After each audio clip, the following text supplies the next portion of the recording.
And chat. How's it going, guys? Welcome back to Star Control 2. All right. I'm trying to remember what exactly we were doing last time. I have my notes. Nope, that is not my notes. That's the schedule. There's my notes. I think I was looking for the and we had just unlocked quasi space.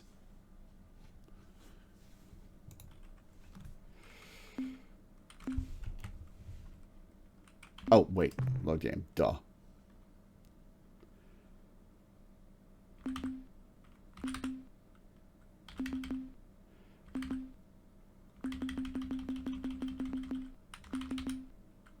All right, August 10th, 2158.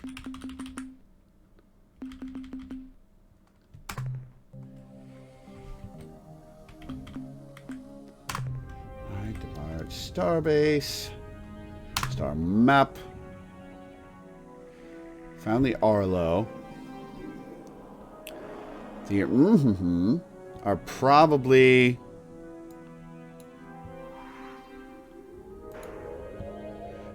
around here. So I guess we'll head over there and look around.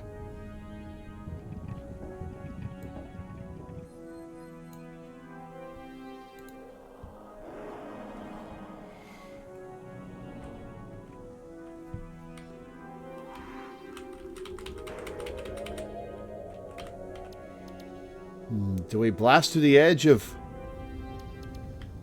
Elrath space?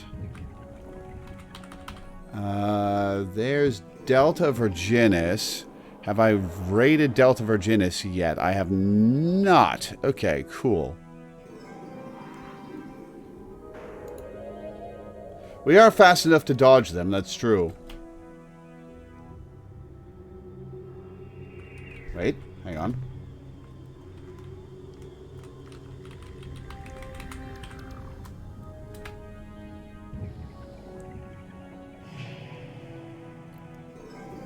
Glad I snagged some looters before the time limit ended. Man, the Spathy going away was a surprise and not particularly a pleasant one, but funny. So there's that at least.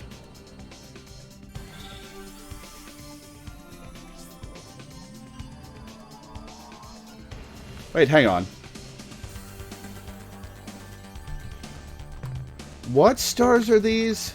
Alpha Wolf and Beta Wolf. I don't think I've done anything with these. Oh, I have. Okay. Of course I have. They're right next to home.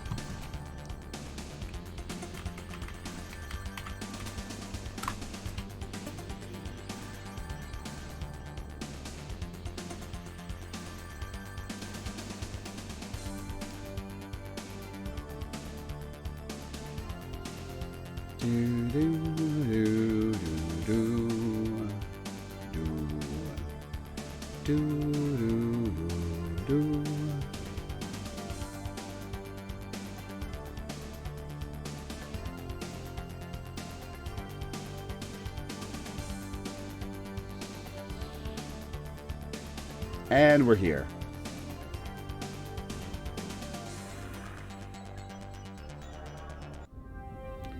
Oh, it's a white dwarf. Okay. All right. From the outer planets in. Bird is here and says that they're Spathy and their playthrough locked up so fast they did not hesitate. Ha. Isn't it like a specific amount of time, or is it a specific amount of progress? All right, let's take a look.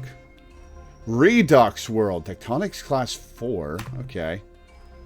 Those are some red minerals, which I think are bad. Yeah, those are bad.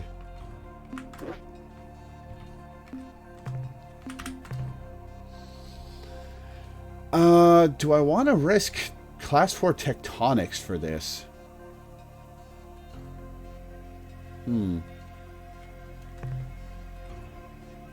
Whoops.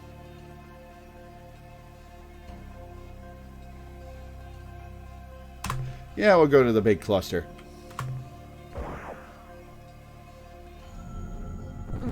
Ow! Oh my god, immediately.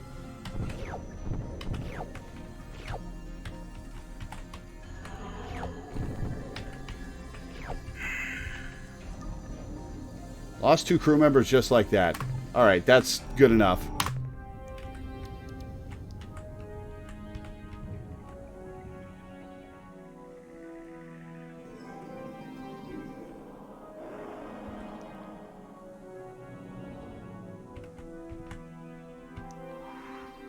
Alright, be a treasure world. Be a treasure world. Plutonic world. Weather class 3, tectonics class 4. Okay. We've got biologics. Okay. Garbage resources, but there's biologics. I'm going to note this down.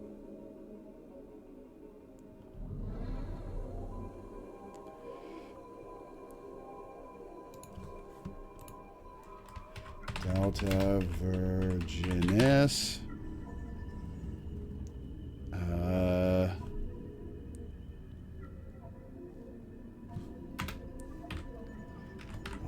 Biologics.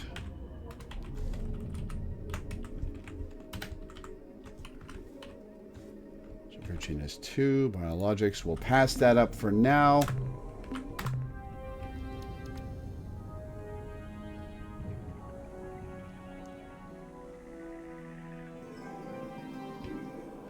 We'll go to the inner planet last.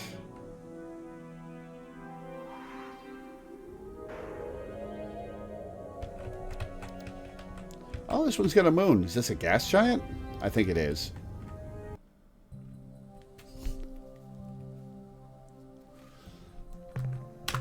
Okay, we've got garbage resources, no biologics.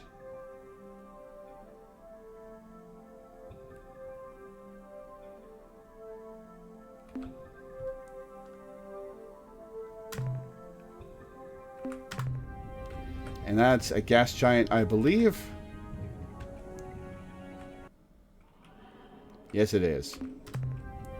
All right, inner planet.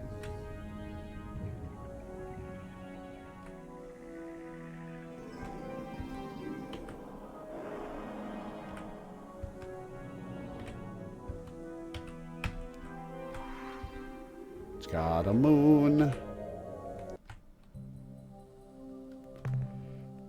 Oh, high temperature. Weather class 8, tectonics class 5. Garbage resources. No biologics. Not worth.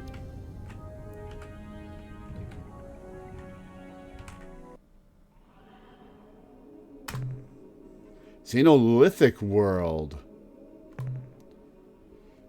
That's a treasure node. How much fuel is this going to take to land?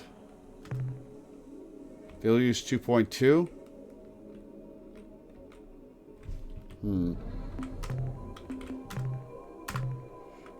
Gold is only 6 per.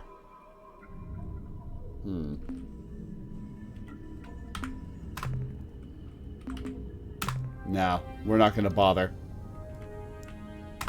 Alright, star map. Let's go to Gamma Virginis.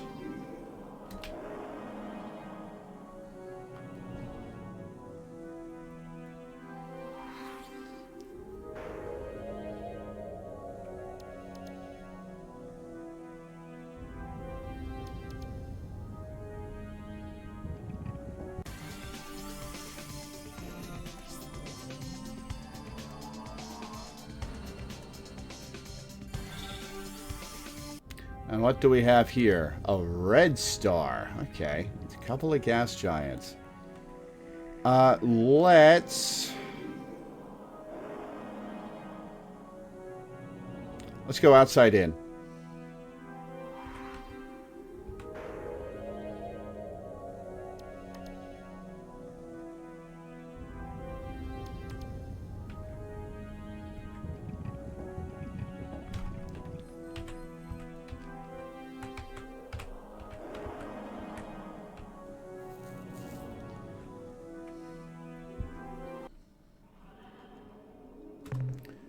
ultramarine world. That's 2 weather. Blue and green. And biologics. Okay.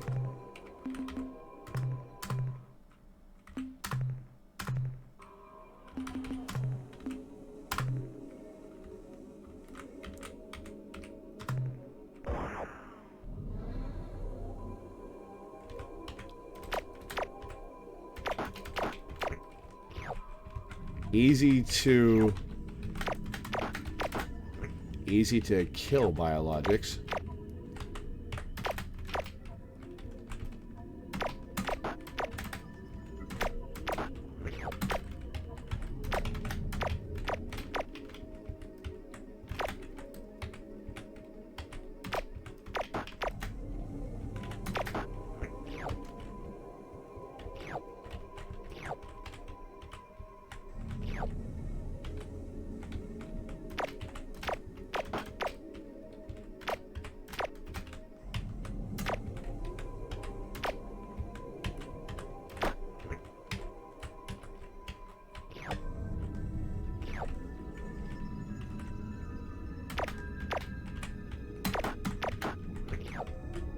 Alright, almost all of them.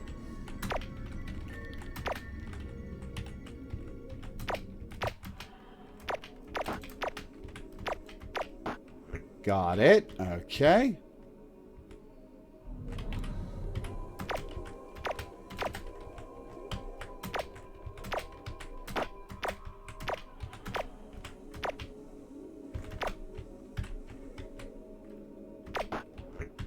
And one more. Oh, my cursor's on the screen. Thank you for letting me know.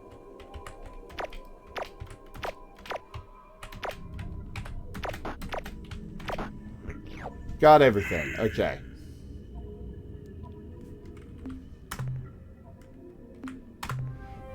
Alright, that's planet 6 on to planet 5.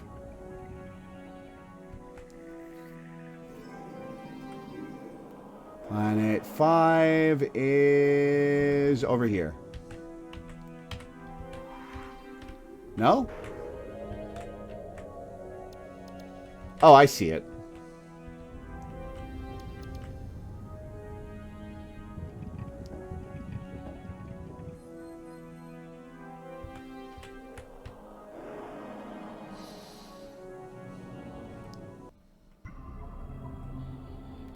Alright, Krondite World. Tectonics Class 5 is painful.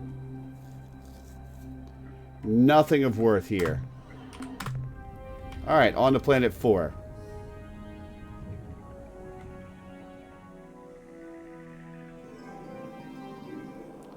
That would be this gas giant here. With 2 moons.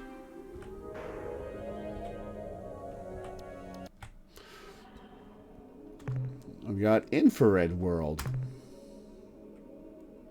Nothing. Nothing.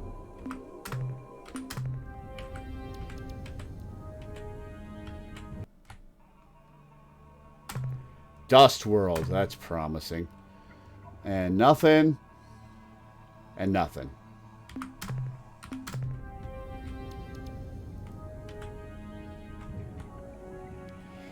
All right. Planet 3.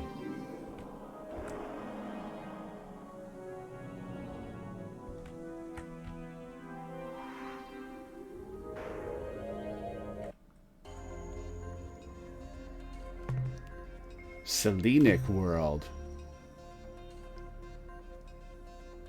Nothing. Planet 2.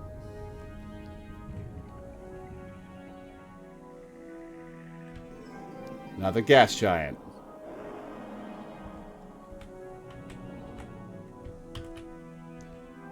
Right? Yeah.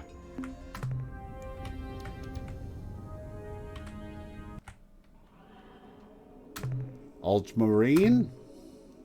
Green, green, green.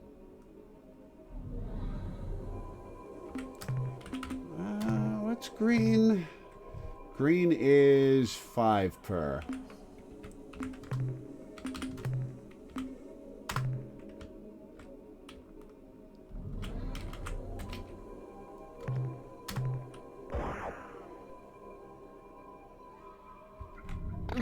Ow, shit!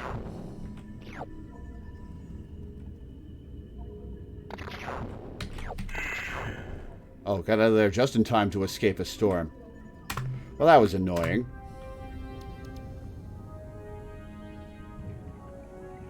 Alright, final planet. Which is red, which is not promising.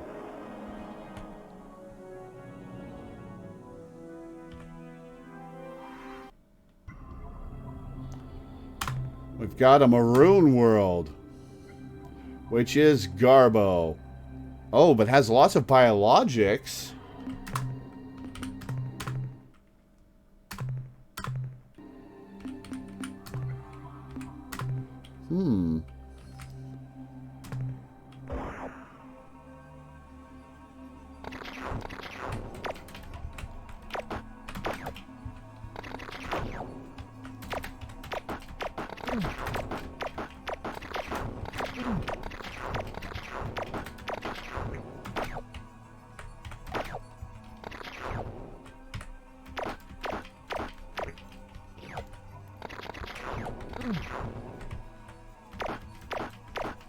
Alright, I gotta watch my HP.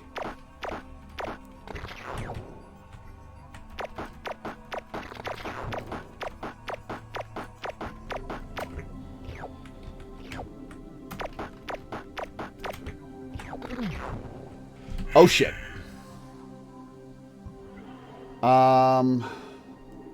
Sure, let's dispatch again.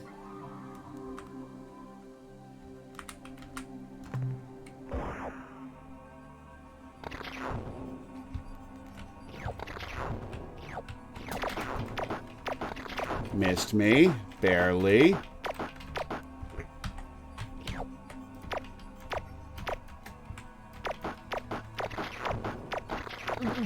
Ow.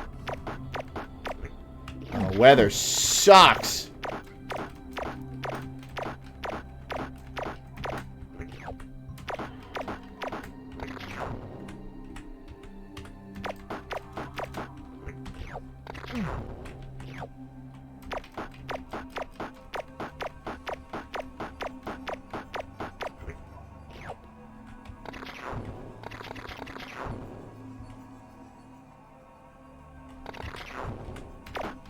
Come on.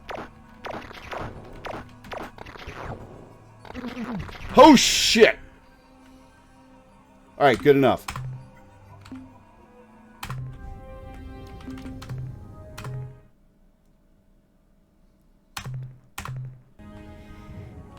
Alright. That's good for this system. Gamma Virginis cleared.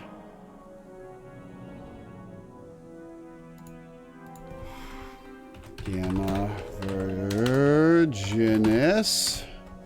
Save. That weather was scary. I need an upgrade for, I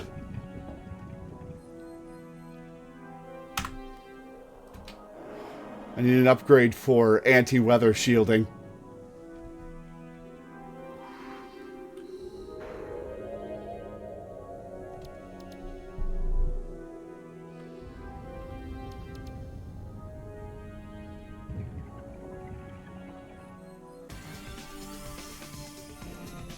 Now you've gotten a bunch of biologics, you might be able to get one. That's true. That is true. Green star with one planet. Okay. Let's see if there's anything worthwhile here.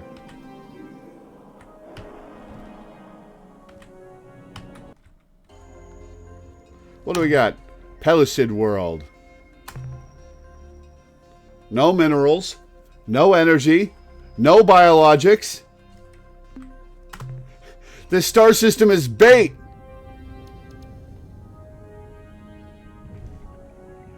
There's nothing here.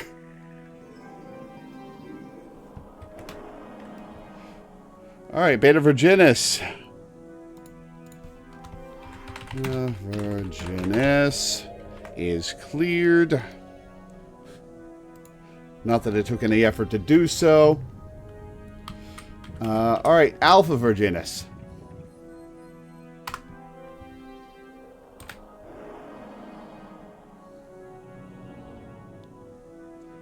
Why is there a close-up on the star? It's not like I can interact with it. And there's nothing there.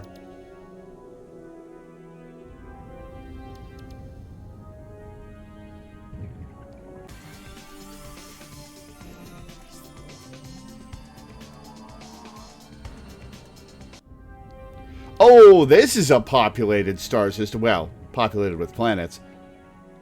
That's 3 gas giants at various places in the star system.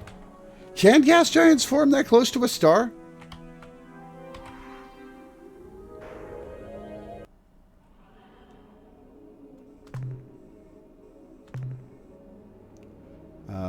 Garbage. Resources. So I will pass.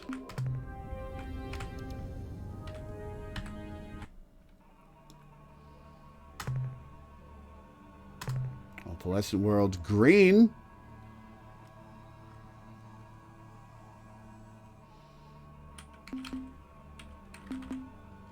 Dispatch will use 0.4 fuel. Okay.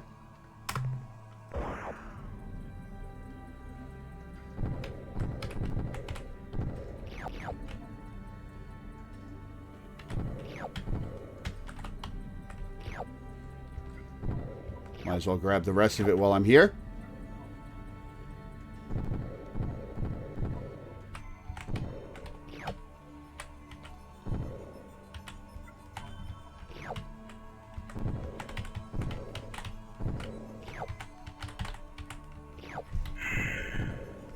Fully grown gas giant has enough gravity to continue to exist very close to its host star, but they usually form out beyond the frost line where they can gather gas in peace. Big planets close to host star are easy to spot, so many of the first known exoplanets were hot Jupiters, believed to have formed far from the star and then moved inwards. Interesting. Okay.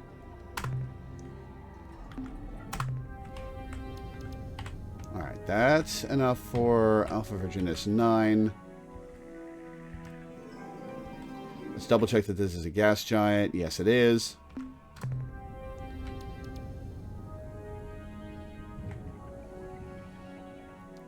Alright, Alpha Virginis 8. A yellow planet over here. Is it a piss world or a treasure world? And Alpha Virginis 7 is right next to it. Cool.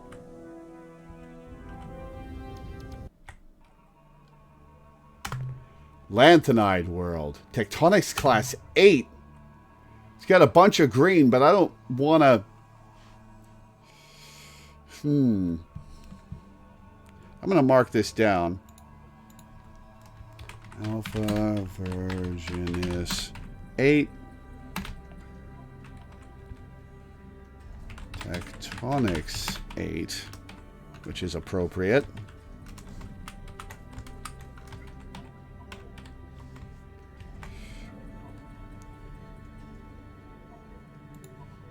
I don't think any exoplanets were discovered until after this game. Interesting.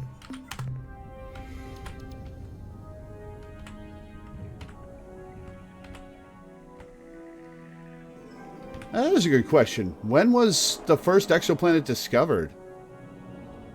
First possible evidence of an exoplanet was noted in 1917, but was not then recognized as such. The first confirmation of the detection occurred in 1992. The first confirmed exoplanet was discovered during development. Interesting. Class 5 tectonics. Garbage resources. No biologics. So we'll skip that.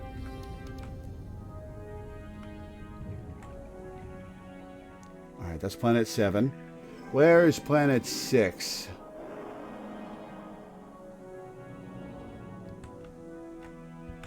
That green one over there is planet 5. Planet 6 is that gas giant over there.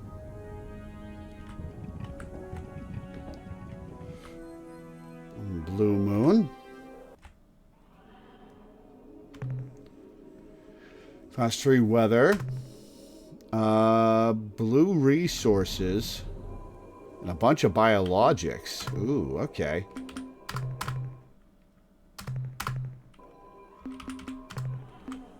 Where do I want to dispatch? How about there? Oh, shit.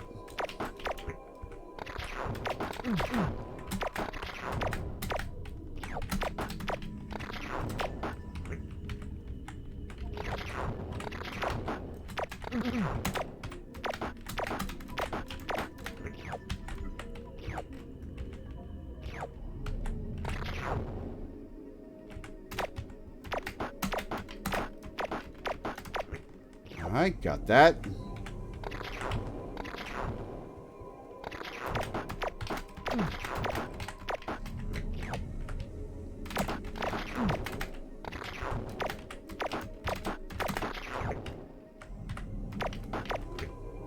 Okay. Ow. Alright, I gotta be careful.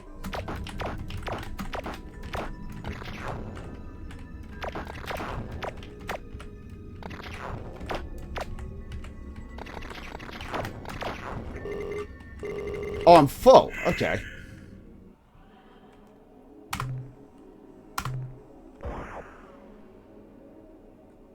Okay, it stayed. Good. Ow.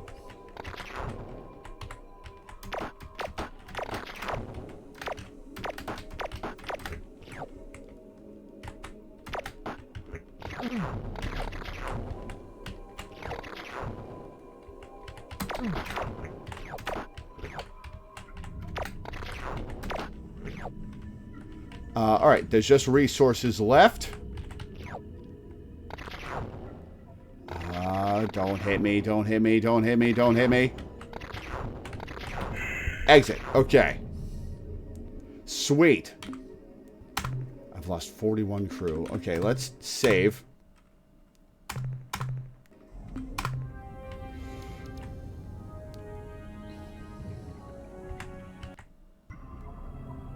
Gray world. Oh, it's a treasure world with no weather or tectonics. Hell yeah. Oh, that's a lot of gold. That's a lot of gold. Hell yeah.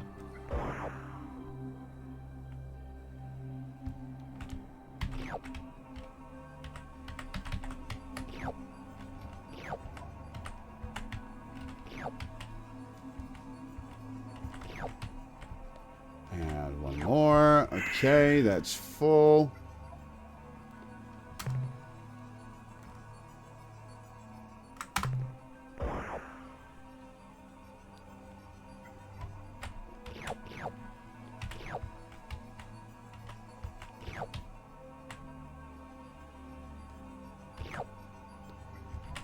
And that's everything.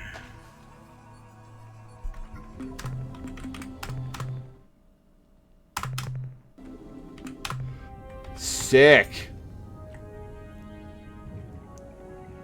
All right. Alpha Virginia's 5.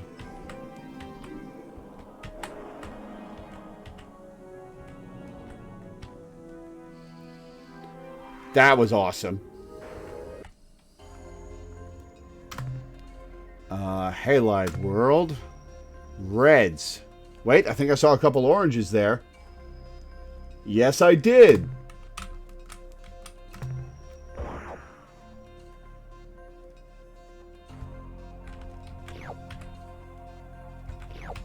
I might as well pick up the rest of this while I'm here.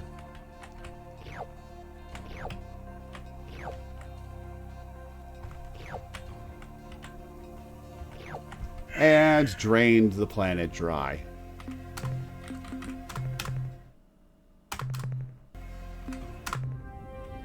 Alright, that's 5. On to 4. Yeah, the slurp sounded satisfying. Delta Virginis 4 is across the system.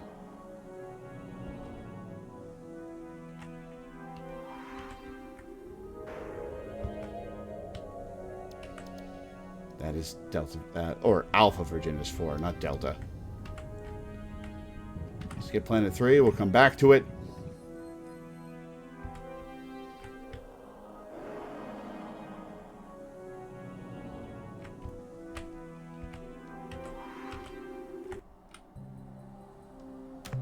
Organic world.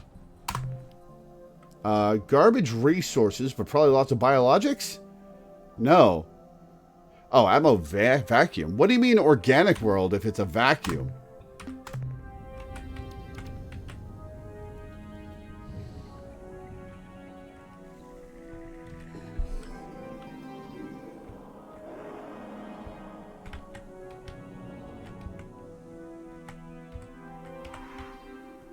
The planet's alive.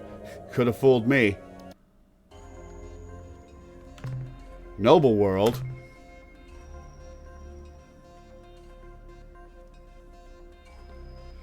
Hang on.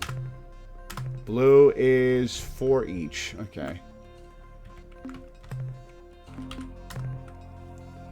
And dispatch 0.2 fuel use. Yeah, sure. We'll grab these.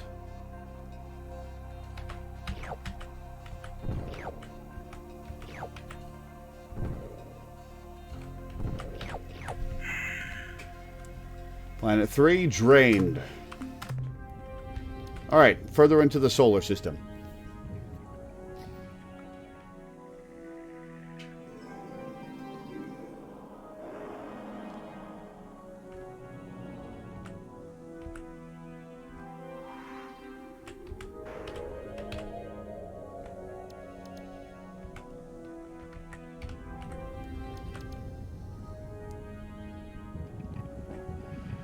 Alpha Virginis 2. It is a purple world. Garbage. And nothing else. Alright, on to the gas giant and see what its moons are like.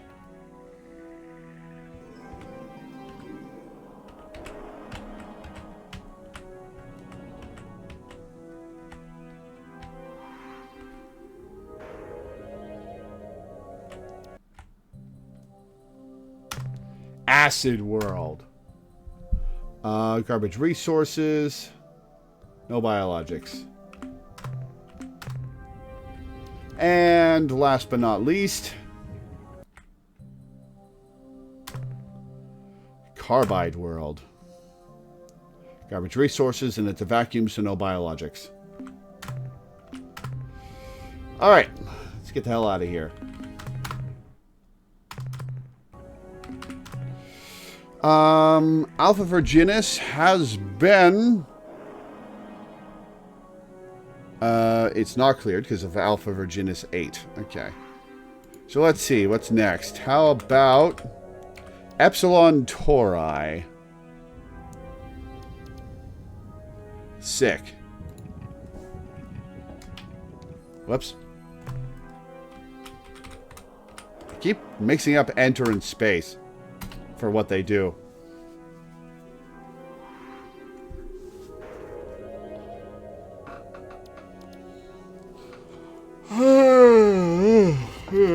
Excuse me.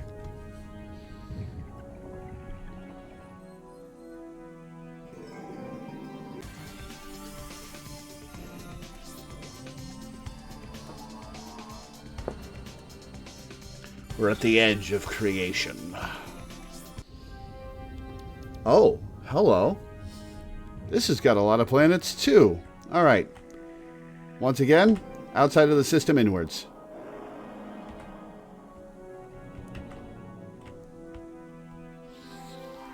Epsilon Tauri 9.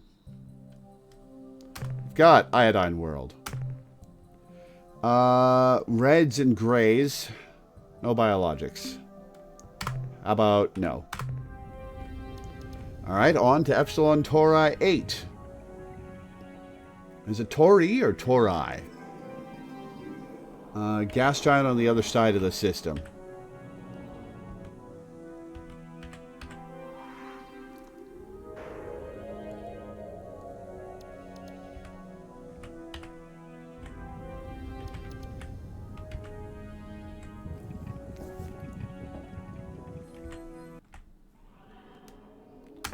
We've got a metal world. Oh, I see oranges. I do see oranges. Ooh. All right, let's go grab those.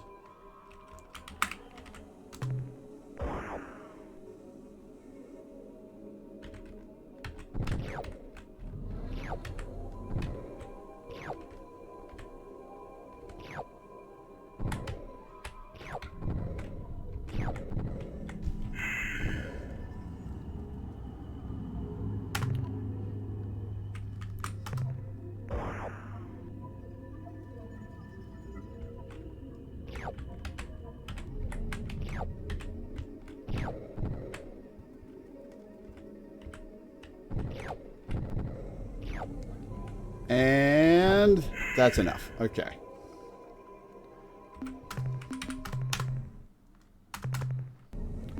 Epsilon Tauri 8 Moon 1. Love the orange worlds. Let's see how dead this one is. Ultramarine world. Green. No biologics. I don't think... 0.2 fuel. Yeah, we'll loot this one.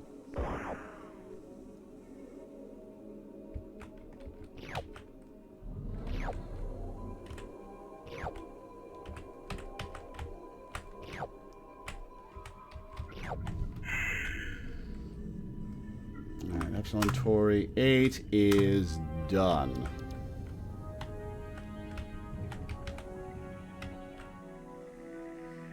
On to Epsilon Tauri 7. Which is a gas giant on the other side of the system.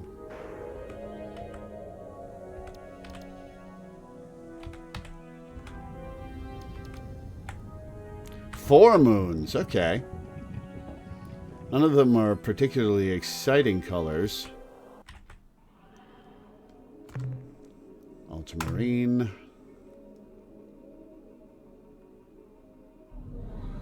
Lots of biologics.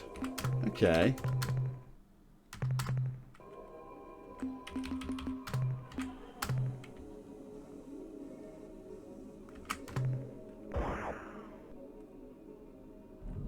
Oh, the goods. Ow! Fuck.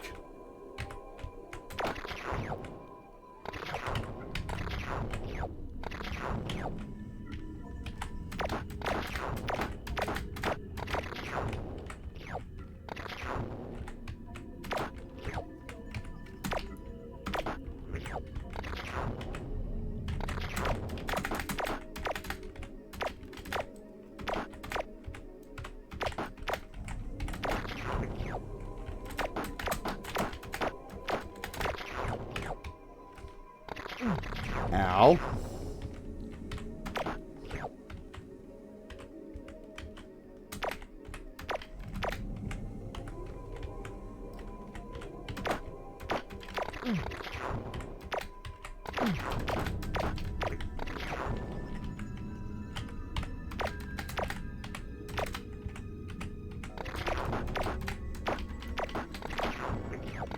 All right, got those. I'm full on data.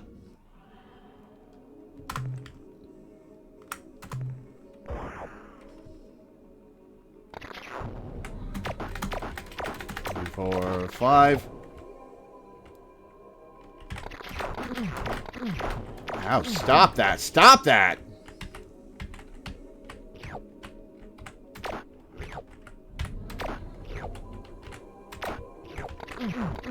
Oh, that was close. Let's get the last little bits.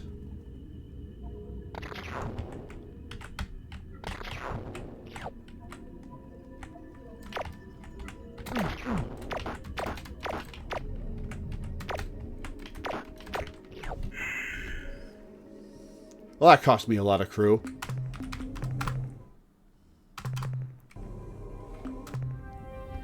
Alright, well that was an exciting world. Okay.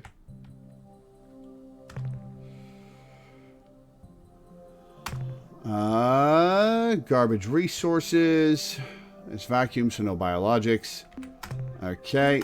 We'll skip that moon. Pellucid world. No minerals.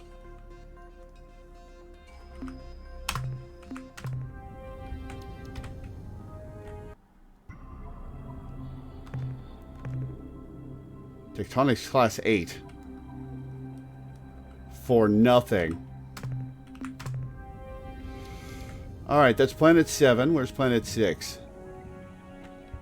There's planet 6. Ooh, planet 6 is orange, I think. No, it's red. Oh well. Dust world.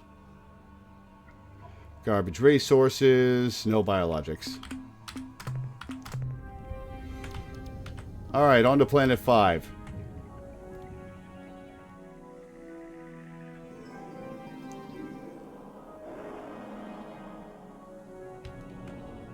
Oh, it's a yellow world. Okay.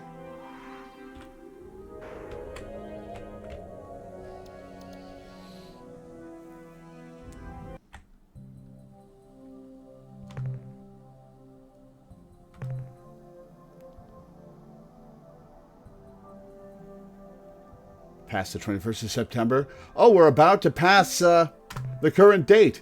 2158, so 138 years from now.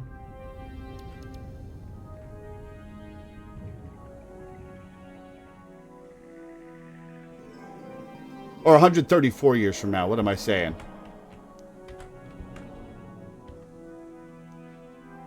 Three days.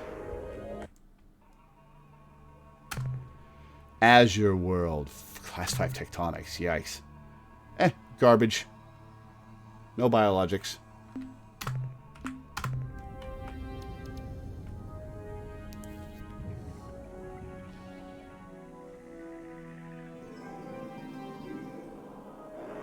Alright, Planet 3.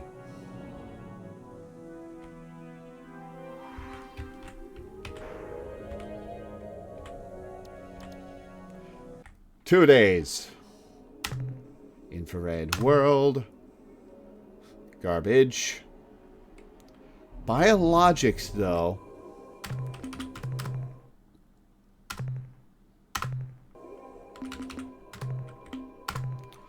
Let's dispatch here. Combination of weather and tectonics, though. That's going to be painful.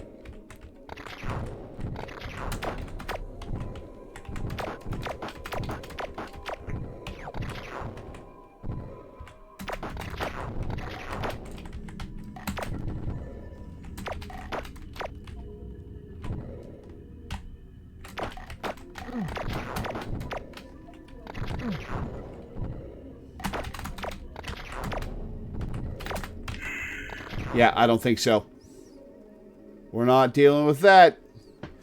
Okay, let's mark this down.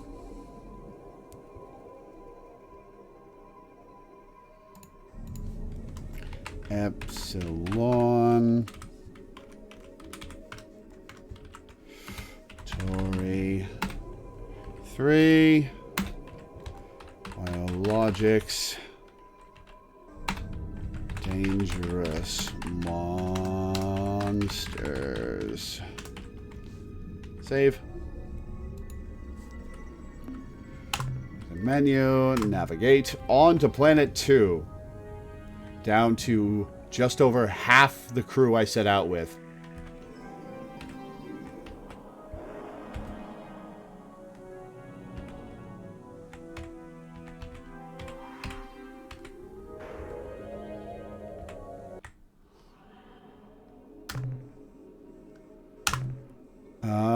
Garbage resources.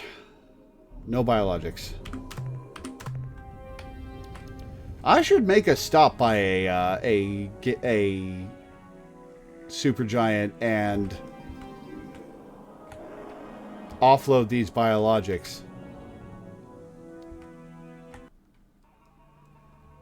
All right, we've got Magma World. Class A tectonics. Yeah, don't think so. How about no?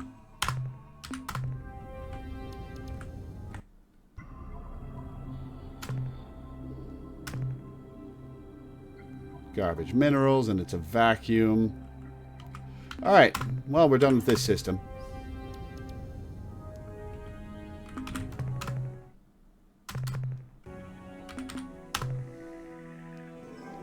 How about Zeta Tori?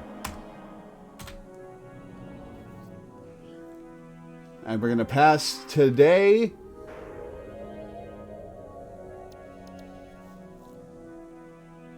And now it's a 134th anniversary of this stream. Oh, there's a red world at the center there. It's pink. Okay.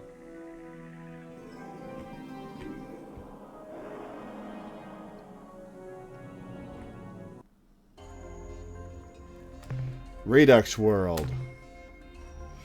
We've got reds. Do we have oranges? Because it's hard to tell when it's zipping by fast. Nope.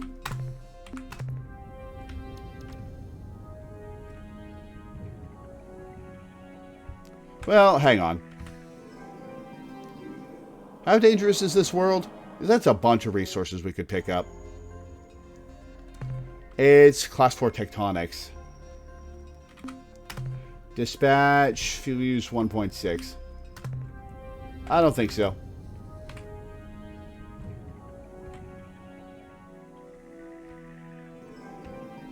Alright, on to planet 3.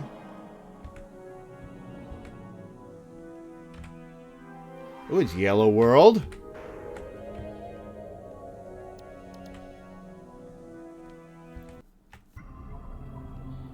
Treasure World. Oh, that's a lot. Oh, hell yeah. And there's no weather or tectonics here.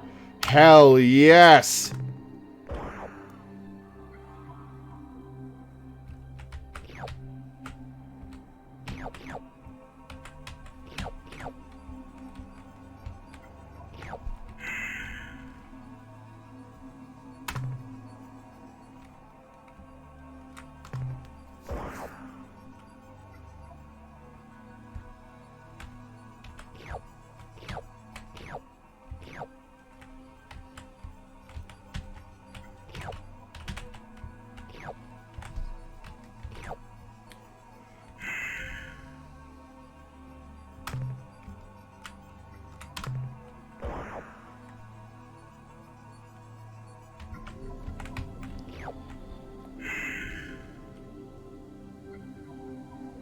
People who play this game a bunch of times in a row probably know where all the treasure worlds are and just beeline to them.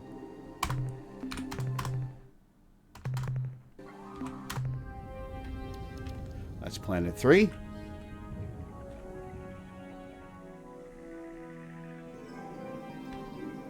Pointed directly at planet 2. Nice. Oh, it's got a moon. Noble World. Blues. Dispatch for 0.2 fuel. Might as well.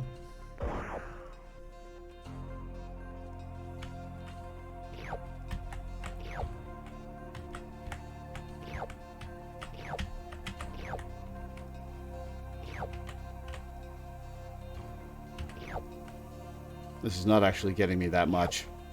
Is that everything? That's everything.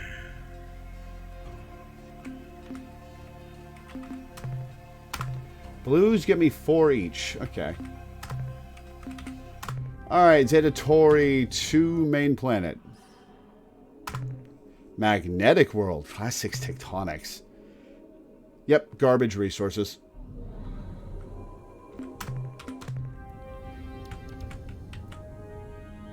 Alright, planet 1. And then we'll call Zeta Tauri.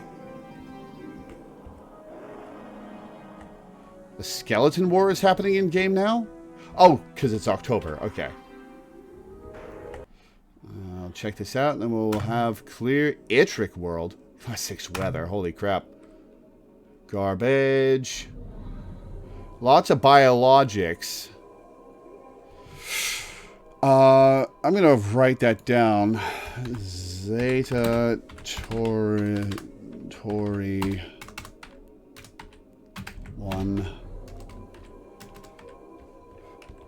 Biologics. Weather 6. Save. Okay.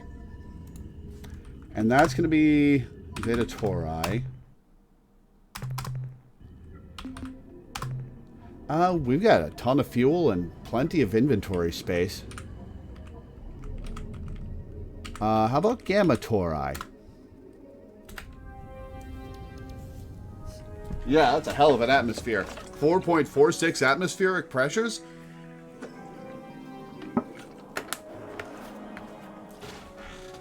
I wonder what that would do to a human.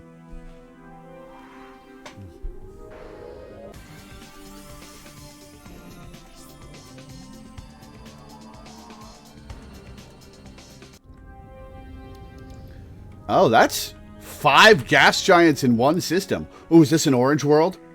I think it's an orange world.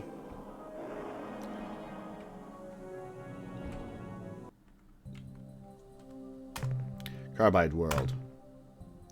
Nope, garbage.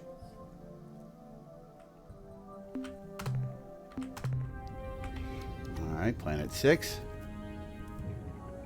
Have you seen marine biologist deep sea styrofoam cups? I have not, but I imagine... How many atmospheres worth of pressure is the bottom of the ocean? I've never found that out. I've never actually asked that question before. I should have. Oh, that's a lot of moons. Will this be a less disappointing orange world? Carbide world. Carbo. And it's a vacuum. We've got dual yellows. Auric world. Ooh, that's a lot of treasure. Hell yeah. Last 3 tectonics, huh?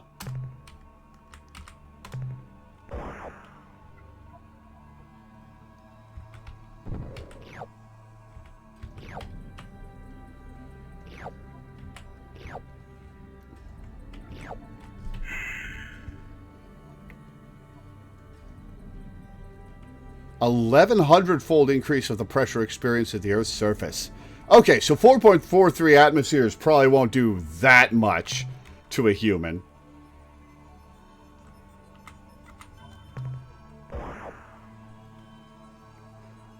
Though the styrofoam cups probably get turned into little tiny balls. Ow, rude. And that's the whole planet.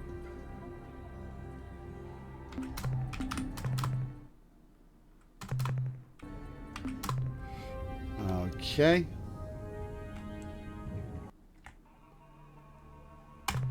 Lanthanide world. Class 7 tectonics. Lots of green.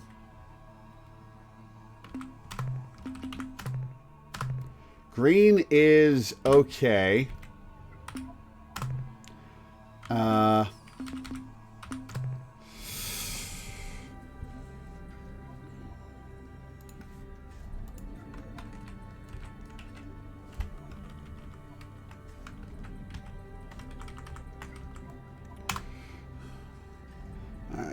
Gamma,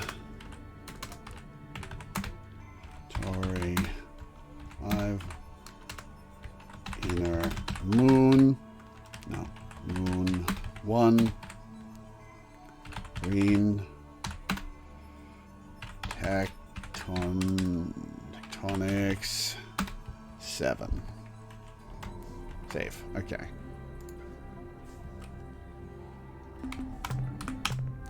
And the last moon here.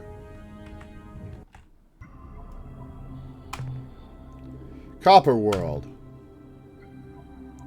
Garbo resources. No biologics. Okay. Alright, that's enough of Gammatori 5.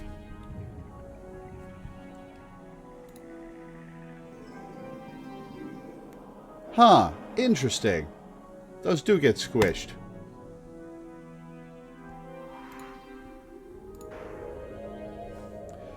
Gammatori 5.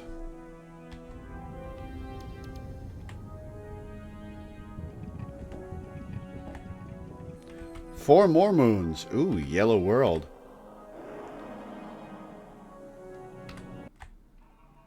Nope. Lanthanide world.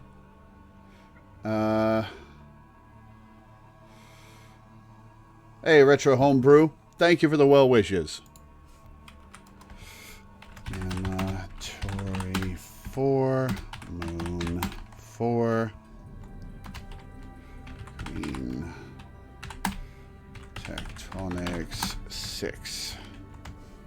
Okay, noting that down. Moon 3.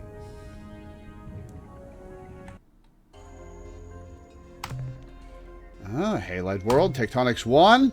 I see an orange.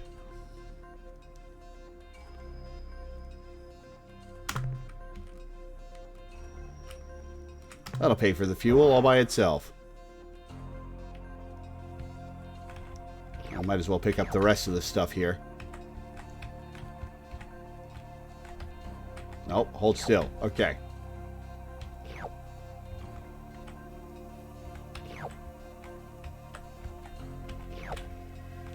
And the last little bit. Cool.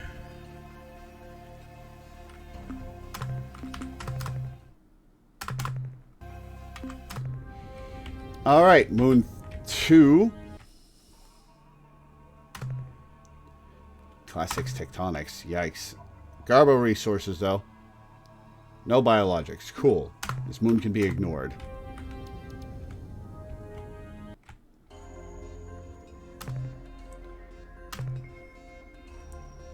I saw an orange.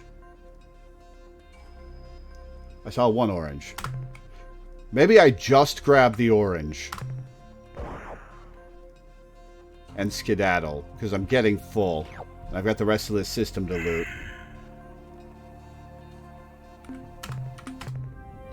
Alright, that's enough of Gamatory 4. To Gamatory 3.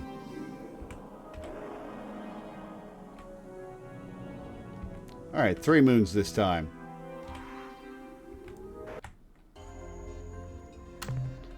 Quasi-degenerate world. 2 purples. Hang on. Purple is the best.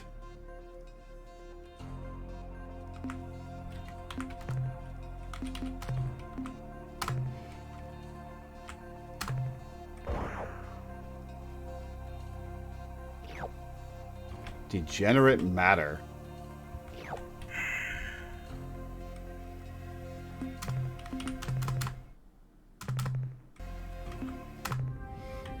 Sick. All right, Moon 2.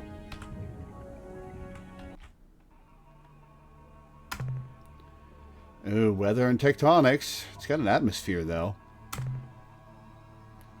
1 green. Lots of biologics, though. Alright, we'll note it down. Gamatory 3, Moon 2.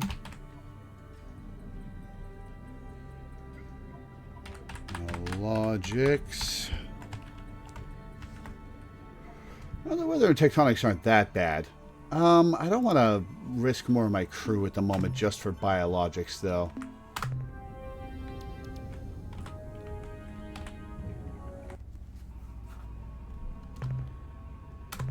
Astro tectonics, garbage resources. Well, there is some green there.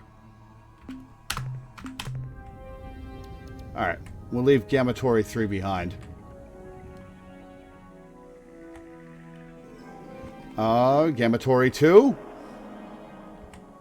Nope, that's Gamatory 1. Gamatory 2 is the orange one.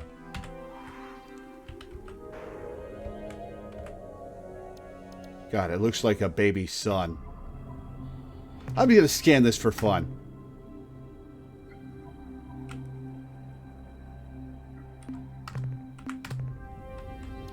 You know what?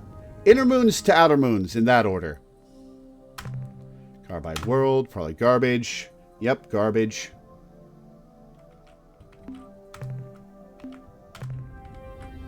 Moon 2. It would be cool to get a remake of this game. Oh, lots of biologics in this world. Okay. And the weather and tectonics aren't a problem. See how dangerous they are. Oh, shit. Okay. Hello.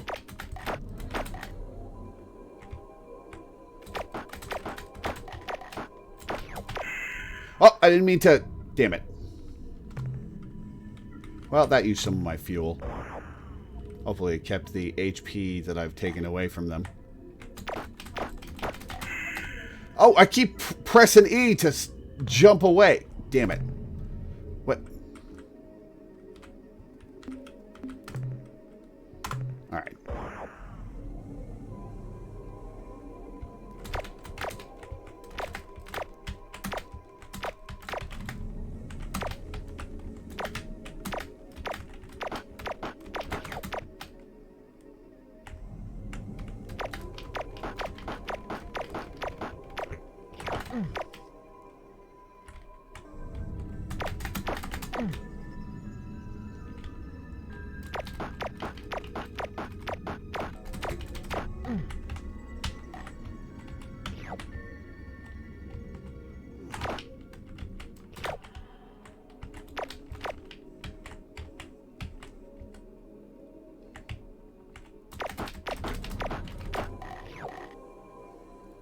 Okay. I wonder what makes the shield recharge.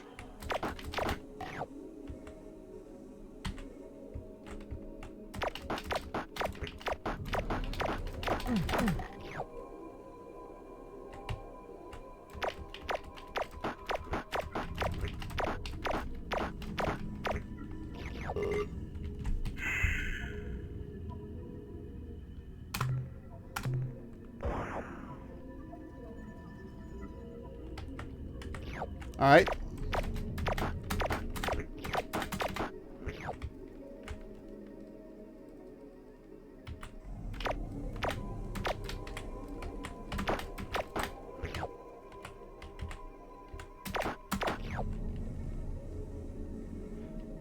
It's probably just these guys now. Oh, I'm full. Okay.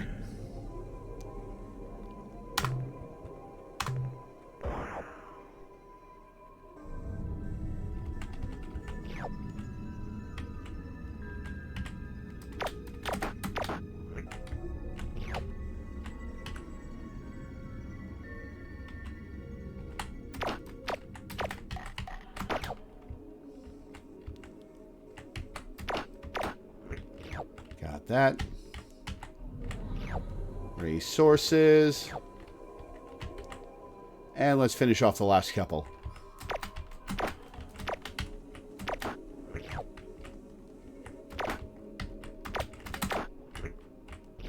Got it.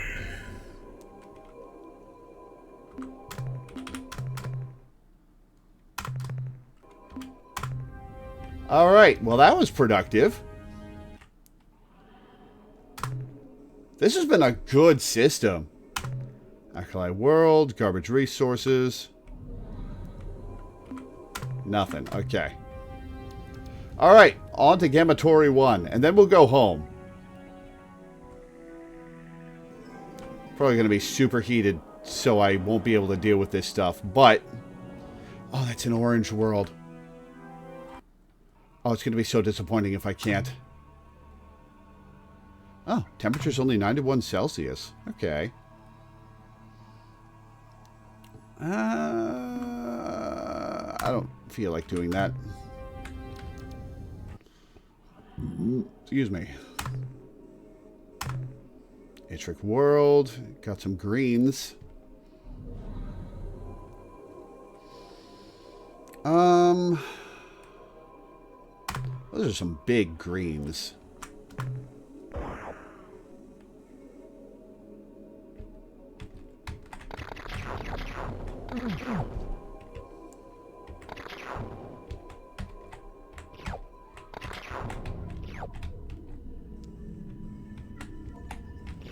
All right, we'll leave the gray.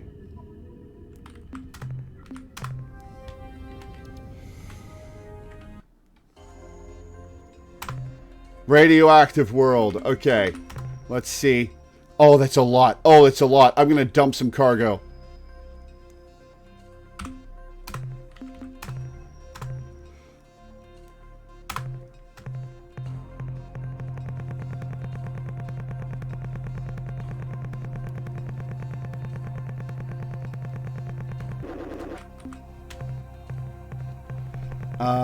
Let's see. Free up 500.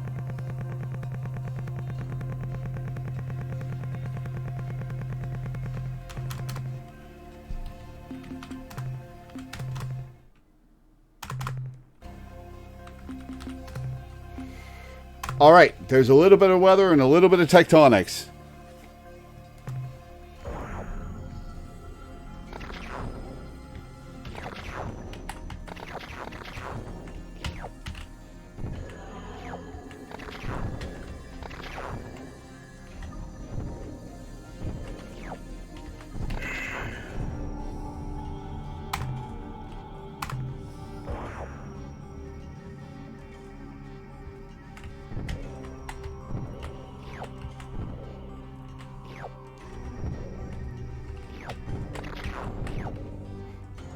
Oh, this is so good. So many radioactives.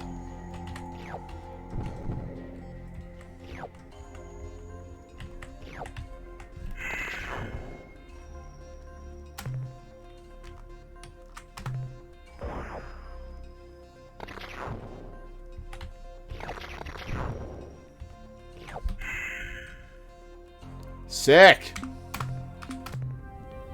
And last world. Oh, weather class 8. How about no? Just greens. 52 atmospheres of pressure. Holy shit.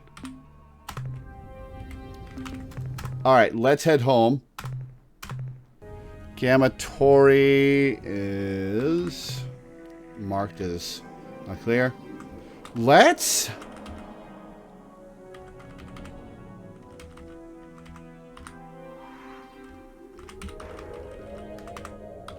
Sirius is a supergiant, right?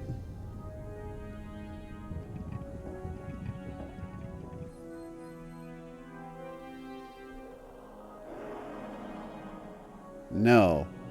Okay. Let's head to Alpha Centauri and sell some biologics. And buy some research data. And maybe some hints.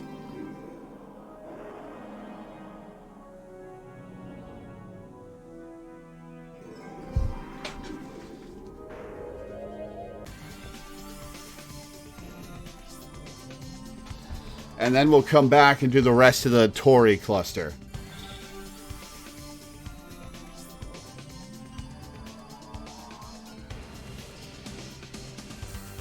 We're going to skirt through the edge of Ilrath space in the process here.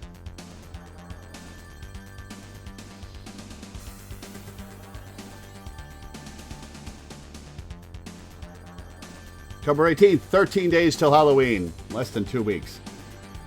Wow, that Ilrath ship is slow. 12 days till Halloween. 11 days till Halloween. 10 days till Halloween. 9 days. Will we reach Halloween before we get there? 8 days. 1 week to Halloween. 6 days. 5 days. Nope, we're going to get there before Halloween. 4 days. Whiffle would hate Halloween so much. Yup. Alright, Mr. Merchant Man. And or woman and or third gender alien. Welcome back, Captain. You are our favorite customer. Some items I'd like to sell. Some data on alien life forms. 1,010 credits. Hot damn.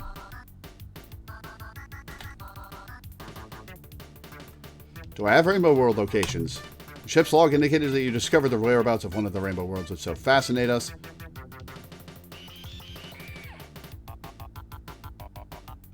$500 credits. Hot damn. Alright, purchases. What technology have you got? Blueprints would show how to add double capacity fuel tanks. Ooh, interesting. I hope that these improved tanks will make more module slots available on your flagship, which you can fill with other more useful equipment. The technology we are now offering includes plans for improving the rate of fire on your lander's stun ray bolt beamer gun.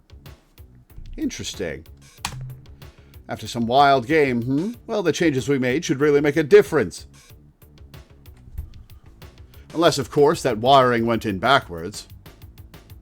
In which case, you won't be able to shoot at all, or take off for that matter. Don't worry, Captain. We stand behind our work. If something goes wrong, just bring it back to us, and we'll fix it pronto. Alright, what new tech? Modifications to your planet landers will make them resistant to earthquakes. Hell yeah! With the addition of these safety belts and heavy-duty shock absorbers... Really? We didn't have seatbelts? Your lander occupants should be much safer when an untimely earthquake strikes. We didn't have seatbelts in our landers? The job is complete. Your landers are ready. The technology we are now offering includes plans for adding auto-tracking modules which improve the aim of all your weapons. Ooh. You're preparing for a mighty battle, eh? Well, let me give you some advice. Oh wait, is that just the Vindicator's weapons? You should consider using multiple tracking modules, since this will greatly improve your aim. Yeah, it's just for the Vindicator's weapons. However, never add more than 3 to your ship. Any more would be useless. Okay. The technology includes plans for adding improvements to your planet landers, which will make them resistant to inclement planet weather. Hell yeah. Little superconductive spray paint, and presto! Your lander can sustain a direct hit by a lightning bolt without crisping the passengers inside. Usually. Since the job is so easy that a nymph could do it, I expect all your landers will be treated in less than an hour. All 2 of them. The technology we are offering is everything you need to know to assemble modifications to your planet landers, which will make them resistant to planetary hotspots. Hell yeah!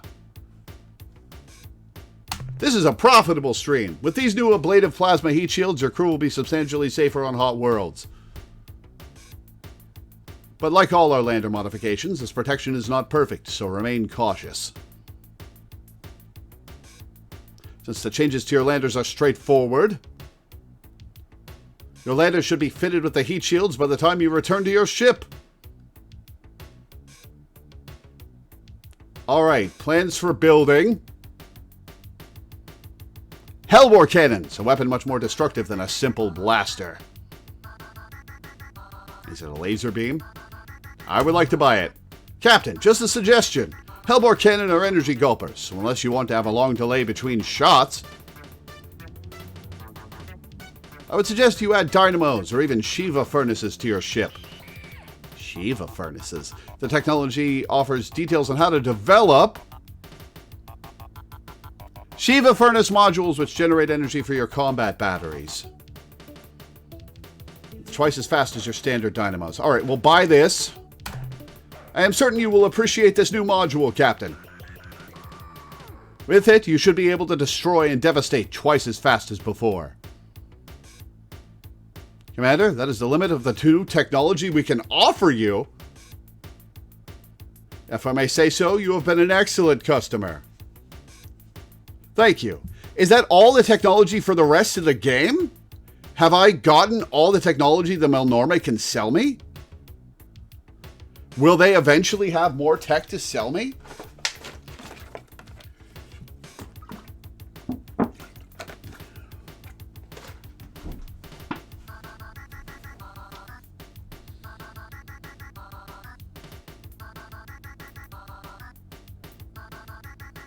Actual question.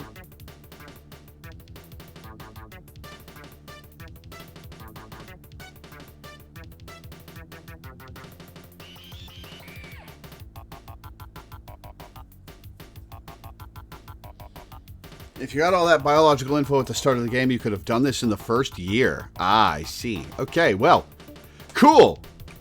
Now I want to buy info. How wonderful, Captain. I wish to buy information about current events. Well, you probably believe that the Shofixti are extinct.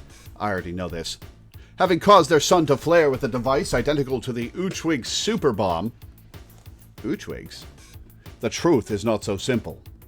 There yet exists a chance to resuscitate this metamarsupial species, though it will not be easy. The problem at hand seems simple. Bring together 2 Shofixti of different sexes, and the carnal gymnastics proceed. Given the short gestation and maturation time of the Shofixti, you will have thousands of the creatures in 10 years and millions in 20. Oh, they grow up fast. Finding a male of the species is easier than flop. Simply visit the Shofixti's blasted star system at Delta Gorno. Captain Tanaka, or its sibling Katana, shall greet you on your arrival. A warning, these warriors are old and fly in barely functional ships. If they mistakenly identify you as the enemy, do not return fire. Retreat and try to talk with them on their own level. The females of the species will be more difficult to obtain. The only supply of such remaining in the galaxy is at Alpha Cherenkov 1, included as part of General Zex's bizarre and beloved menagerie. Fortunately for you, Captain, Zex is considered, well, perverse by his fellow Vux. This is because Zex actually enjoys the presence of human beings. To acquire the Shafixti females, you will have to appease Zex or kill him. Okay. Alright. So I've already got that. But the information about how fast they reproduce is interesting. That probably means that if I go for long enough in this game, after having gotten them together, I'll probably be able to get Shofixti ships. Interesting. Alright, more info about current events. The ur-quan are presently at war with a race called the Kora. I know this. They are fighting within a large spherical region of space centered around the Craterus star group. Although it is probably too early to tell, it would appear that the Kora are winning. More! No doubt you are familiar with an alien race called the Umga, who live in the Orionis constellation. While they are renowned for their potent and often cruel sense of humor, they have outdone themselves in recent years. Specifically, they have used an unusual hyperwave caster to impersonate the Ilrath gods Dogar and Kazon. When the Ilrath began tuning in to the voices of their gods and their hyperwave receivers, their priest caste was understandably skeptical and counseled their many followers to ignore the blasphemous signals. However, in a surprise move, the majority of the Ilrath then rose up and slaughtered the entire priest caste. Their reasons for this ghastly move included overtaxation, lack of quality death in ceremony, and the general feeling that the priests had made Dogar and Kazon's pronouncements overly complex. So now the Umgar are in control of the entire Ilrath religion. More! As you know, there are weaknesses in the division between dimensions. Oh, this is the hint about the Arlo. For example, your vessel uses such weaknesses to enter hyperspace. However, there are other weak spots in the galaxy, which lead to yet different dimensions. One such portal exists nearby, between the Chandrasekhar and Columbae constellations. The portal opens only a short time each month, starting on the 17th. Since we have never entered the portal, we can give no more information on the subject. Alright, one more. As you are probably aware, ur-quan starships, you call them dreadnoughts, I believe, possess effective self-annihilation circuits which prevent other races from reverse engineering ur-quan technological secrets. However, we have become aware of a shipwrecked dreadnought which has remained largely intact. Did I find this already? I did. Yes, I did. You will find the remains of the ship on the surface of a blue world orbiting Alpha Pavonis. Yeah, I already found that. We suspect you will find at least one item of interest there. Possibly two. Alright, I don't have enough for more.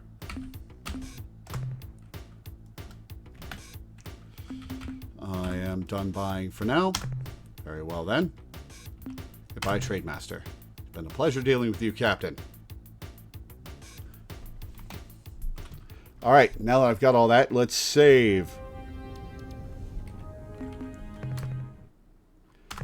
Nice. Okay. So, I've got all the technology. I've got shields for my landers that'll help them with all sorts of shit. Let's head back to Sol.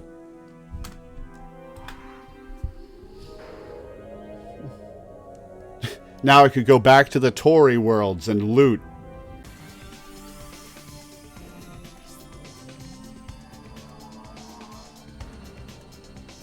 I wonder what the percentage chance to get damaged by these effects is now.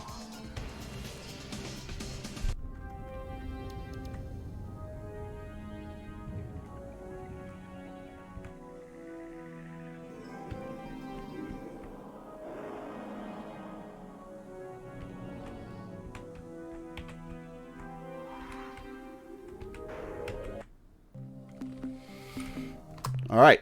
Greetings, Captain Lore. I'm ready to assist you. I have important to tell you. The Shofixti have returned. Their ships can now be built in our shipyards. With their vast numbers swelling our ranks, how fast do they grow? We won't have to worry about running out of able-bodied crew. And I'm sure their volunteers will reduce the cost for new crew. Oh, new crew cost less now. Interesting.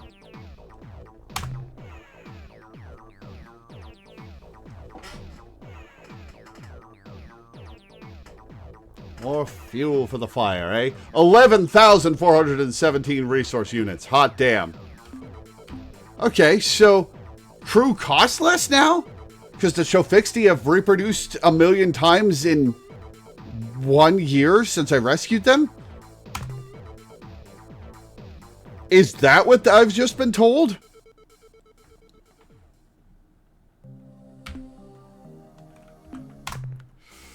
Alright, crew now cost 1. Interesting. Okay.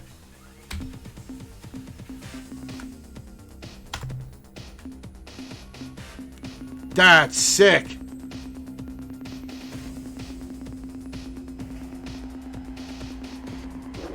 They exploded in population. Yeah, but he said 1,000 in 10 years and 1 million in 20. I guess there were 6 Shofixti females.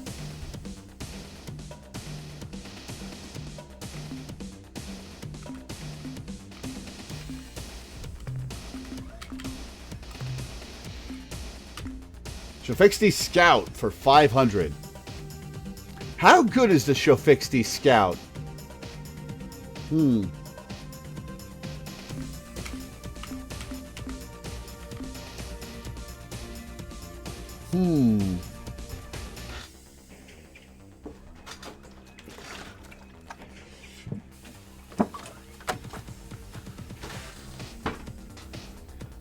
It's very weak but cheap. I do feel bad for the Shofixti females. Like, they are... It is absolutely correct that they should dedicate themselves to continuing this species, but I feel bad for them because that's a lot of limitation to how their life can go. And they will be pregnant basically constantly for a very long time. I feel very bad for them. I think I'll skip the Shofixti Scout. Alright. We've got Starship to outfit.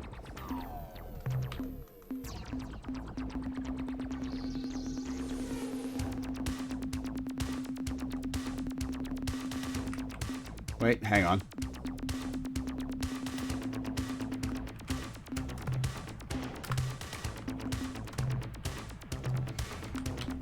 Tracking system, Shiva furnace, dynamo unit, high effective fuel system.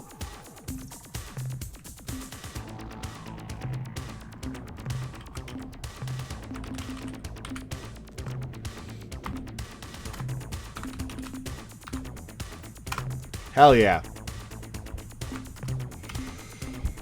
Alright, I now should be able to hold 300 fuel. I'm only going to put on 200 for now and take off one of those high effectiveness fuel systems. Alright, I've got better storage bays now, from what I can tell. No. I just have regular storage bays. Okay. I've got better crew pods now? No. Okay.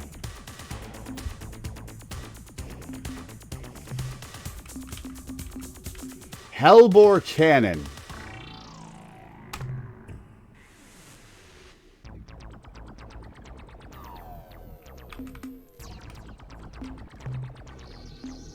Wait, how much does that cost? 6,000? I think not.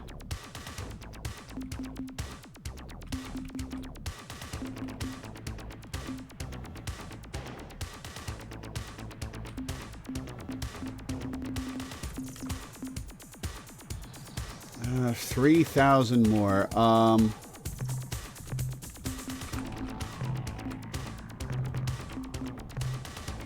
Okay, cool. Let's make another lander.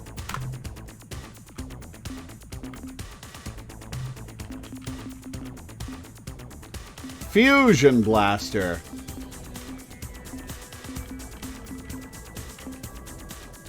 For 4,000. Hellbore cannon for 6,000.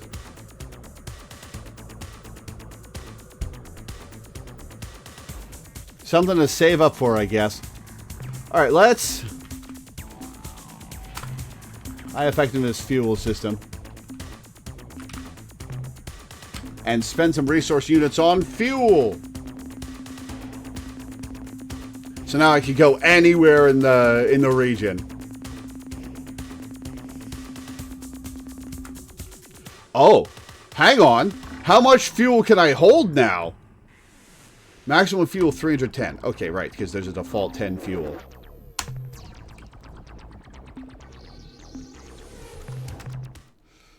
Alright, and that's... Oh, we passed Halloween. Damn, okay.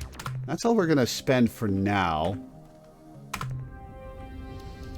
Alright, let's see. What's next?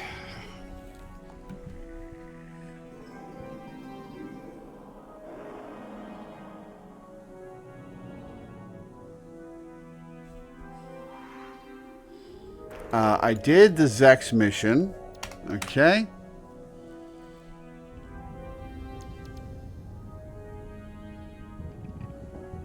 I found the Shafixty pilot. Take that off my mission list.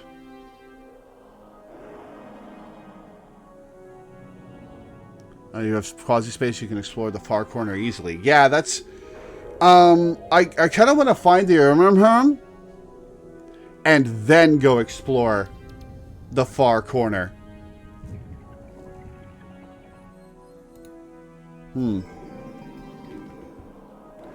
But for the moment, I think taking a quick break here is a good plan. Would you like a clue? North of Ilrath. Am I looking in the right place? Or are they up here?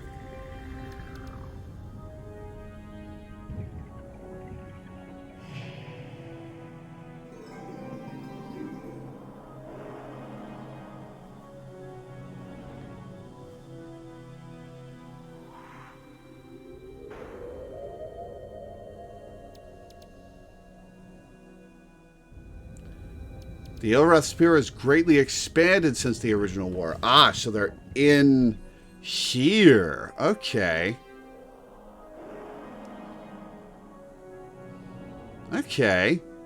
So they're contained on one of these planets. All right.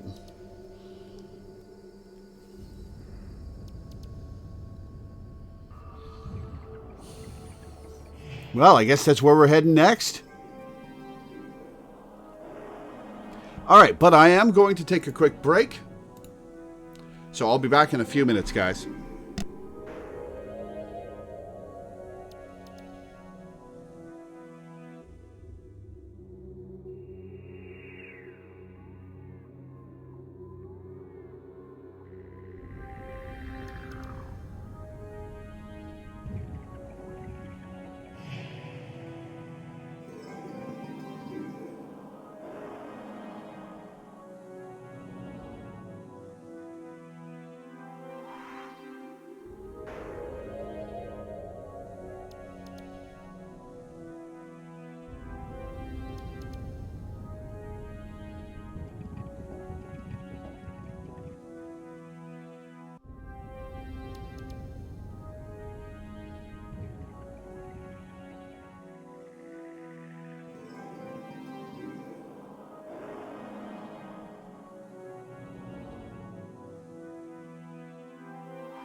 Alright, back. And chat. And my mission list. And the game. Okay. So. We've got to sweep through these worlds.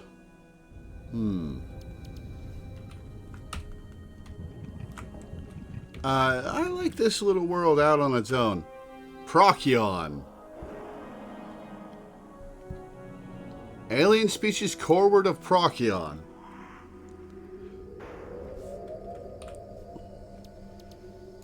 So, this away. Okay, but we're going to Procyon first to see what's what there. Excuse me.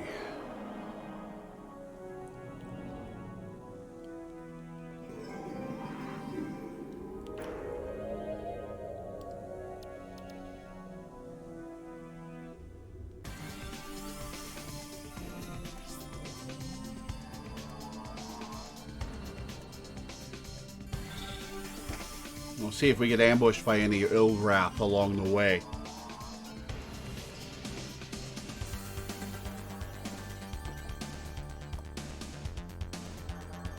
God, they're slow. I guess they're the tutorial race that you have to fight. So they're intentionally kind of weak, but... Oh, there's a bunch of them here. Okay. Maybe I don't hang out in Procyon. Alright, star map. Coreward of Procyon. Let's go to Eta Bootis. Oh, maybe you do?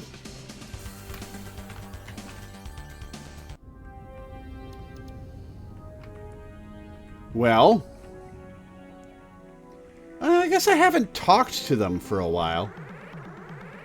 Since the start of the game, even. Converse. What? Can I believe my sensory cluster? I sense humans. I dance with joy for our good fortune. The human dies with such agony that it cannot help but please Dogar and Kazon.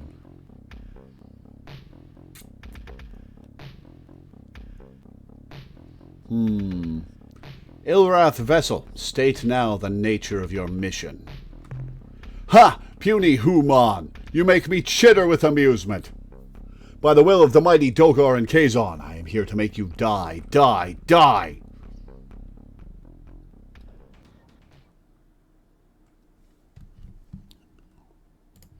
And ban you. Alright, let's see. Let's see... Piney Wani. Let's see what the Arlo ships can do. Oh! Oh, the Ilrath have cloaking on their ship. Okay.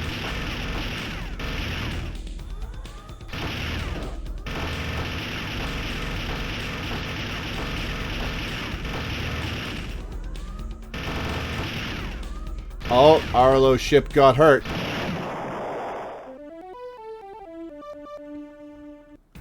Nice.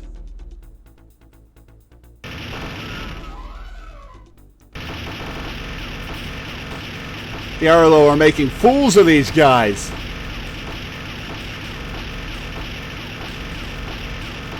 No, don't bounce into them. You've only got 4 HP left.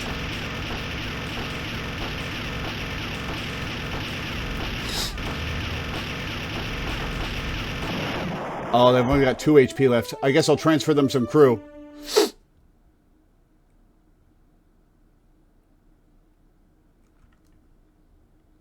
250 research units. Okay. Okay, manifest. Roster.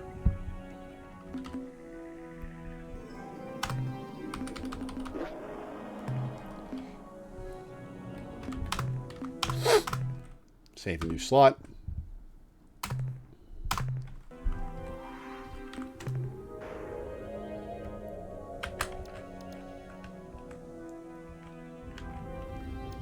That's a lot of Ilrath ships.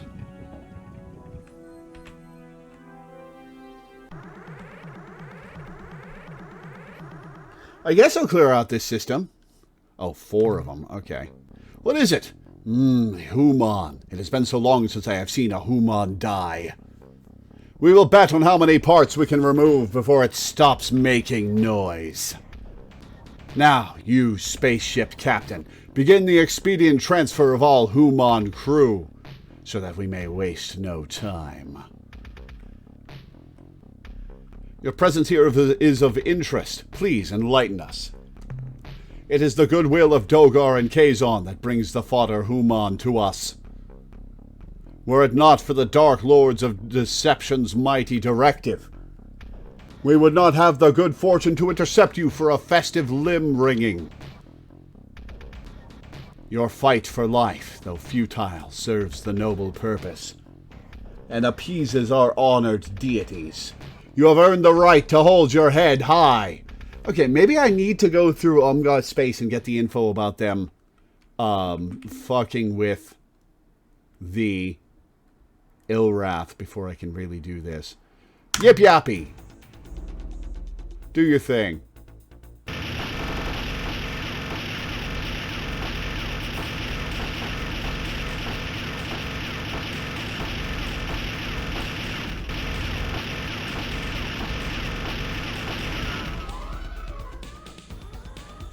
Keeps getting blocked by the fire. Alright, 0 damage taken. Let's see if we can survive 4 ships. Alright, just stay away from it, Yip Yappy.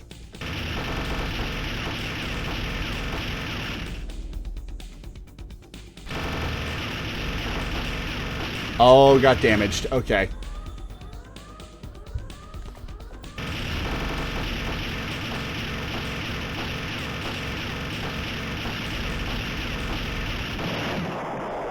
Alright, can you survive 2 more fights without dying?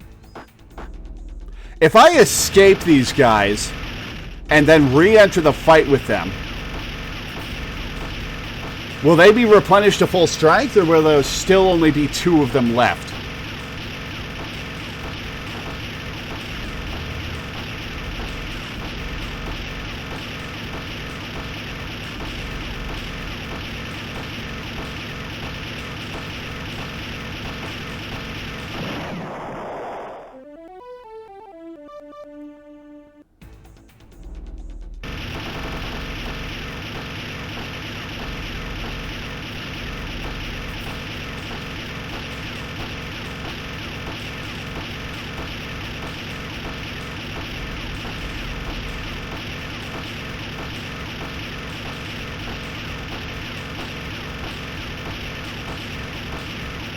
I wish the Arlo had more HP.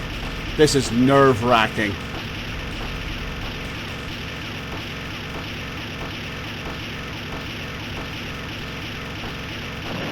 Got him. Okay. 500 resource units.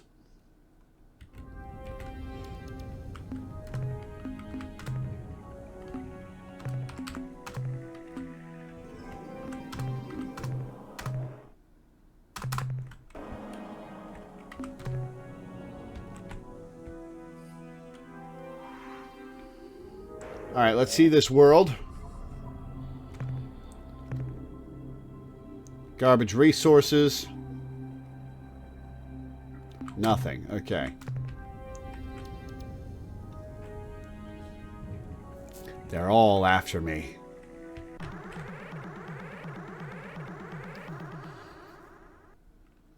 Five ships. Ah, Human, you join us in the celebration of Dogar and Kazon. We grow excited. The Human makes excellent ceremony. When we peel it, urgent bleating comes from the noisemaker. Then the green eye of Dogar observes it writhe upon the altar, and the cilia of Kazon swell, indicating their readiness for the juices.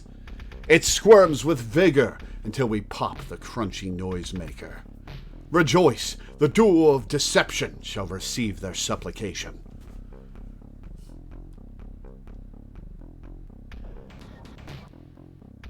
What is the doggone and Quasar thing anyway? Incorrectness! We come from the Eye of Dogar. Such a quasar exists nowhere near this location. Look in the heavens at location 22.9, 366.6 and gaze into the depths of its all-seeing eye if you dare. Write that down. Only by the sparing caress of Kazon's anointed cilia will you survive such an act. Else you will bless the altar of consumption with your ceremonial blood. Write that down so I can put it in my homeworld list. 22.9, 366.6, I think it was. Am I correct? Homeworlds. Ilrath. 2.9. 366.6. Okay.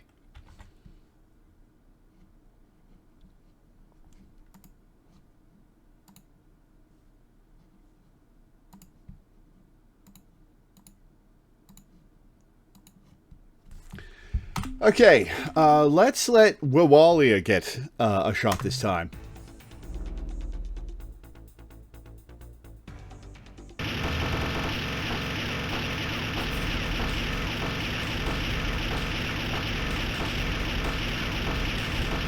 It's out of my hands, so I guess we just get to sit back and watch. Oh, got damaged. Uh-oh.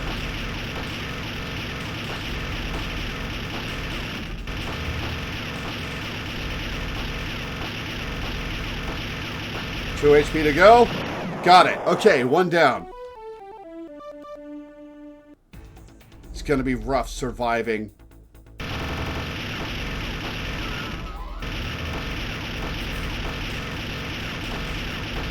This star system intact if we fight everything.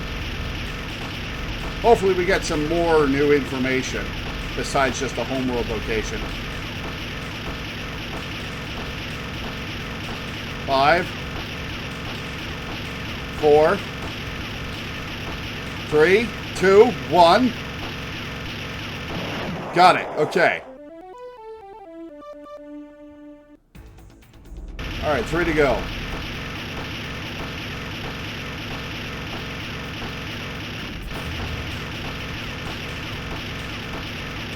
Nine, 8, 7, 6, 5, 4. Oh no, my ship is almost dead.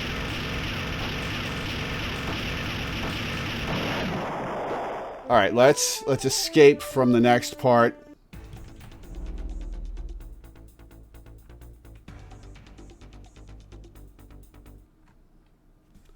Okay.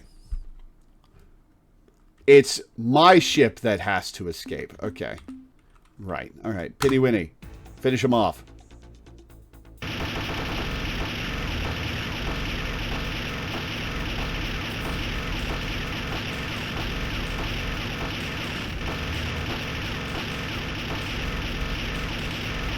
Ten, 9,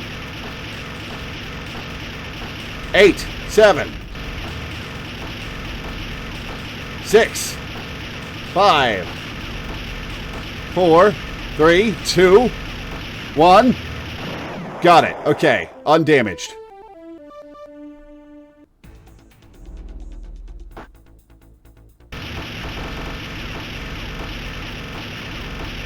Man, the Arlo ship is great.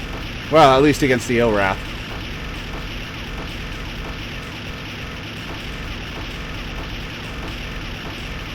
Eight, 7, 6, 5, 4, 3, 2, 1. Got it. Okay. And one more, I think. No, that was it. Cool. Getting so many resource units. Nice.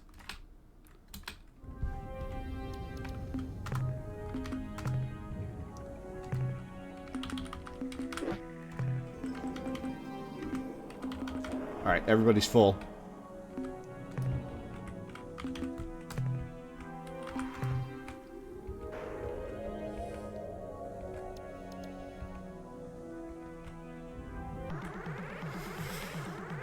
All right, we'll get to this world in a minute. Okay, only 2. Your fortuitous arrival bodes well for our ceremony of consumption. Oh, I forgot to save. The human must prepare. It must perform a complete depilation. Then anoint its surface with the larval paste of our stillborn offspring. At the altar of the duo of darkness, we suck the bony strength from the fleshy weakness. While the human squeals for either Dogar or Kazon. Human, listen closely to these words. Favor neither god with your screams, lest you tragically taint the consumption. What are you Ilrath spending your time doing? In the brief golden moment during the war with your alliance, we Ilrath enjoyed unequal merriment and festivities. So much blood and lymph fluid. Then, after the ur-quan made your kind fallow slaves, we were forced to use species indigenous to our planet for amusement.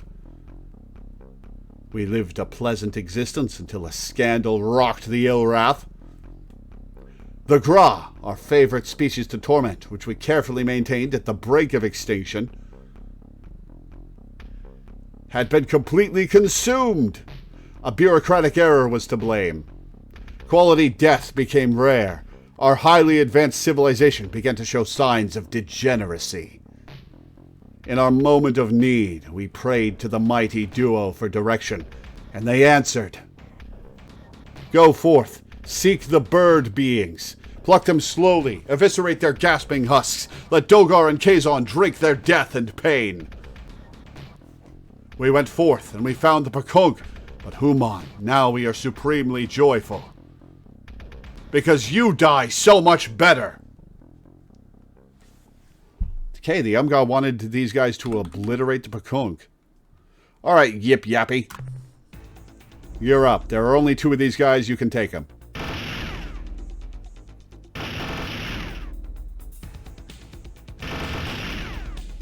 Alright, what are you doing?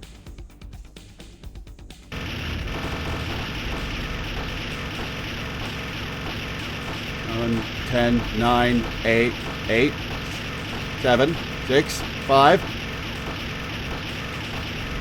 4, 3, 2, 1. Got it. Okay.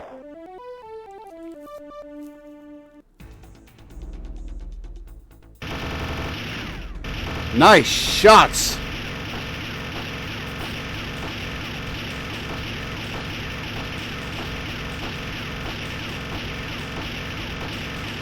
So when you're controlling the Arlo, do their shots home? Or do you have to aim them?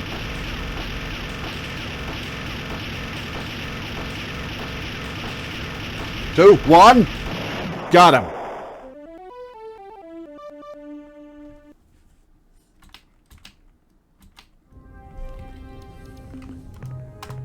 They home. Nice.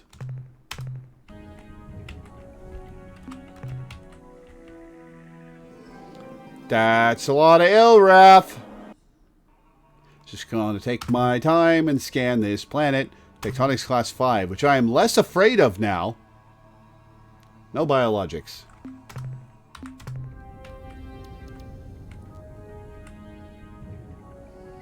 That's a lot of Ilrath in this system. Aha! We found the Murmurm.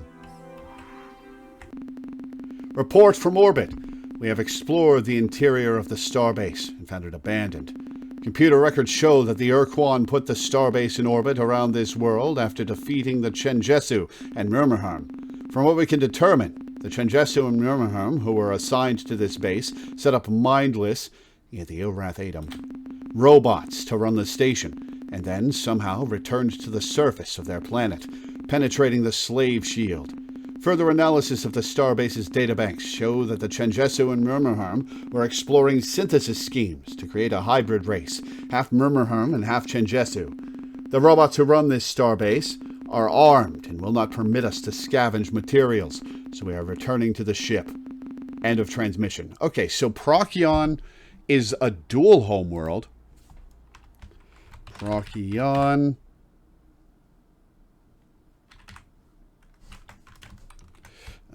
Chenjesu.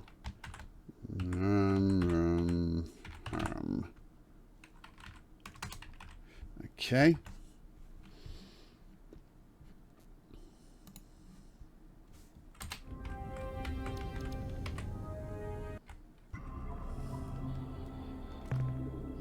Sapphire World. Atmosphere vacuum. Smaller than Earth. Well, less massive than Earth, I should say.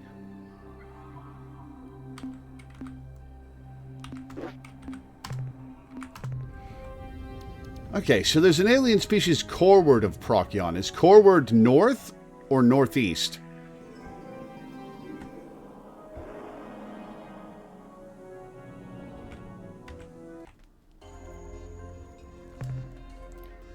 Northeast, okay.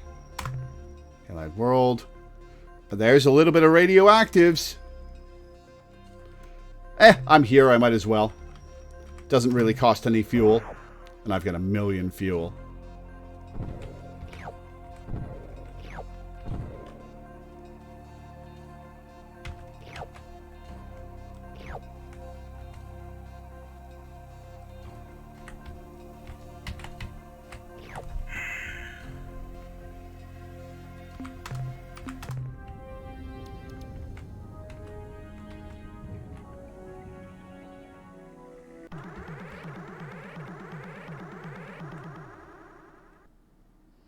Alright, converse. By the green eye of Dogar, it is a squishy bone bag human. It is waiting for Kazon to knead its body with the cilia of dread. Until it can only roll and bleat. Ha! It can only hope to be so honored. Even now, it begs for death. And so now I must decide. We're not begging for death. Are you fanficking? Our current interaction? Will it be sequentially bursting sensory apparatus until nothing remains? Will it be shaking it until it is oozing all over? Will it be by chewing off bits and pieces until it no longer functions? You don't have stuff to chew. I think not the latter. Too many bones. Okay. We mean you no harm. Relax. Relax. Yes, Dokar and Kazon could not say it better. We will engage in the best stress-relieving activity. Prepare your tepid flesh bag for death. Yip Yappy, you're up.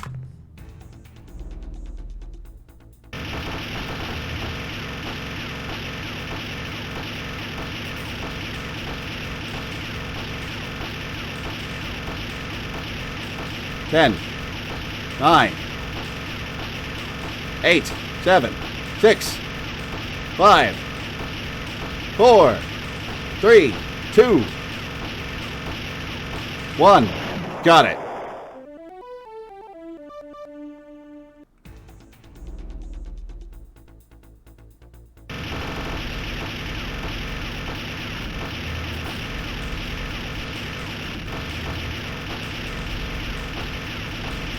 Twelve, 11, 10, 9, 8, 7, 6, 5,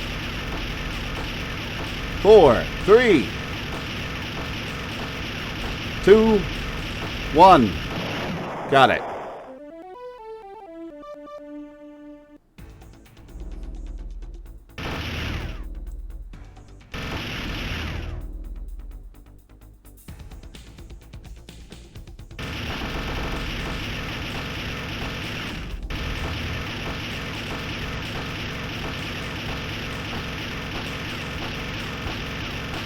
Seven, 6, 5, 4, 3, 2, 1. Got it. Yep, last one, I think.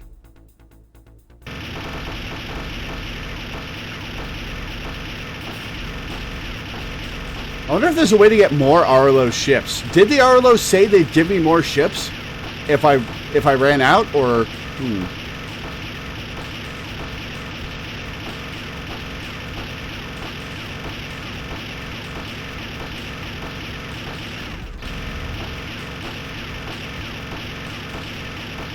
Five, 4, 3, 2, 1.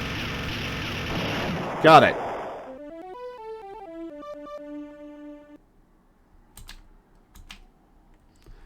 500 resource units.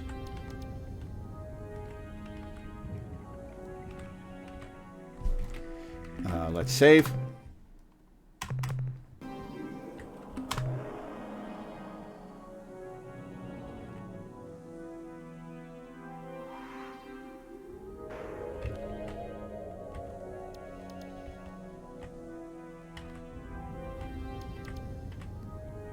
Moons.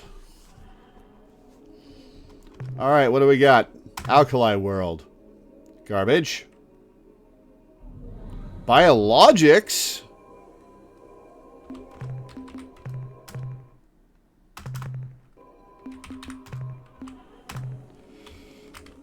No real weather or tectonics. Oh, it's these fast guys. Oh, it's those guys. Okay.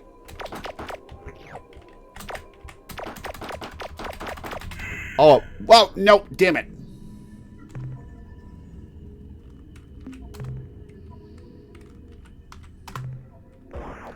He undispatches me.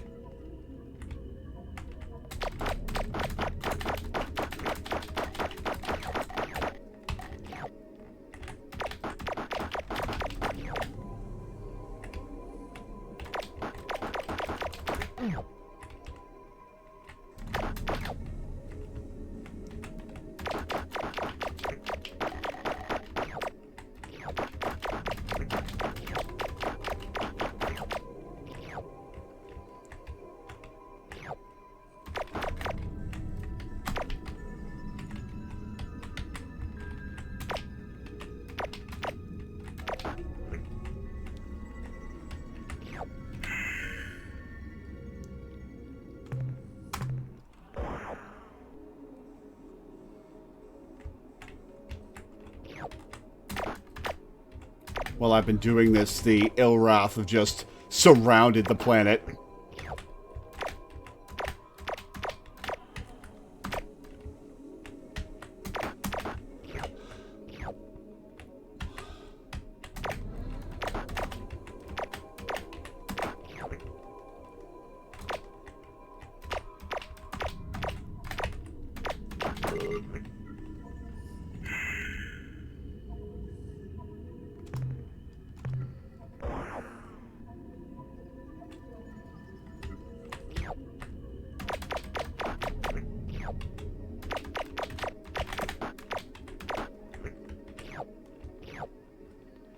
And done.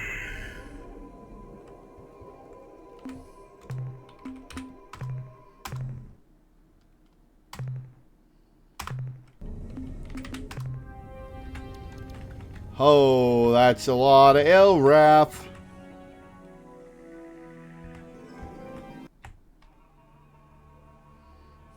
God, it would be so funny to go to the Ilrath homeworld and fight 3 dozen Ilrath ships with a single Arlo. Dust World. Garbage. Biologics, though.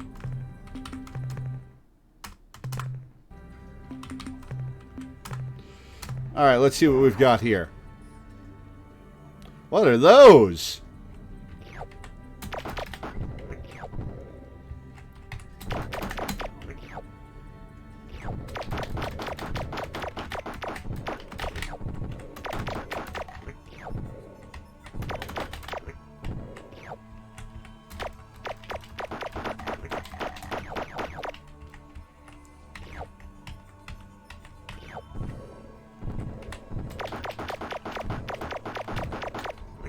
Not the bees, yeah.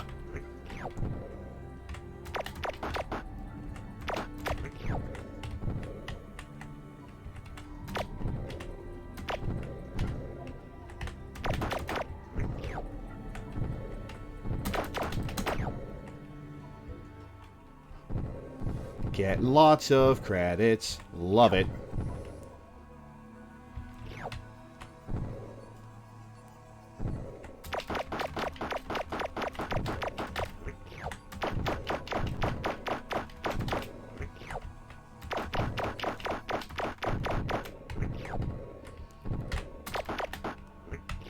And that's all the data. And that's all. Nope, there's more. Okay.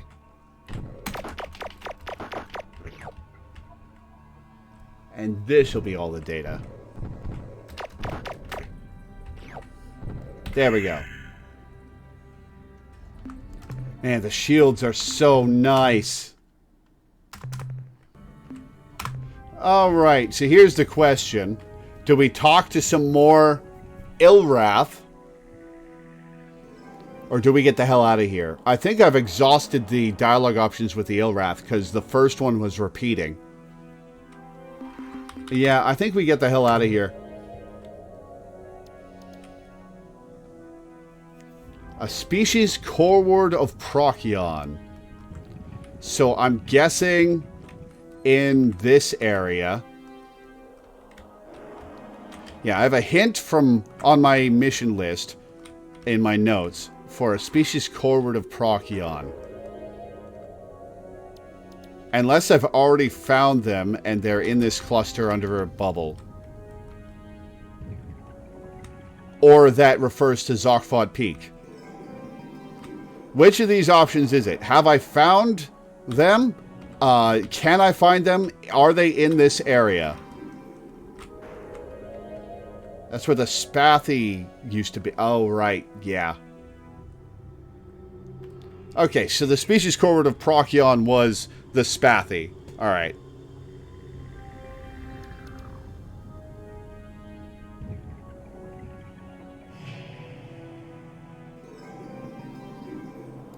Probably either ZFP or something on the other side of the ur-quan. Okay, let's see. Let's see.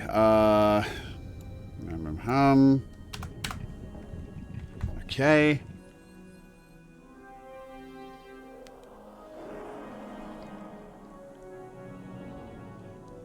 You know what? I'm curious about down here.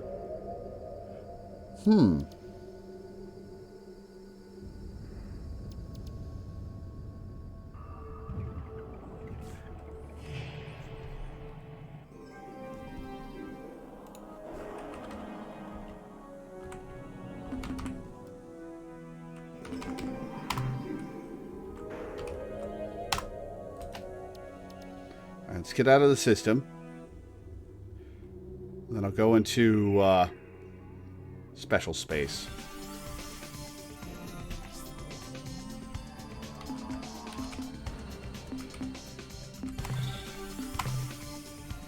Quasi-space.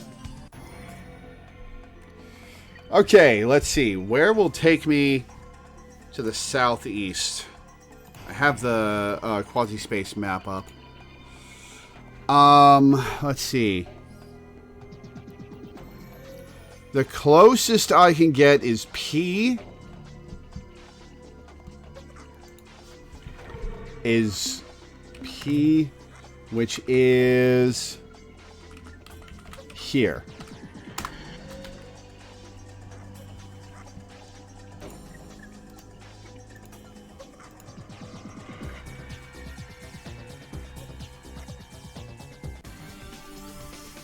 All right.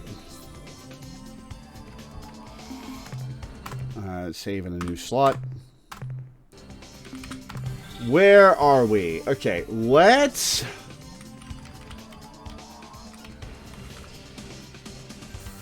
You know what? I'm curious. Let's head down to Alcor and see what's what. We'll start there.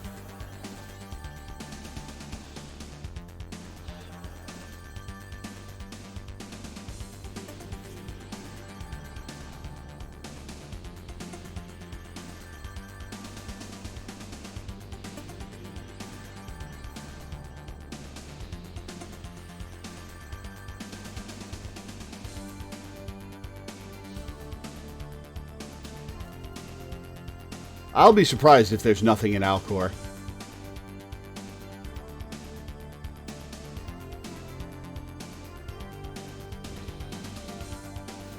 It's in a very interesting position on the map, so I think there will probably be something there.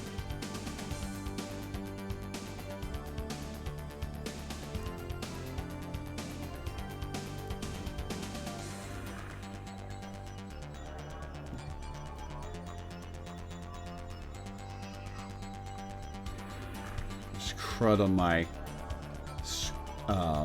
monitor right next to the map marker. Alright, what do we have here? I really don't know if I ever went. Well, let's take a look. From the outside in. Oh, this one's got a moon. Moon first. Ooh, light world. Oh, that's some treasure. Hell yeah, okay. Alright. Some good shit here.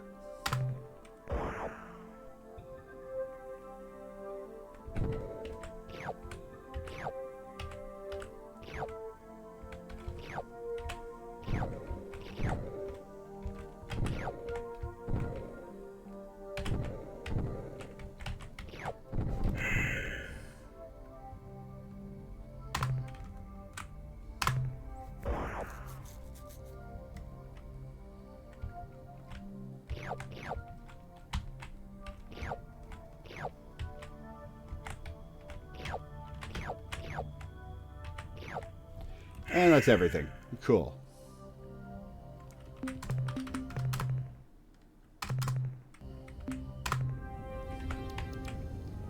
And to the planet. Nope, to the planet. Organic world. Garbage resources. No biologics. We'll pass. Alright, that's planet 6 to planet 5.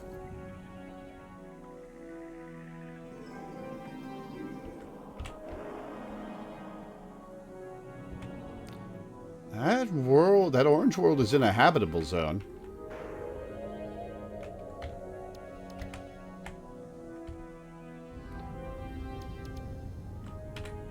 The one closest to the star.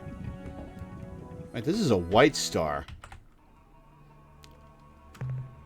Is this gonna have a rainbow world in there? Tectonics class 5.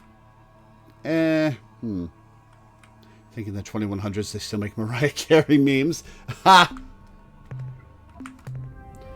Yeah, I think I'll pass on Alcor 5.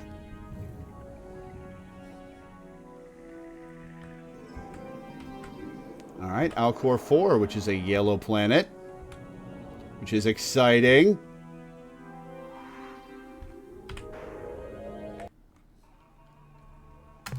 Auric World. One thing of gold? Really? Well, we'll pick it up.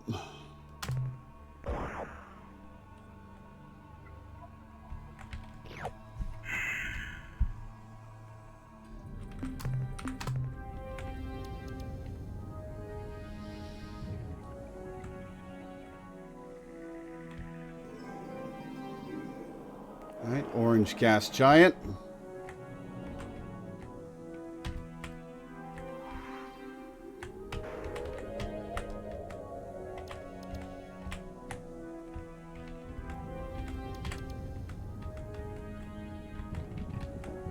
Oh my god. Oh my god. There we go. Okay.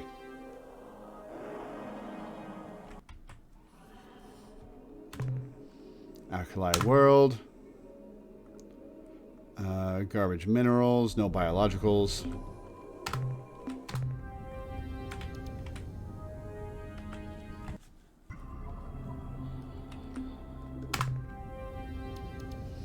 That's Alcor 3.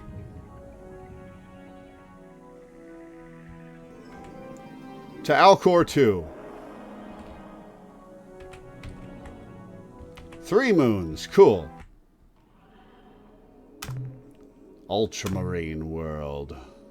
Blues and greens. Biologics. Okay.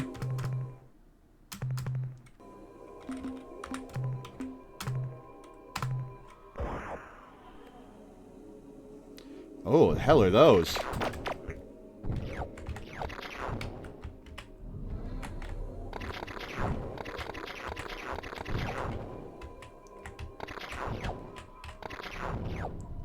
Weather is such a pain in the ass.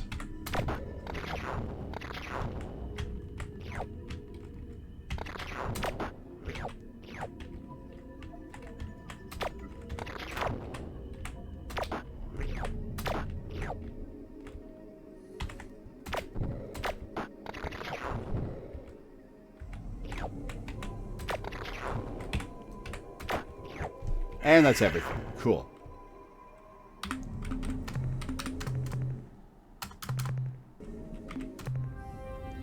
And Moon 2.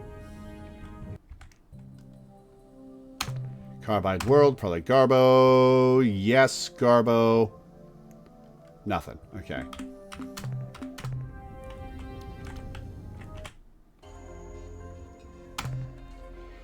Noble World. That's a lot of resources. And it does not cost a lot of fuel to get down there. Hang on. Blue is 4 per.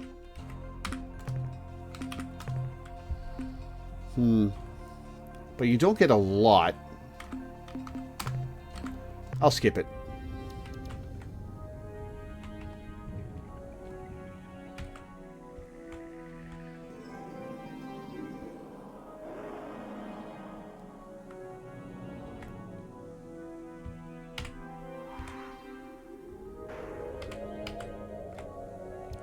All right, what do we have here?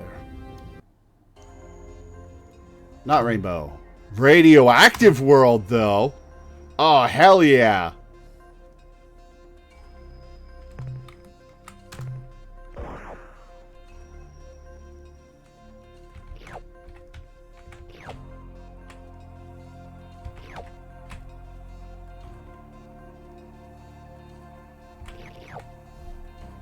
Anything else? No, that's it. Okay.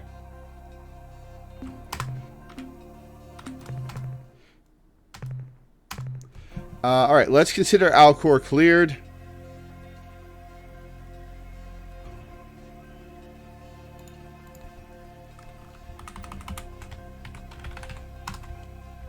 Okay.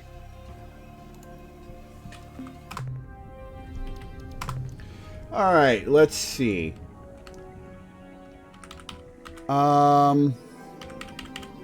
Let's start with Epsilon RAA. Go through the little ones and then go to the supergiant.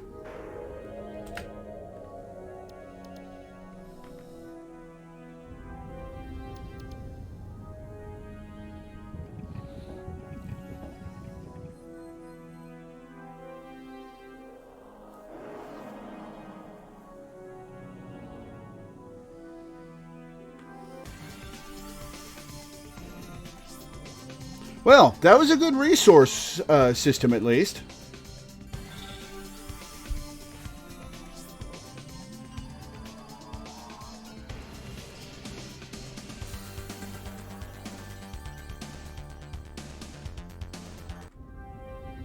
Hey, this will be an easy one to navigate through.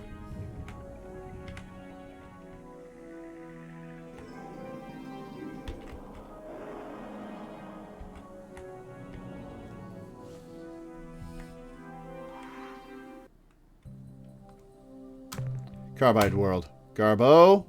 Yep. Yep.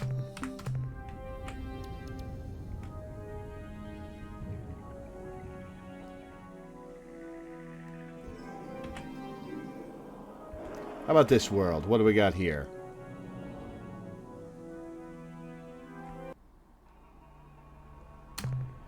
Opalescent world. On blues and greens, no real fuel cost for dispatching. Yeah, sure.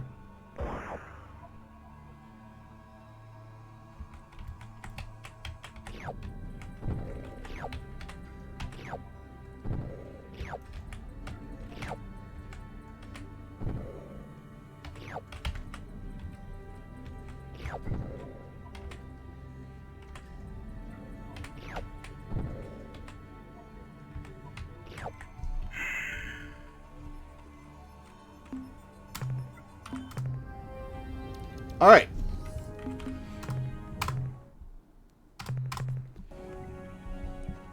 Let's see. Cleared systems. Write this down. Epsilon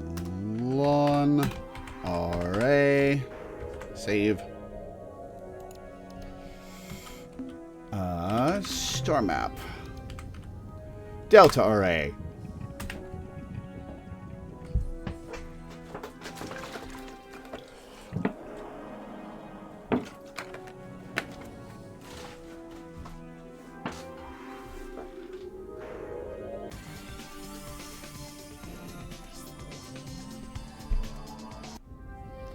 A bunch of little worlds in this one.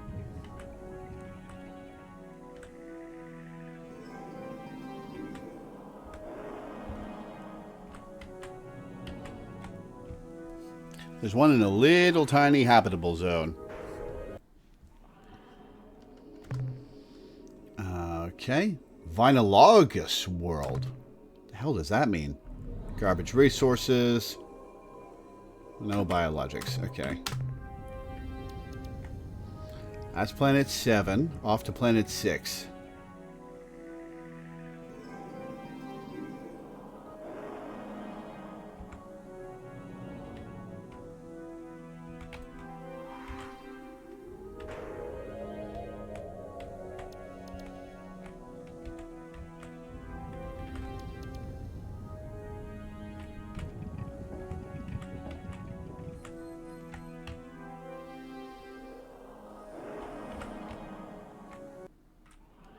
What do we have here? Ultramarine. A little bit. Lots of biologics. Okay.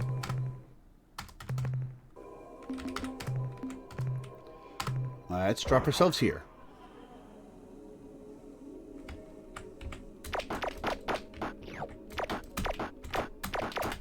Oh my god, you've got so much HP.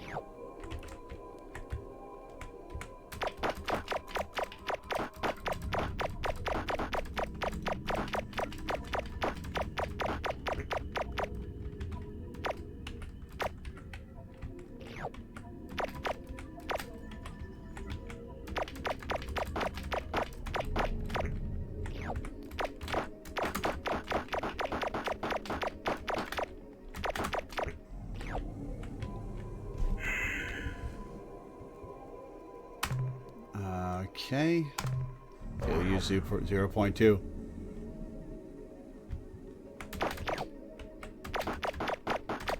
It was moving so fast, its data kept moving after it died.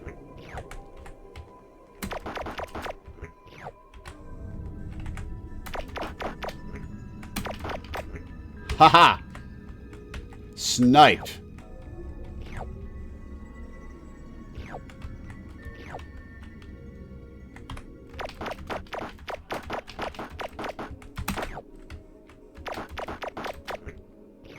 Oh, those things are worth so much.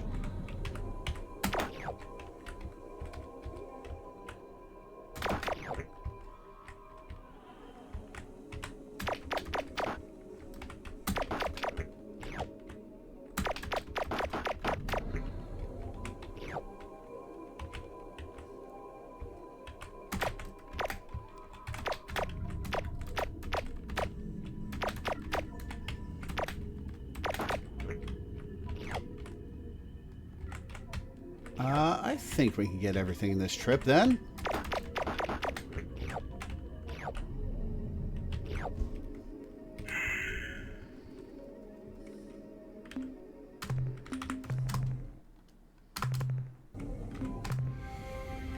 Alright, on to Planet 5. Which I think is over this way? Yeah, it is.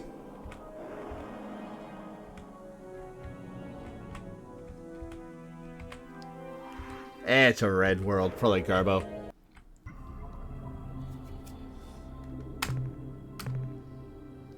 Garbage resources. Got an atmosphere. No biologics, though.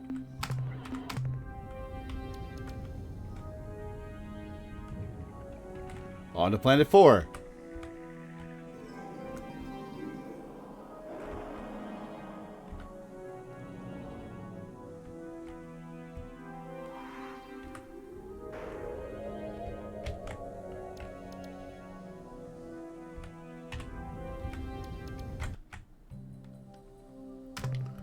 Acid world with a vacuum. How is it an acid world if it's got no atmosphere? All right, to Delta Array 3. Pointed right at it. I was pointed right at it.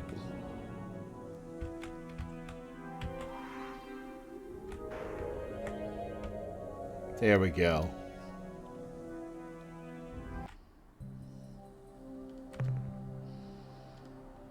Oh, it's a piss world. Lovely. Nothing. To planet 2.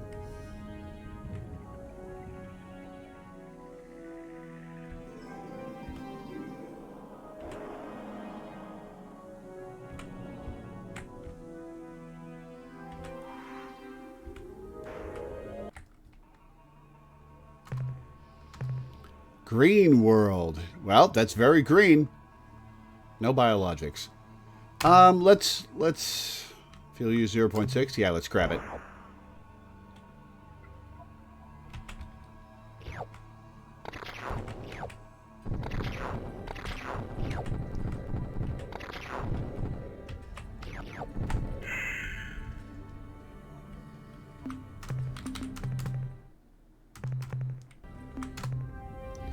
All right. Time for the habitable planet.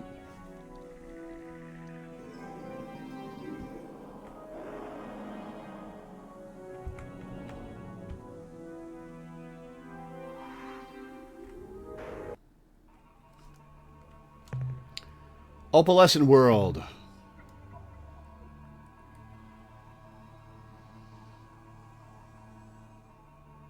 Hmm. 0.4 fuel use. Yeah, we'll grab the blue and greens.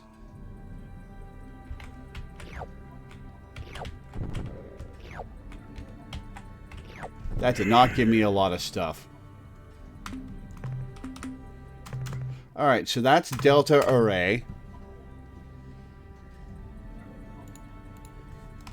Delta Array. Save. Alright. Next array. Alpha Array. Cool. Ooh. I want to see what's up with these stars after I do the arrays.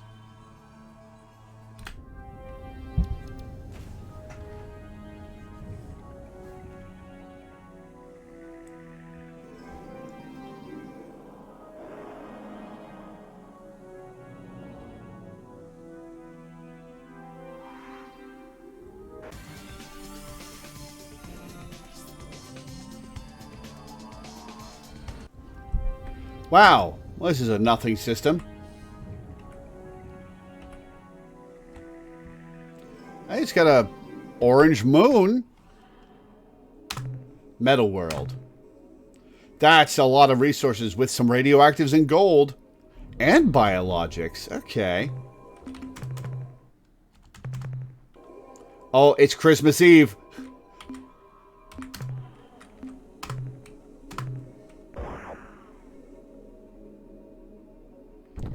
Oh, it's super easy biologics to deal with, too. Cool.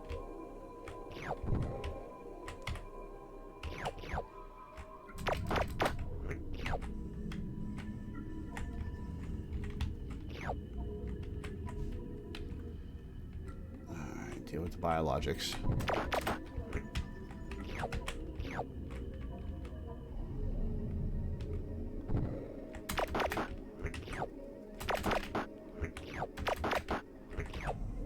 That's all the. That is not all the biologics. There's one more. Then we'll grab the orange and gray.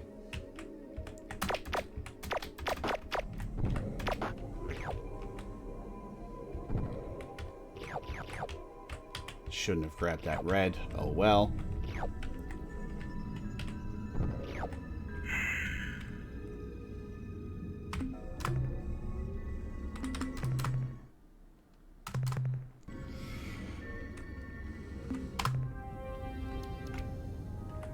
And let's see this world.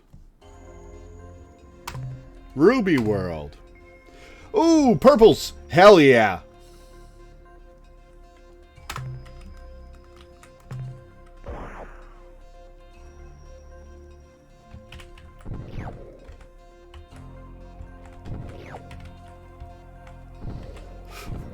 Excuse me.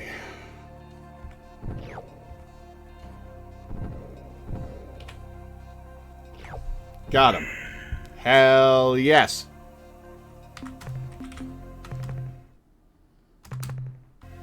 Merry Christmas to me. I got to open my presents early. Alright, that's Alpha Array finished. Alpha Array. Alright, on to Beta Array.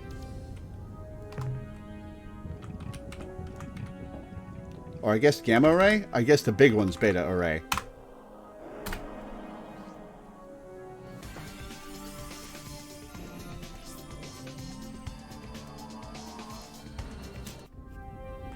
Another nothing system with a pink world. Okay.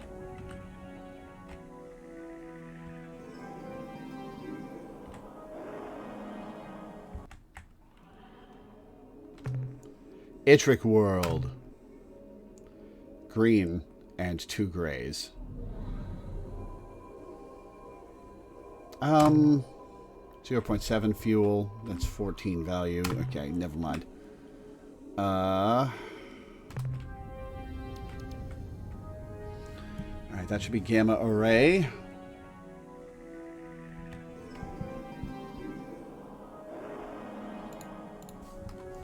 Gamma Array. Save. Now for the big one. Or Beta Array, yeah. Now for the big one. Beta Array.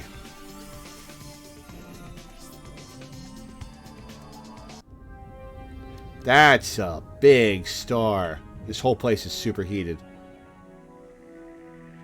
And there's Melnorme here. Cool.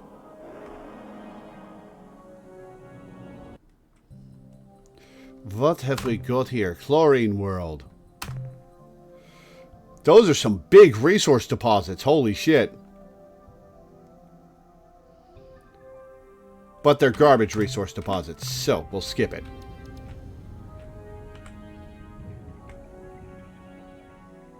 With my new shielding, I can probably go to all these supergiants now.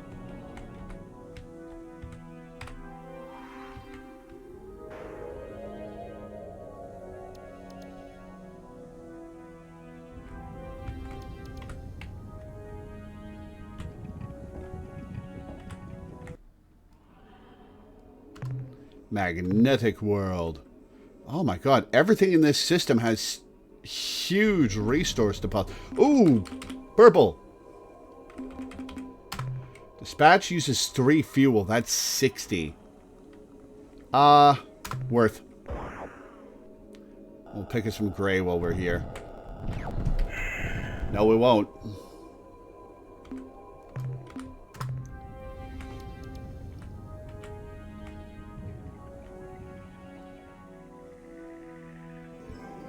To planet 2.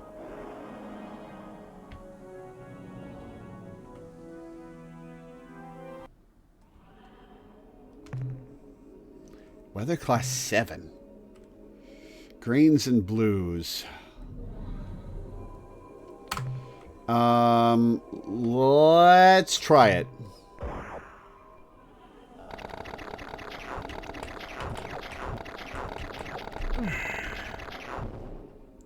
Yeah, I think that's good enough.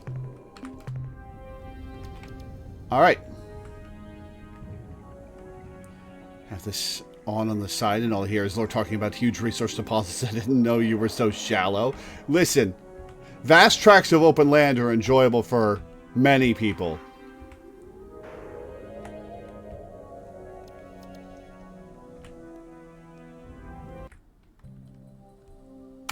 Purple world.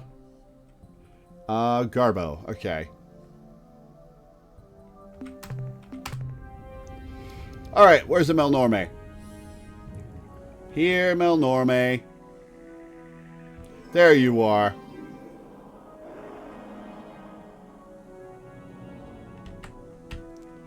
Nope. You're our favorite customer. I'd like to sell data. 702 credits. That'll get us a bunch of info.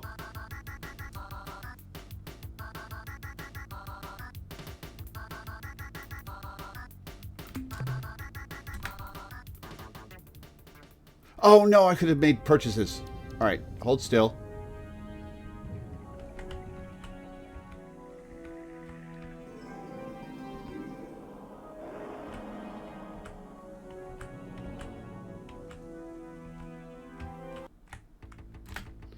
I'd like to make some purchases. I'd like to buy some info. Information about current events. You may have noticed the presence of an increasingly large number of red probe vessels. I already dealt with this. Which move with great speed and attack relentlessly. We are sorry to say that this is our catalog item, 2418B. Do not blame us. We are not responsible for this violent folly. The product is not being used in the correct manner. Should you wish to confront the actual wrongdoers, we suggest you search the planets in Beta Corvi for the probe's owners. More info. Not more than 50 years ago, the Druge were informed by the now extinct Burvixese race of a powerful alien nation called the Uchwig. Yeah, I want more info about them. The Uchwig, the Burvixese explained, were pleasant, sophisticated creatures, but they were also terminally depressed and often spoke about ending their lives. By activating a super weapon, some kind of gigantic bomb, which is where the Shofixti got it, which they had found on one of their worlds. Zeta Hyades 6b, I think it was. Write that down. Zeta Hyades 6b. The Druge recognized the description of the bomb as a precursor planeteering tool, which indeed was an explosive device of unrivaled power, and they set out to make it their own. Though the revolting, criminal, insidious Druge rarely leave their sphere of influence, it encompasses Algol, Almagest, and the Persei stars. Write that down as well. They made a special trip on this occasion to the Aquarii constellation, where they made contact with the Uchwig. Aquarii, write that down. There is a device commonly known as the ur-quan. Ushers in a new age. Is it now in your possession? Ah, I see. The Druge sold this device to the Uchwig, explaining that it was a precursor personal magnifier, which would enrich the lives of their entire culture in too many ways to describe specifically. The Uchwig, I am sorry to say, fell for the Druge's foul ruse and snapped up the ur-quan immediately. Fortunately for us all, the Uchwig did not pay the Druge's requested price, the super bomb, and instead gave them a collection of historical oddments and genuine artifacts, which to this day the Druge are trying to unload on unwary buyers. Okay, we got a bunch of information there. Zeta... Okay, I need to identify stuff. Zeta Hyades 6b. What did they say was there? The Druge are Algol, Almagest, and Persei.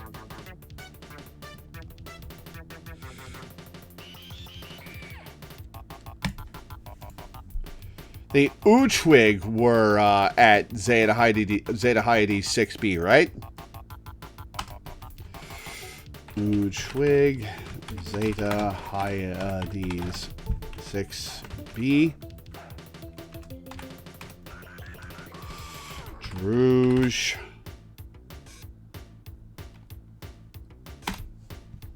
Hello, happy camper. How's it going?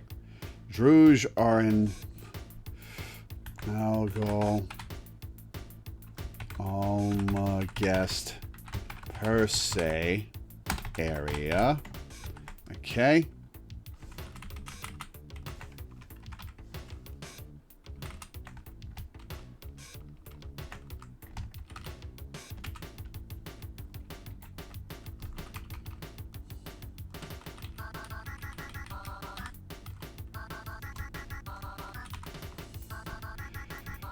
And what was a query?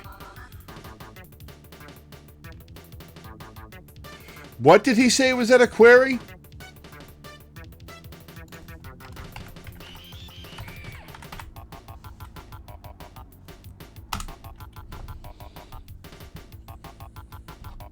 The Uchwig superbomb, which I previously compared to the bomb that supernovaed the Shofixti Sun. Uchwig homeworld is a query. Uchwig. Okay. Bomb. Zeta Hyades 6B. Have I been to Zeta Hyades?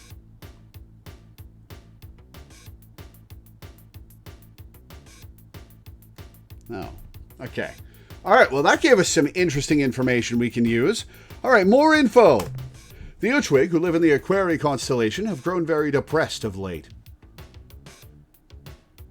They accidentally broke the supposed Ultron sold to them by the felonious Druge.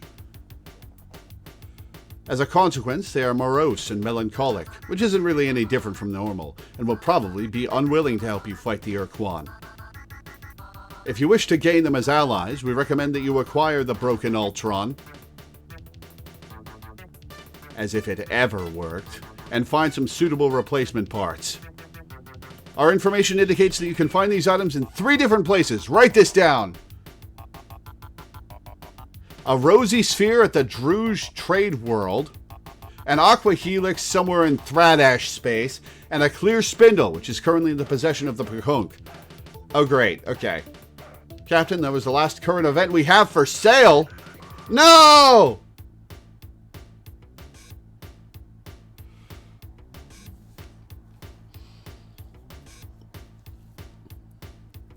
Rosy Sphere, Druge Trade World. Okay. Ultron. Rosy Sphere, Druge Trade World.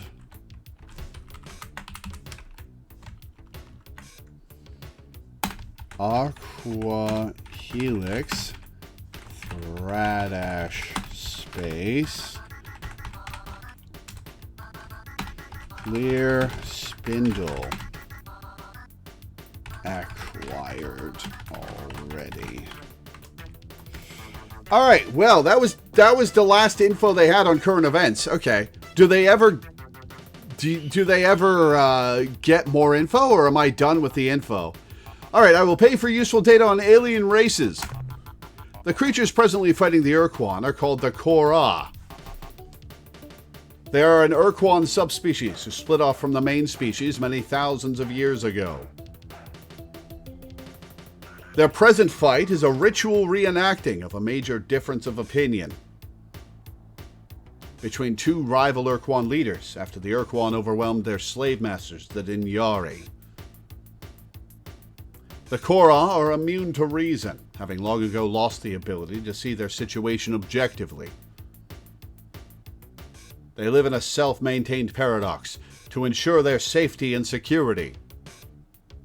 The Korra fight an endless battle against all other sentient species. More! I must warn you about some very bad people. The Druge? Is this worth so many credits, you ask yourself? I assure you it is. The creatures are called the Druge, and they are a callous and evil race.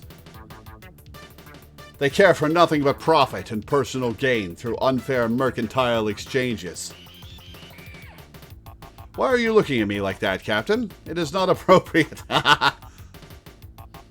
As I was saying, these wicked creatures will try to sell you commodities at unreasonably low prices. Oh. Hoy, they almost give away fuel.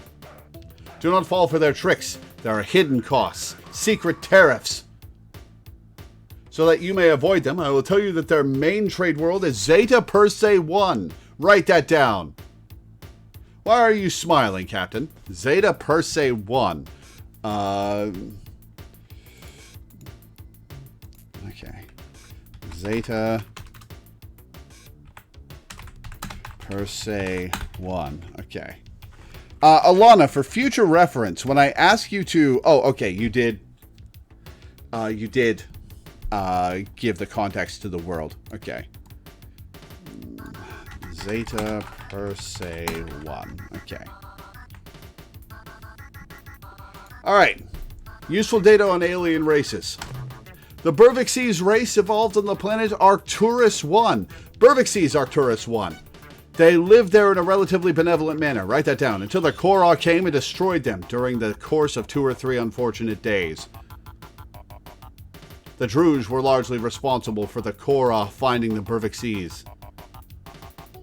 You see, the Burvixes were in long-distance hyperwave contact with a race known simply as the Grrr. For decades, the Grrr and the Burvixes traded much valuable information. Until the Grrr came under attack by an invading race who you may know as the Korra. The Grrr warned the Burvixes that the Korra located races by their hyperwave transmissions, and that they had already discovered the radiations from the Druge, who are probably a slave race now. Oh wait, no, the Korra kill everybody. When the Burvixes were kind enough to warn the Druge that a hostile alien race was homing in on their hyperwave radiations, the Druge shut down all their transmitters and erected a powerful hyperwave beacon on the surface of the Burvixes moon. Oh, what assholes! The Korra changed course, attacked the poor Burvixes, and sadly destroyed them all. Okay, that sounds like something we can go retrieve. Arcturus 1. Burvixes. Arcturus 1. Okay. Alright, more! I can get 4 more. The Thradash are an arrogant, stubborn, and thick-skinned species who reside in the Draconis and Apodes star systems. Already got that. They have little or no respect for anything but force, which they admire greatly. To make the Thradash your friends, you should consider killing most, but not all of them. I was thinking that might be the case. In addition, they guard some kind of sacred relic at the star system Zeta Draconis. Write that down. Though we do not know the true nature of this artifact. Zeta Draconis artifact. The Thradash homeworld is at Delta Draconis. Okay. Let's see. Thradash. Delta Draconis. Aqua Helix is Zeta Draconis. Okay. Befriend Thradash. Spank them. Okay. Because they're masochists. Useful data on alien races. After the war, the Chenjesu and the Murmurhum chose to be slave-shielded on the Chenjesu's homeworld at Procyon. We suspect that they are melding their 2 species to form some kind of new hybrid race. A race which may well be powerful enough to destroy the ur-quan single-handedly. What, from one world? However, by our calculations, this process will take many decades, if not centuries. Should you wish to talk to them, we recommend you invest in a hyperwave communicator, hyperwave broadcasting system which is powerful enough to penetrate the shield around their world. Hell yeah! Thought so. Okay, we'll definitely go for the Burvixes hyperwave generator. Should be a key, probably same as secondary weapon that shows a transcription after each dialogue. Okay. That's Q, I think? No. F? G? R? T? Z? X? C? V? Nope. Never mind. Useful data on alien races. The Mycon are using this time while the ur-quan have their attention elsewhere to expand their sphere of influence as fast as possible and seed more worlds. The Mycon colonized planets by launching tough spore pods from orbit and injecting them under the planet's surface. Months later, after the spores have grown hundreds of thick, fibrous tendrils under the planet's crust,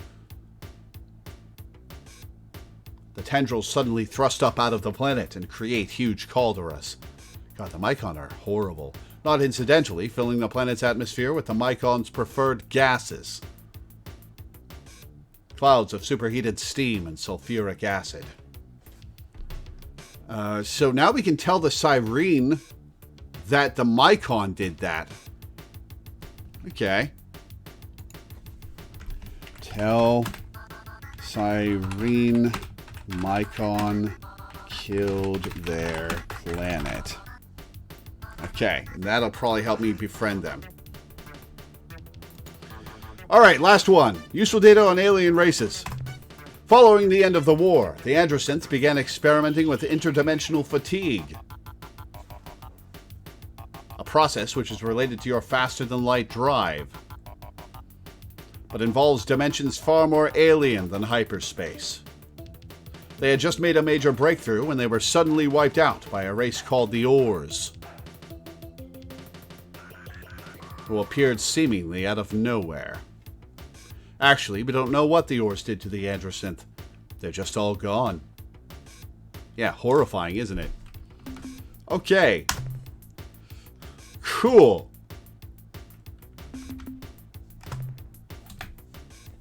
Alright, let's save now that we've got all that information. We just got a shit ton of information. Holy balls. Okay.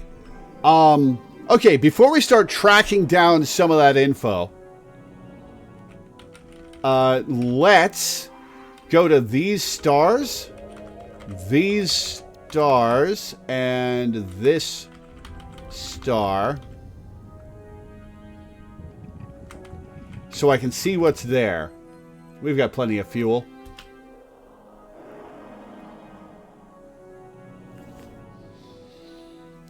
We've got so much information now.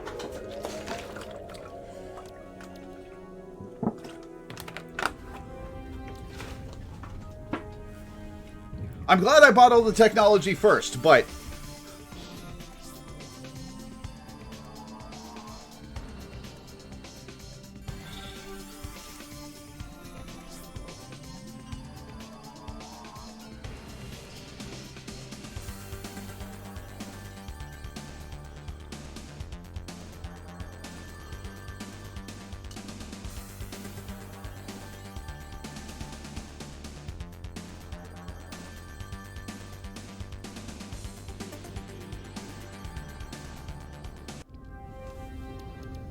oh, right. Beta array is done.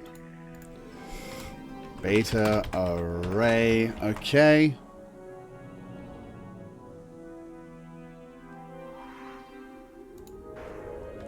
Beta array. Malnorme. Okay. Cool. Gamma Trianguli. Gamma Trianguli 6 is a gas giant.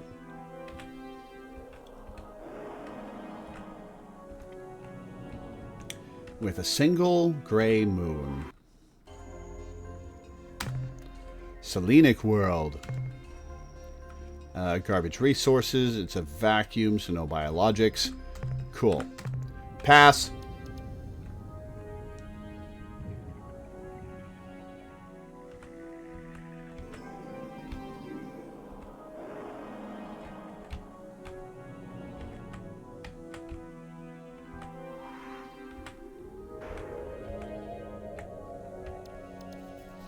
All right, planet 5. Pellucid world. 1 purple. And it'll cost no fuel to drop in on it.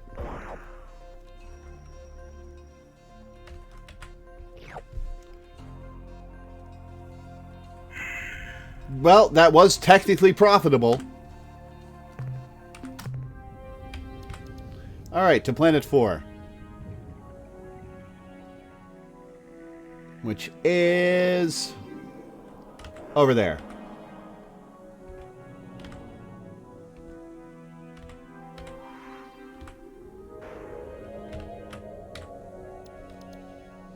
It's got a moon. Ruby World, hell yeah. Oh, that's a lot. Oh, hell yes.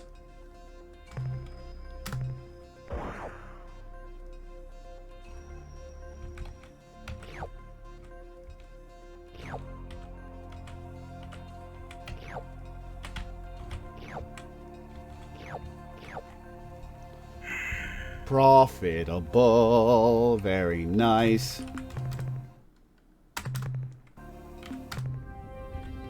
And what's on the moon? Ultramarine world. A couple blues into green. Biologics, though.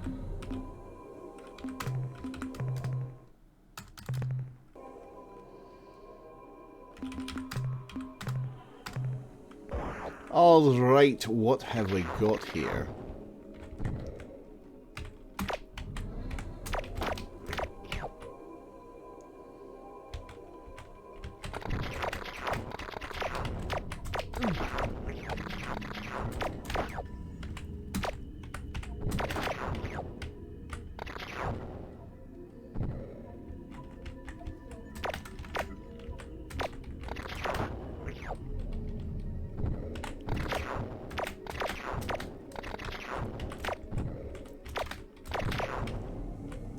Get back here.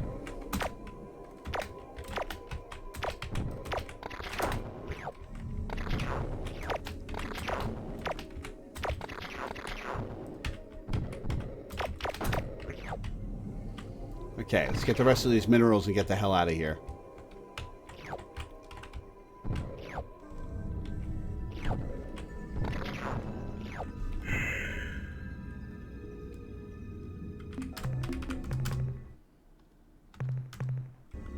Technically profitable, the best kind of profitable. Hey, it's net positive Gil, so... Alright, planet 3 is that purple world over there.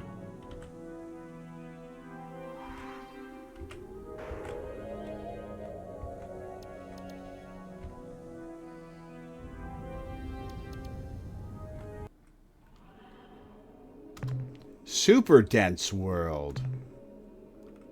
Garbage resources. Biologics? There are biologics here.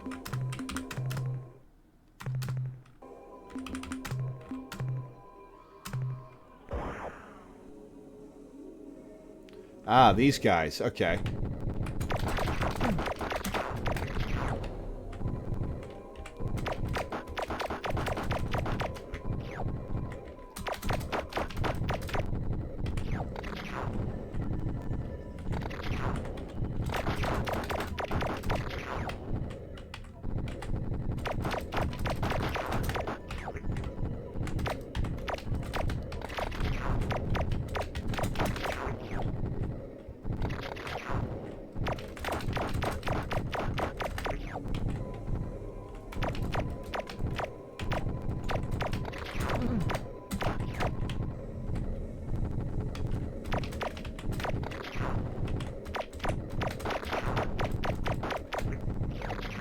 And one more.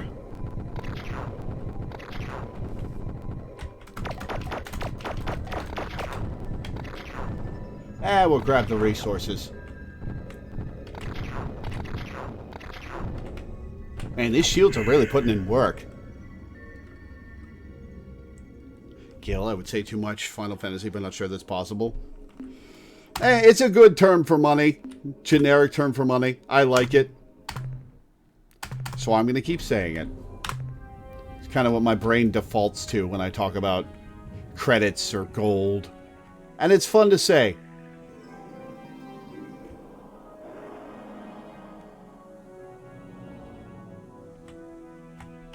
Oh, come on.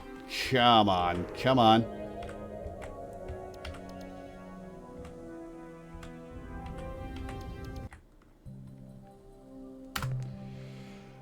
Oh, it's a piss world with Class 8 tectonics.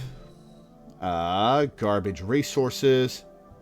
No biologics. Cool, we can simply disregard it.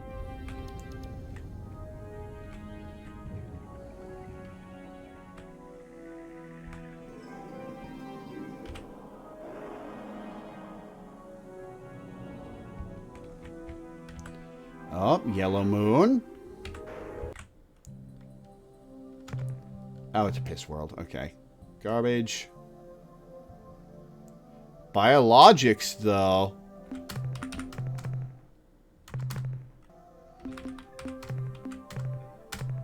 Let's see what biologics we have here.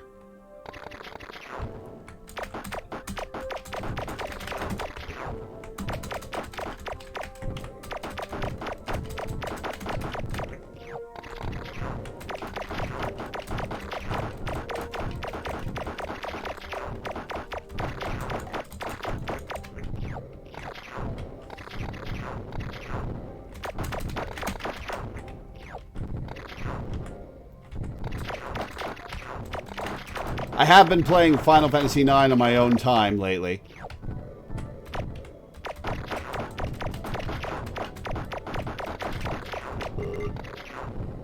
Oh, I'm full. Ow.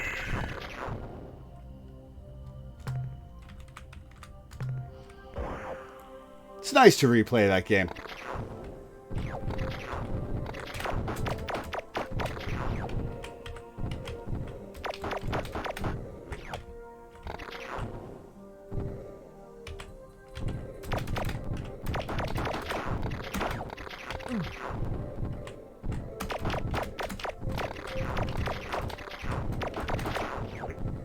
Alright, got it. That is by far the best Final Fantasy. It's nice to play it again.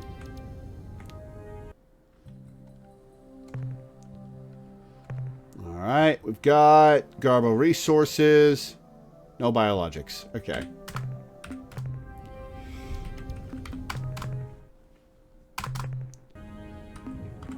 Alright, Gamma Trianguli cleared.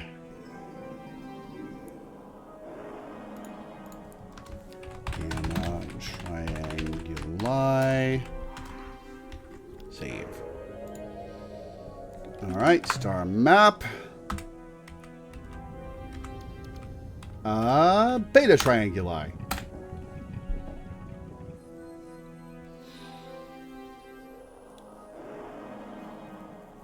And the cute combat, or whatever you want to call it, a bit unsatisfying in 9. The ATB system, it is just fancy turn-based. Find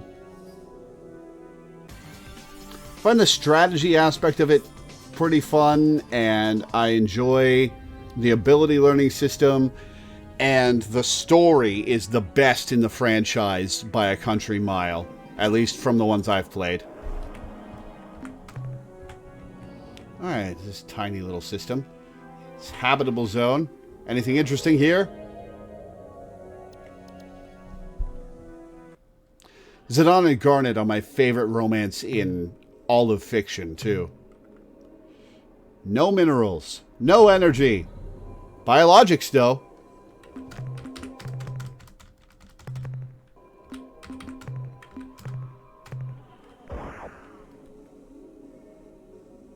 Oh, it's the good stuff, too. Well, I should say the easy good stuff. The good, easy stuff.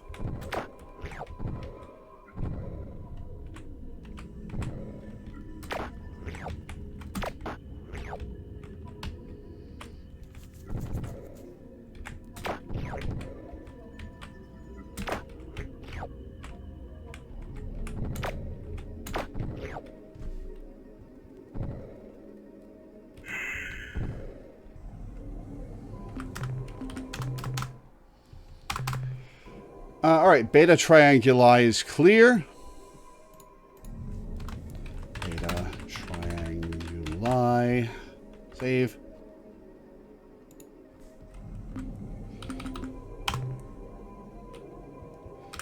Alright, Alpha Trianguli.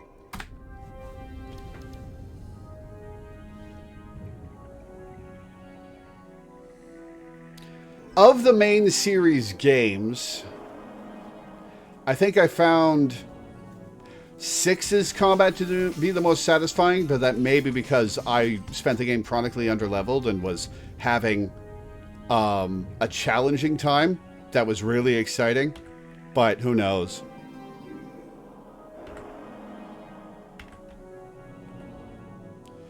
Oh, 4 moons here. Okay.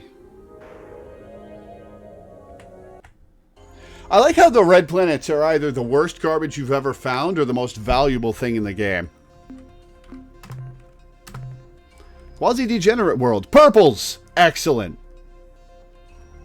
Tectonics class 5. Okay.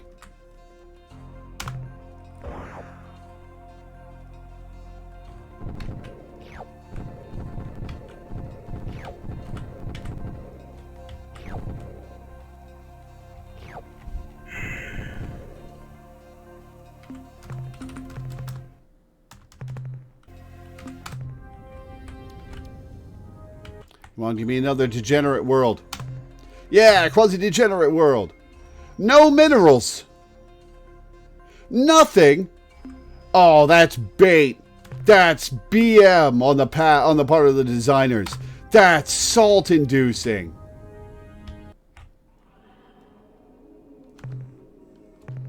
Intric world. Nothing. Biologics, though.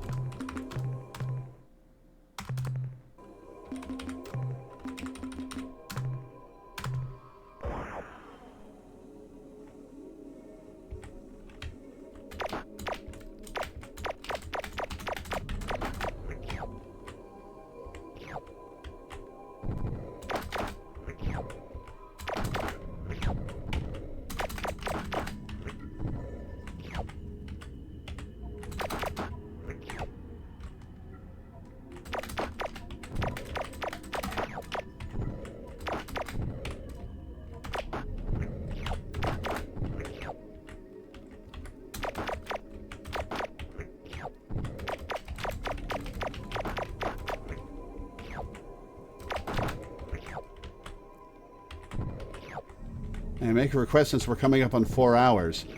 I think I owe you extra time still. So I was considering going for longer, but what is your request?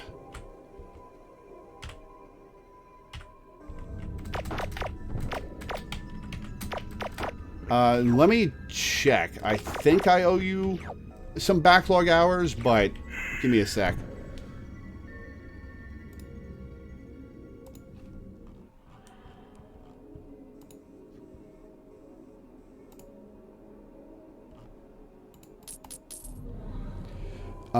Oh, I do owe you backlog hours.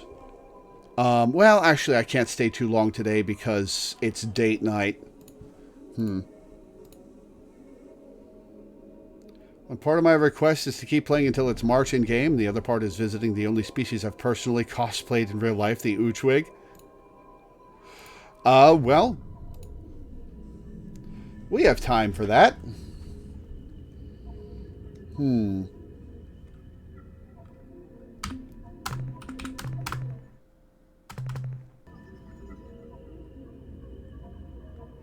Trianguli is possibly the blandest constellation name. What's that one look like? A lion. And that one, a scorpion. And that one, a triangle.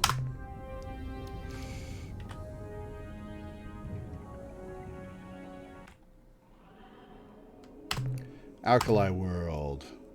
Garbage resources. No biologics. Okay. Alright, that's planet 8. On to planet... Where is planet 7? There's planet 7.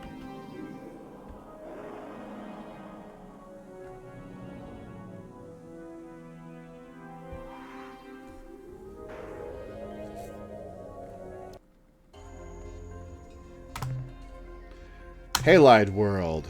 I see radioactives. Yes, I do see radioactives. And we will pick up just the radioactives.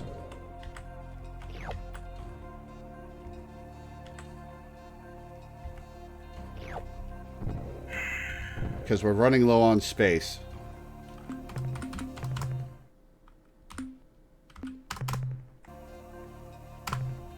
Hang on. We've been away from Sol System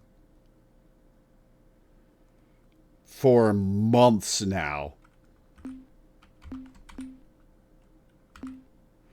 We've been away from Sol System for November, December, almost 3 months.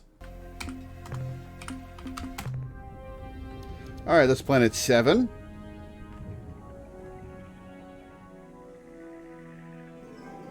Planet 6 is over here.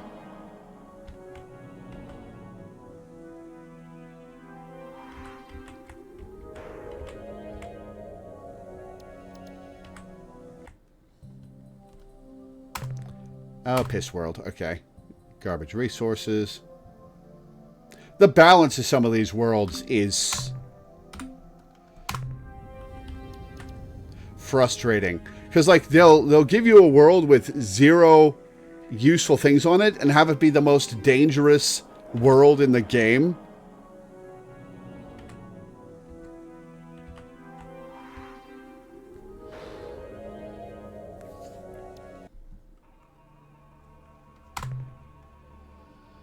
Azure World. Garbage resources. Biologics, though.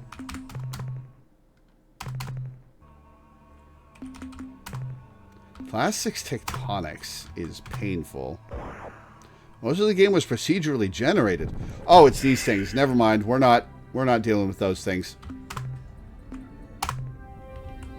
Not worth it while dodging tectonics.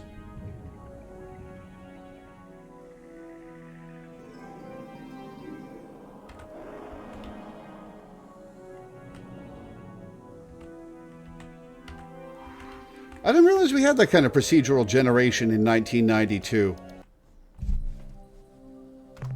Carbide world. Garbage.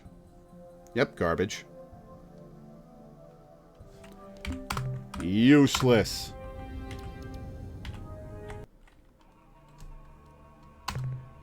Primordial world. Class A tectonics. Garbage resources. No biologics. I guess this is in the process of forming amino acids. Alright, that's planet 4. On to planet 3.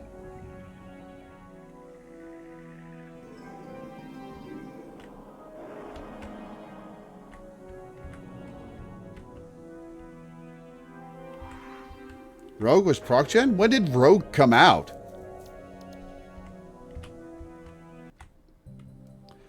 Rogue came out in 1979? Holy shit.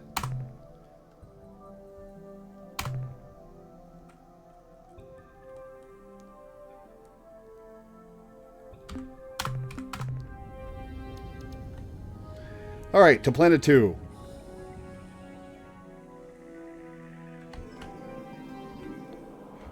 All these regular planets, and then there's a superheated one right next to the star. Big jump from teal to bright red. Chlorine world. Uh-huh. That is garbage resources.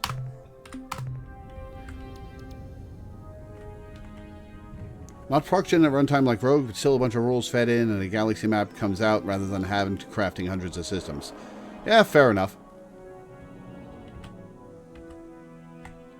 I guess they only had so many resources as an indie dev.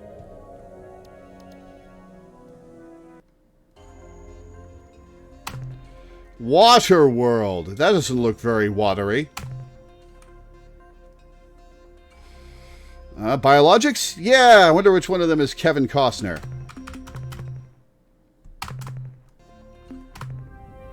Whoops.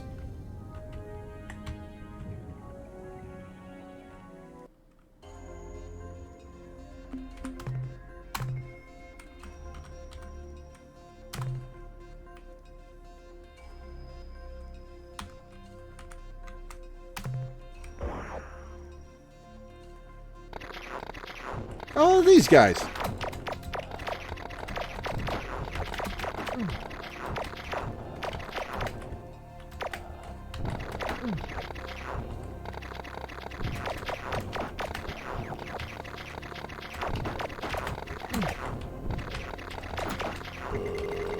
Oh, I'm full on data.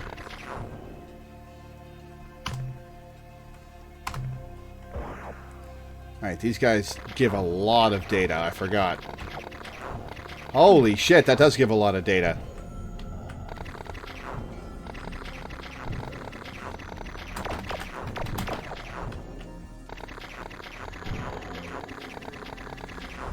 Get back here.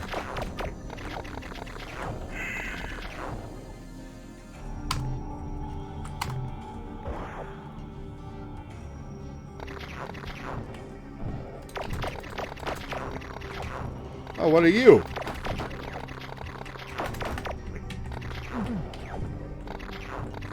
And that's it. Nope, there was one more. Yeah, we've got the fuel. Might as well grab resources while I'm here.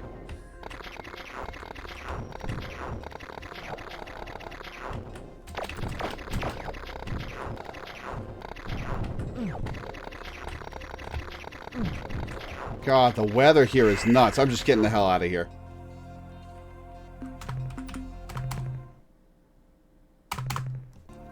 Alright. Mark down. Alpha Trianguli. Save. Alright. Get the hell out of here. I want to go to this star, and then we'll head back to Sol, drop off all sorts of stuff, and then go for the Ur-twig.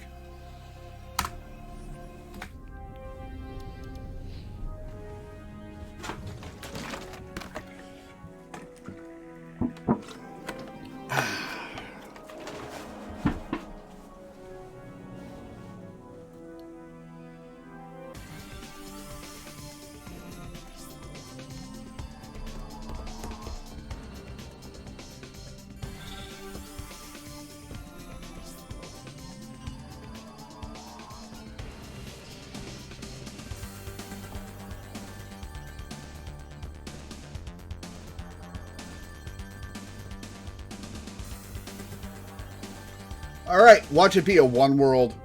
Nope, okay. 5. Alright, let's go to planet 5 first. Oh, we got a yellow world. We got an orange world over there.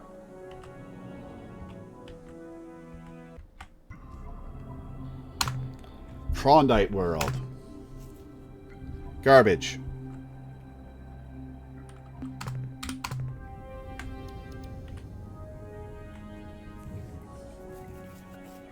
Alright, planet 4. Organon is the name of this system. Interesting. Is every star in Star Control 2 based on a real star?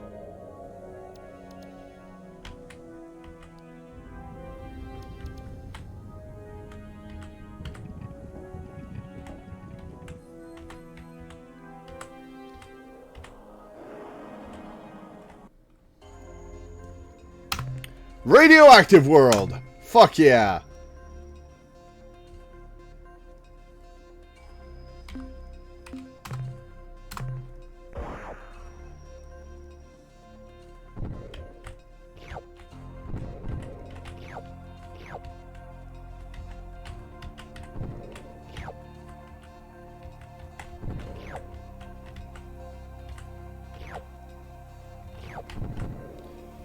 Alright, got all of it in one trip.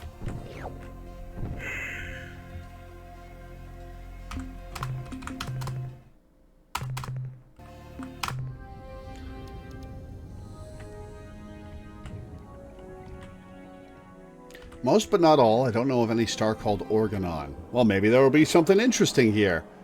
Planet 3. There is a habitable world there, or at least a world in the habitable zone. Trondite world. Garbo.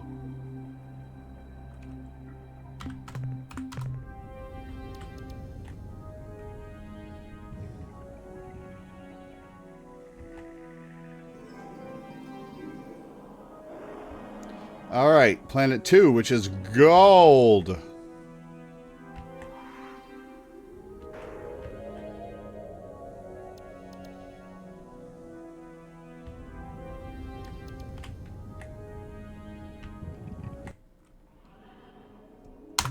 Plutonic world.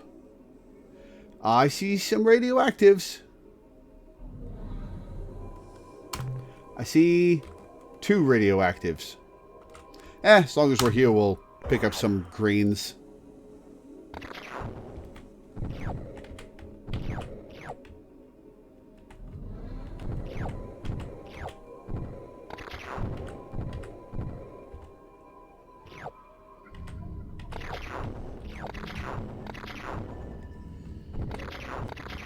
Excuse me.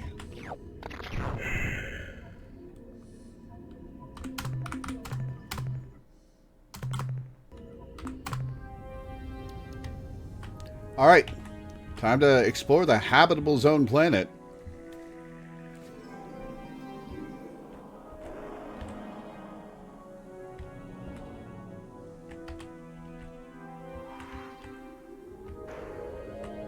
It's even got a moon.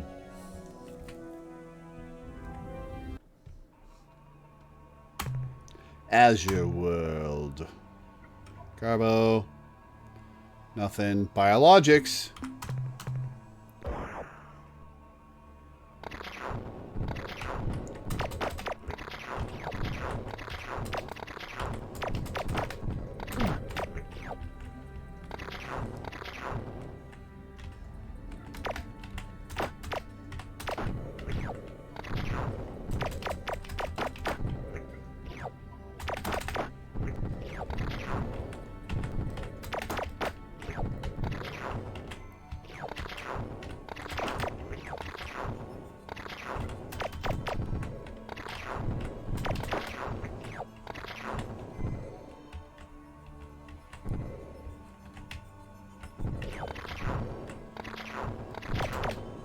I think what's frustrating about the weather is that you can't avoid it. Like, you can avoid the tectonic spikes if you're quick and light on your feet, but the weather just randomly damages you whenever it feels like it with no recourse.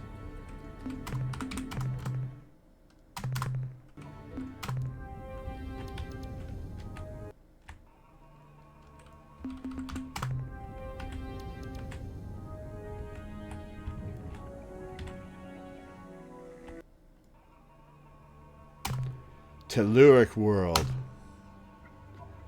1 gray mineral. No biologics. Okay. Alright. Organon has been cleared.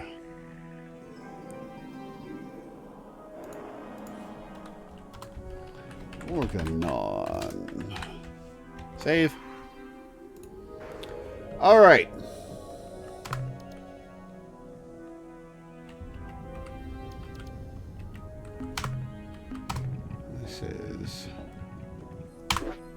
Can't use that when I'm in a star system.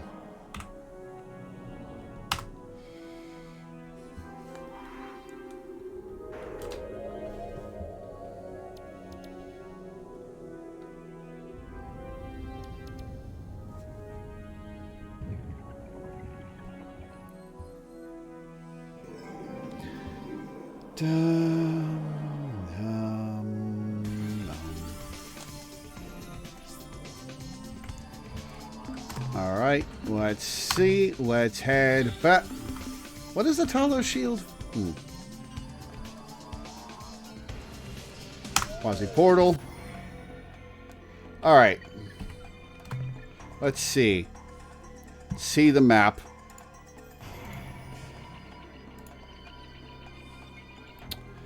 The one right by Seoul is...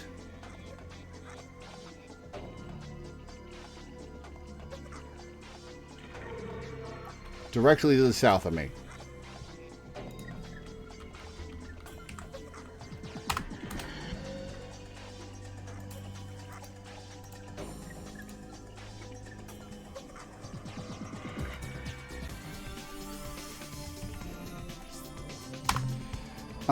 Okay, as long as we're here, let's offload these credits and get more information.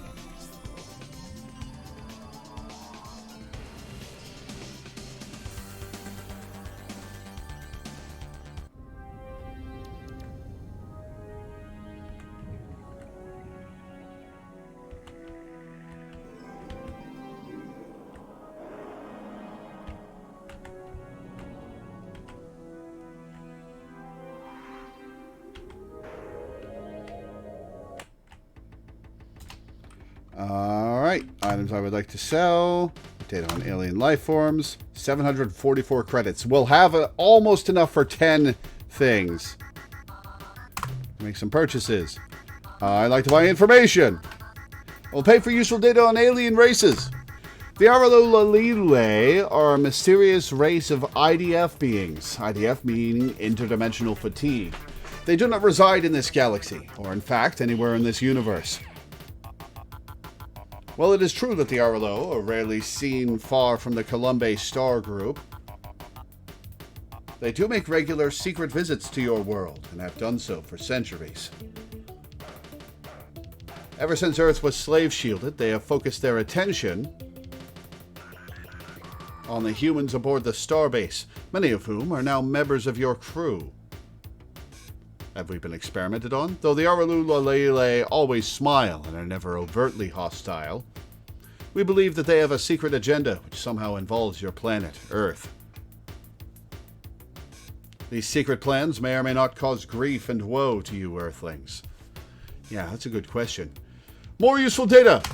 Just under 20 years ago, the brave and suicidal Shofixti annihilated their species by exploding a precursor device, some kind of bomb, in the interior of their sun.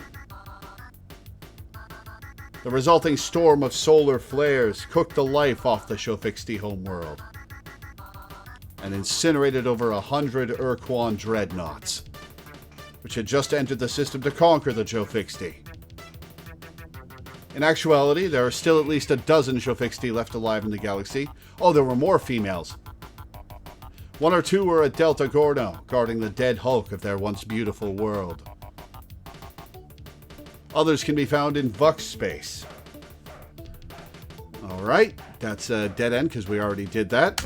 The Slylandro are a mostly non-solid, sentient race who live in a gas giant at Beta Corvi.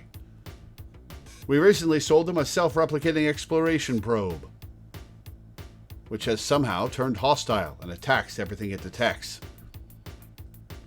If such encounters have angered you, Captain, please do not address your concerns to us. We possess a formal waiver of damages authorized by a Slylandro speaker, and are in no way responsible for the situation. Alright, I've already done that as well. The cowardly Spathi live at the single planet orbiting Epsilon Gruis. They do not actually live on their world, rather they reside on its airless moon. The reason? A xenomorphic species which craves the sweet-flavored flesh of the Spathi, or so they say, has been transported to the surface of their planet, and makes every attempt to devour the poor Spathi. I am certain that the Spathi would be forever in your debt if you were to eliminate these creatures from their planet. What? You feel the alien creatures will find you a treat also? Fear not. Our data reveals the beasts are not interested in your species.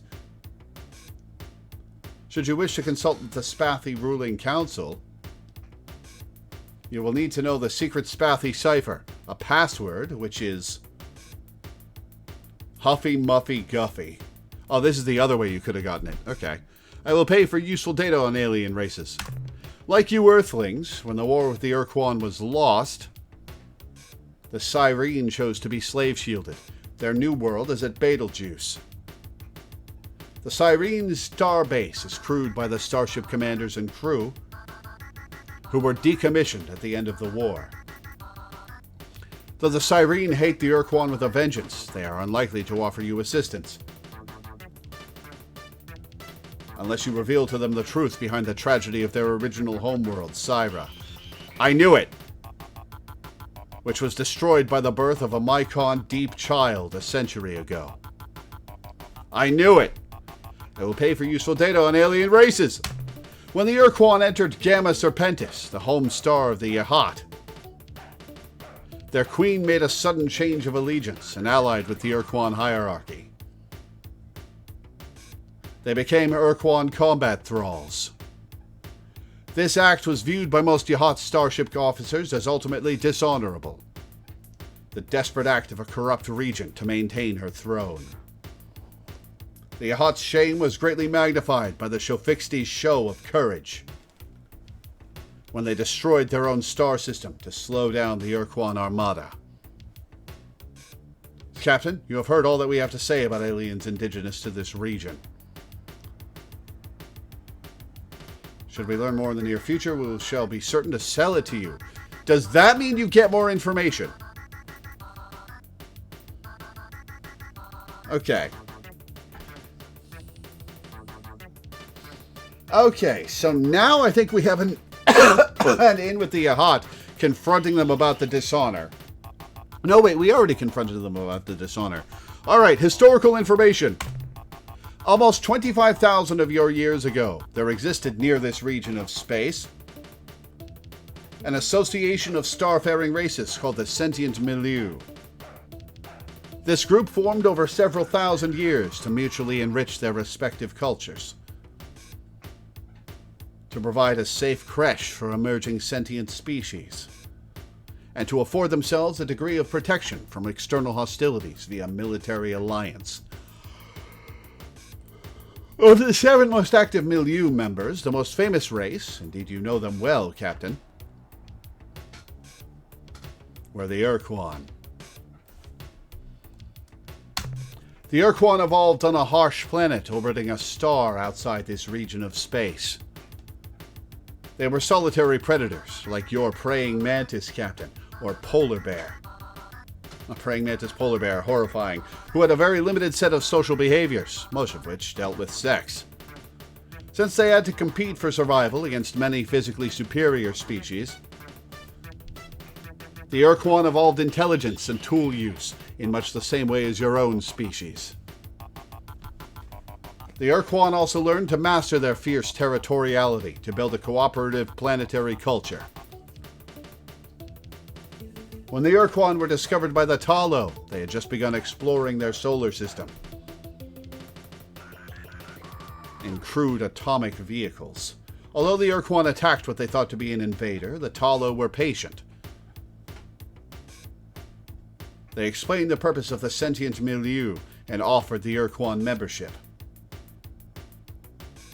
The ur-quan recognized the benefits that such a system provided, and once more conquered the hunting beast within themselves, to become cooperative, productive members of the milieu. This lasted for several thousands of years. What a tragedy.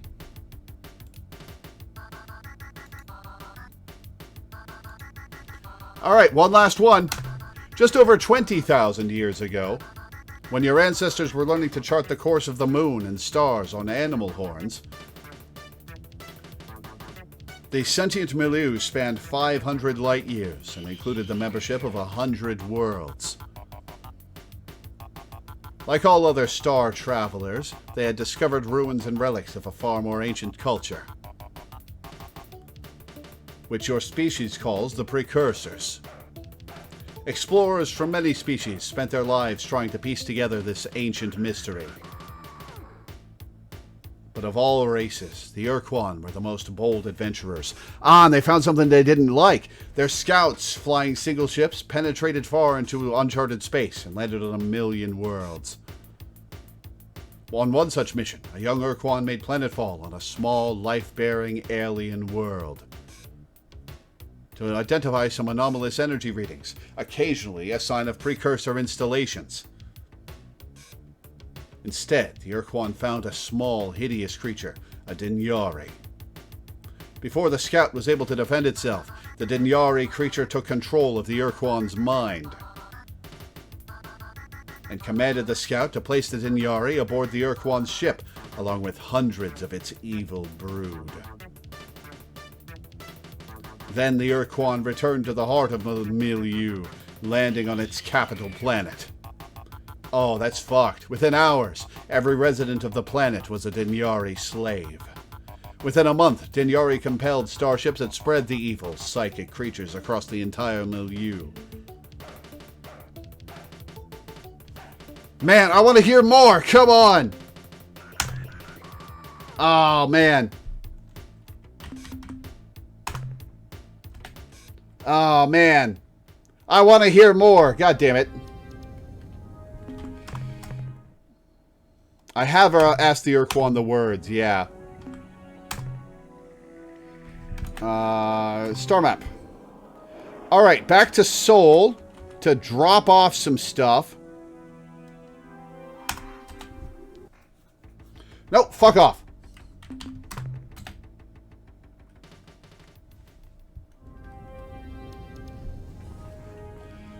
Back to Seoul, drop off some stuff, see if we got any news. And then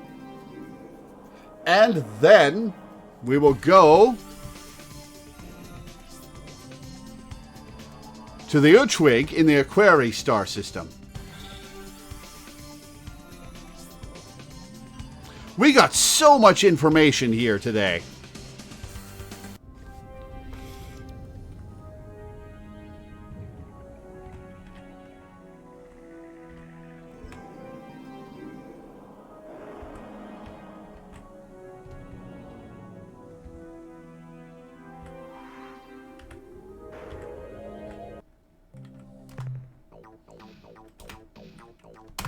To offload. That's a lot of resource units. All right, no news. All right, shipyard. Let's get our crew back.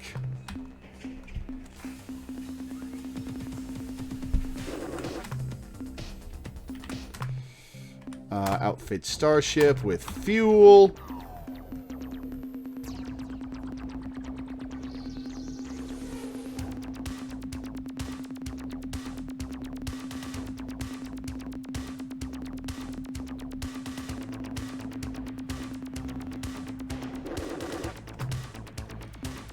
Okay, well, we might as well...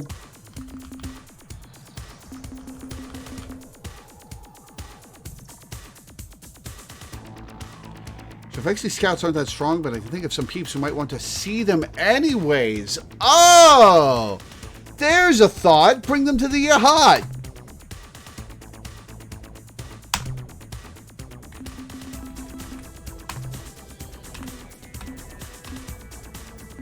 What does the tracking system do again? Oh, it makes stuff home. Right.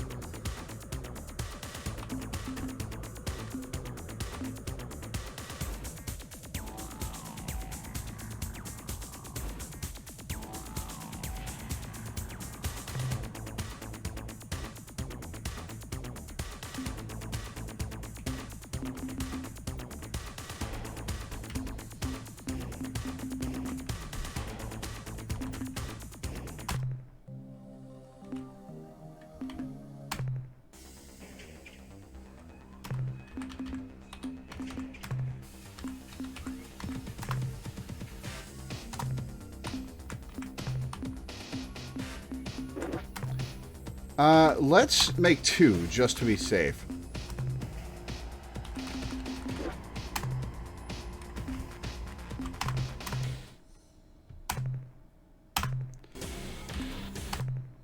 Okay, let's see.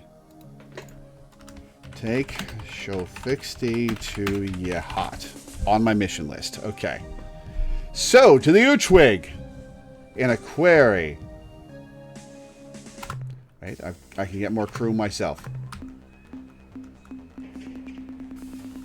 God, crew only costing 1 now is so nice.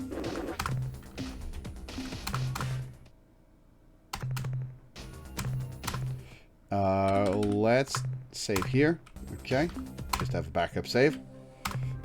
All right, star map. AQU Aquari is over there. Okay. All right, let's get out of the star system.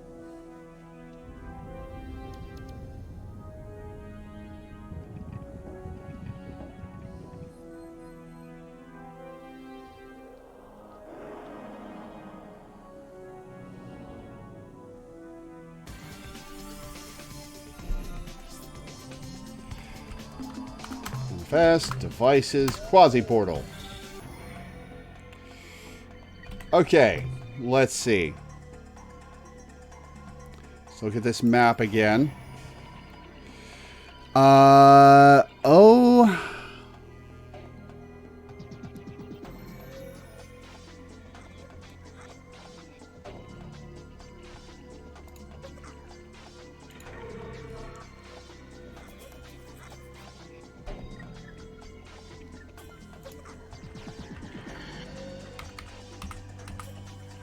I think it's that one.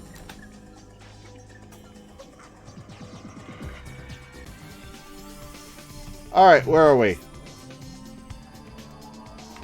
Oh, we're dead center in Ilrath space. That was the wrong one. Okay.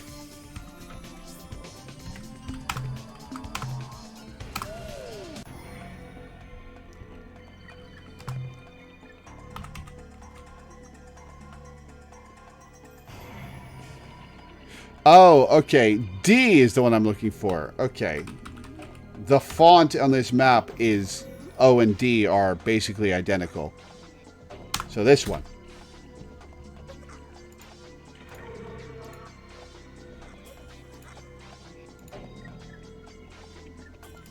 God, view-bot accounts are so annoying.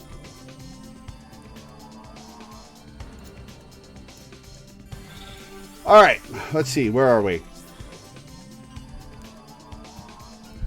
/AQU, a query. Over there.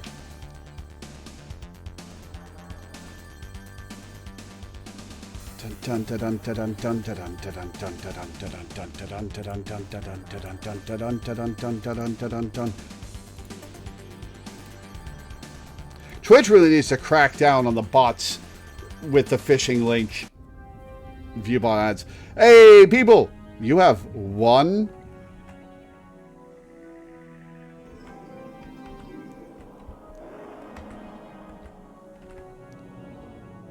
Hello!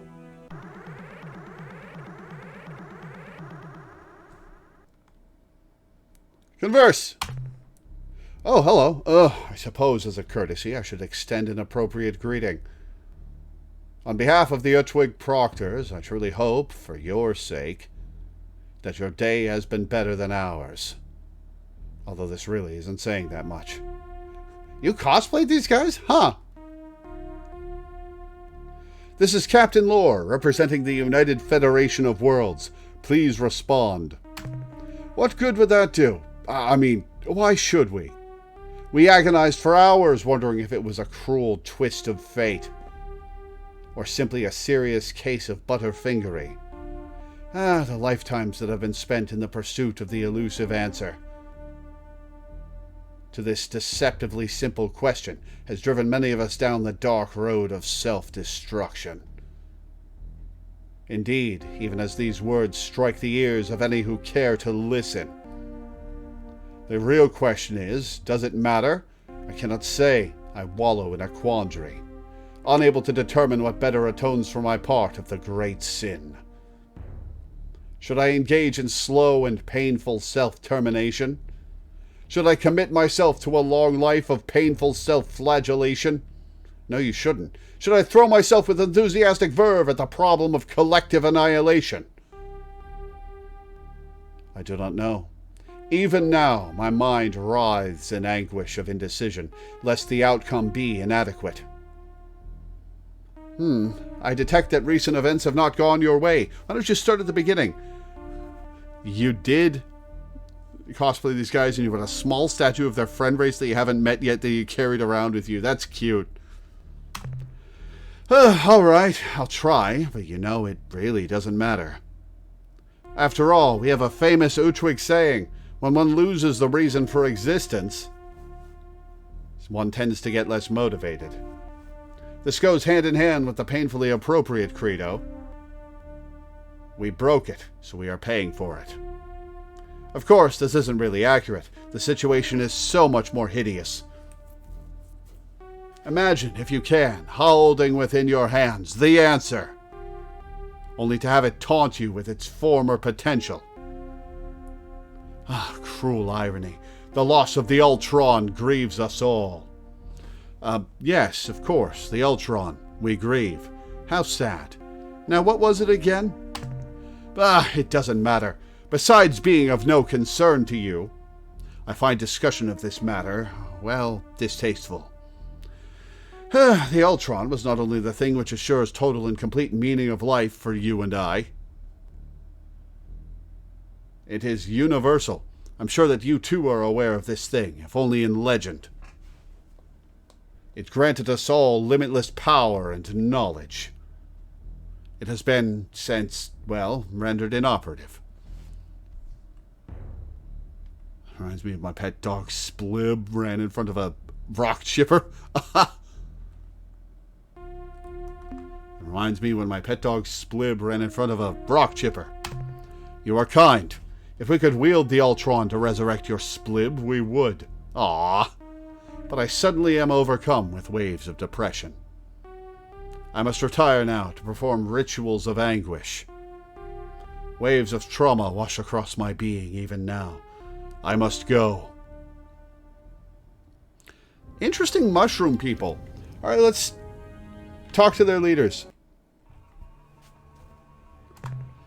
Primordial world. Did they not live on this planet? I thought this was their homeworld. Biologics. Huh. Let's take a look at what they are. I think I will pass on that. Is this not their homeworld? Or home system?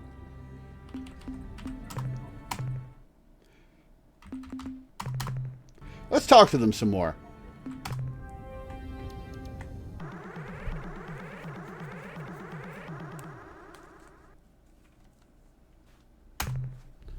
Just go away. Leave us to ponder our grief. Do you know anything about the enslaving ur-quan? We know nothing of this species that you mention. However, while we were on the subject of evil and powerful species, we have encountered a particularly gruesome race that seemed to come from the direction of Arcturus. The Druge? When we hailed them, they responded with mighty weapons that sent our delegation to their deaths. Lucky fools. The aliens' dark, crusty battleships are capable of guiding spinning mines into almost any location. The Korra, and should an enemy get too close, a fiery corona emerges to inflict fearsome damage. In our skirmishes with the race, who called themselves the Korra, we found that by using our own shielding capability, we could sweep through the mines, absorb the corona, and then to get close enough to the dark ships to give a lick of our own. I want to recruit you then. In truth, however, they are very powerful and ruthless. When the Korra started to press toward our homeworld, we thought that our deserved punishment was being administered. But then, a mystery, they suddenly became disinterested and veered away. Confounding frustration. With the ur-quan, I could speak knowledgeably on this subject. To have this quality torn from our grasp emphasizes how meaningless our existence really is. These poor people. Brain chemistry's a bitch. This lack of meaning is what drives my species to the serious contemplation of a quick end. Yes, that is really a pity. So, what more do you know about the Korra? Your query once again painfully reminds me of the ur-quan and what it was for the universe. I could tell you all and correct all that is wrong in the universe. All I can tell you is that the Korra live to kill. Their stated purpose is to seek out new life and new civilizations, fun quote, and then annihilate them. We seemed to qualify as such, and that is why it is puzzling that after pursuing us with some tenacity, they suddenly turned away and headed towards Craterus. Craterus, write that down. All this speculation would be unnecessary if only we had saved the ur-quan. It would not have taken much. A diving catch, a thrown pillow. Even a fuzzy wumpus would have broken the fall satisfactorily. Indeed, a panel convened to analyze the possibilities. Concluded that there were at least 623 ways that the ur-quan could have been saved. If we had been prepared... let us cease our discussion concerning these matters. A truly unique set of events put you in your current state, am I right? To say the least. Our past is one of a glorious and proud people, coupled with a cataclysm that rocks the universe. To its very core, it all began when the chimp rose from the murky bog and the Utwig emerged as well. In these primitive times, we cavorted about our world, oblivious to any sort of higher purpose. We took everything at face value. Meanwhile, the tendrils of the chimp infiltrated the vast sky canopies of Foz, and then the veils fell. Suddenly, the Utwig were stunned by a collective realization. All immediately and urgently donned veils of every description: hides, leaves, shells, rocks. Even living drells were donned in the early days. Ah, so that's not your face. You see, the face is the mechanism that expresses many of the primitive qualities that hinder sentience. Now rid of constant reminders of greed, rage, hatred, and lust, the wisdom of the Utwig was no longer hampered by constant reminders of the primitive urge. Over many generations, mask etiquette was refined to a rock-solid foundation of our society. Interesting. Sure, the morality riots were expensive, both in lives and infrastructure. But the result was better mask regulation, specification from your basic mask of grueling but necessary activity, to the most highly decorated countenance of stellar representation. These were clearly defined. Recognizing the importance of flexibility, clear-cut and efficient procedures for revision and redesign. Dealt with the few anomalies. From that moment when we covered the source of our intellectual oppression, we knew that it was a grand purpose that defined our destiny. Are you still listening? Yes, actually. Our entire development as a sentient species was coordinated to coincide with the appearance of a remarkable device. The ur-quan. We were oblivious to its tragic implication. Yeah, absolutely fascinating. But what exactly do you mean by tragic? In order for you to truly understand the situation, you need to know more about the ur-quan and its unique capabilities. You see, when the Druj discovered the ur-quan, they knew that it was ours. The Druj were compelled by intrinsic universal direction to take it to where it has always belonged. You guys are so gullible. They brought it to us. Oh, the ur-quan. It assured total and complete meaning of life for all, the universal. With the ur-quan in hand, I could sense not only your motivations and desires, but your purpose. I could act upon these things in ways that would most likely seem mysterious, if not, well, daft.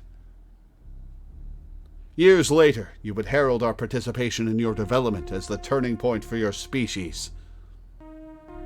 Arrogant and gullible, the Druj were only one of the few to benefit in this way. Even now, they are puzzled by the way we rewarded them for the delivery of the ur-quan to its correct place. In 24 years, 2 months, and 3 days, they will all dance the dance of jubilation. Indeed, the ur-quan has allowed us to fundamentally change the Druj forever. The Supocs, too, received many benefits from our use of the ur-quan. Who are the Supocs? They can testify to its power. All right. Find Supocs. Add it to my mission list. They're on the opposite side of the sector from the Pakunk, and so have zero access to fun flower child hippie bird energy. That's why they're depressed. Ha!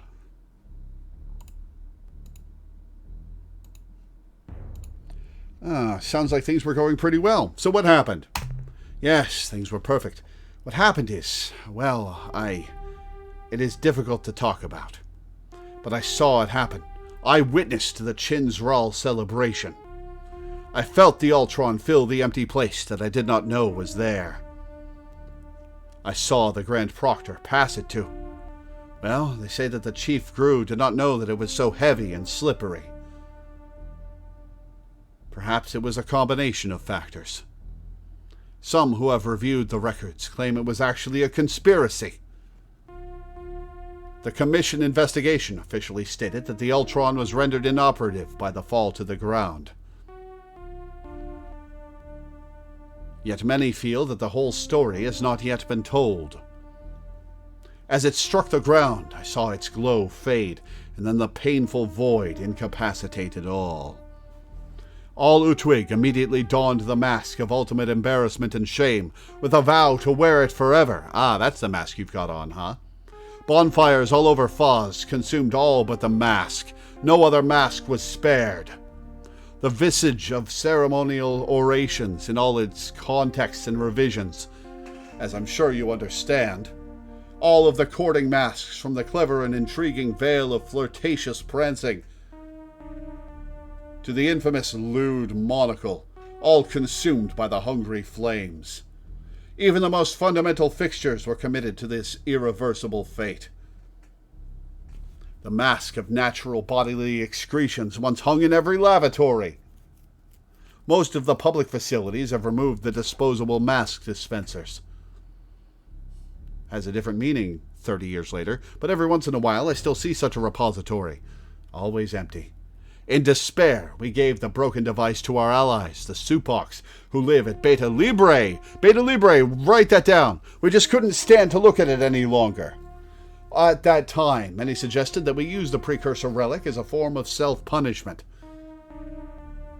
The proposal was that we collectively go to the second moon of the sixth planet of Zeta Hyades and use the ancient planetarian device to end our existence. I already have that written down. After much discussion, we decided that we deserve to suffer. We can use the bomb if we ever decide the time is right. In the meantime, we atone for our gravest mistake with our collective misery. I suddenly sink into a chasm of depression. I must go. We now terminate communication in a civil yet efficient manner. As do we. Go now, with neither malice nor joy. Beta Libre. Supocs. Beta Libre. Okay. Oh, well, whoops.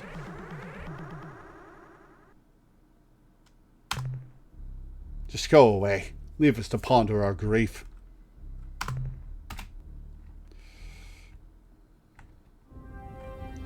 Alright. I'm going to write down Alpha Query in... Alpha Query. Okay. That's in the cleared systems list. Star map. They're at... Beta Aquarii. That's Eta. Epsilon. Beta Aquarii. Look at those spheres of influence. Hey! Utwig and Supocs are on the map. Oh! The Korra have moved. Oh, interesting. Okay. Ooh, okay. Well, that's ominous. Well, at least they won't be bothering the Zokfot Peak anymore. Oh, I should probably pay a visit to the Zokfot Peak. Hang on. March comes in like a Korra. Oh! March of this year is when the Korra moved. It wasn't because I talked to the Utwig. Okay. Check on Zokfot Peak. Okay, writing that down on my mission list. Okay, let's go to Beta Aquarii. Go to the Utwig homeworld.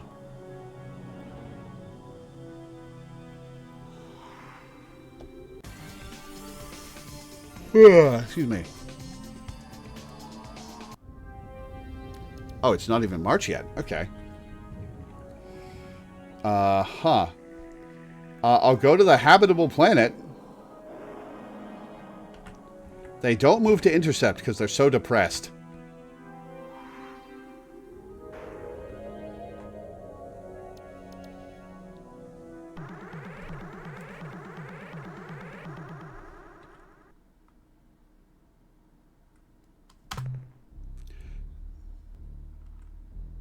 March comes in like a February 17th.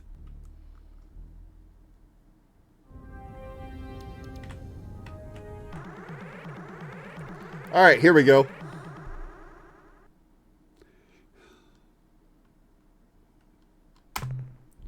Normally, we would not bother to acknowledge your presence.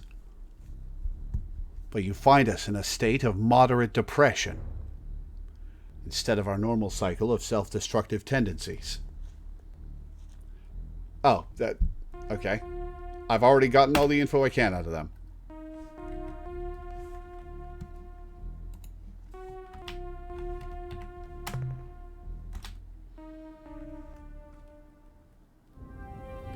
That's when that starts moving.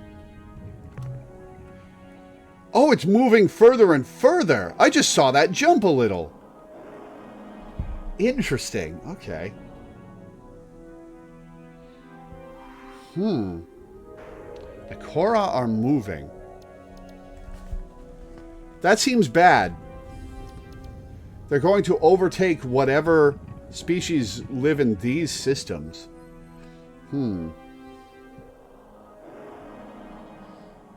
Suddenly it seems like we need to be moving fast. Okay, well at least the Korras are leaving the Zokfot Peak alone. I'm sure it's fine. Yeah.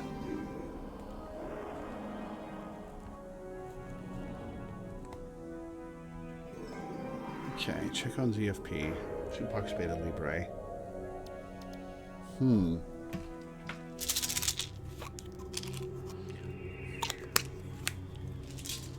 Let's talk to the Supox before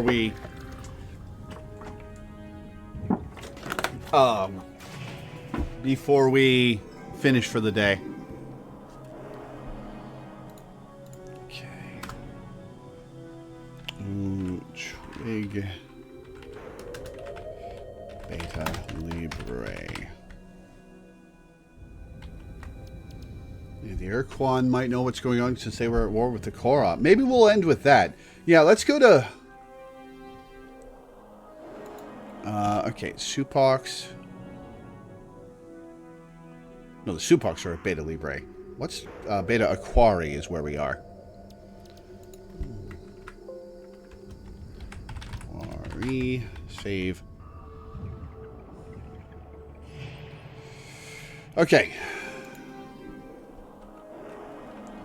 Beta Libre. Let's head over there.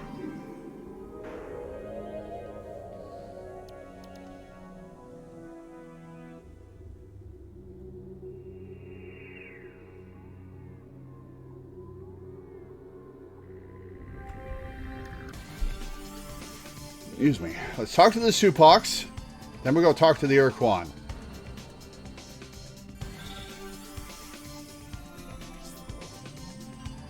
Oh, what if the Korra leave and then the ur-quan space starts expanding?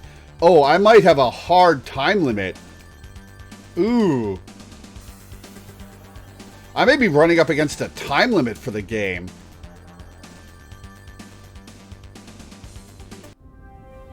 Oh. One planet here. Okay.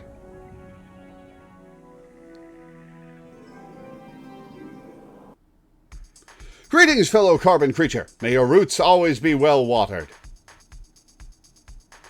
I am Captain Lore from Earth. We come in peace.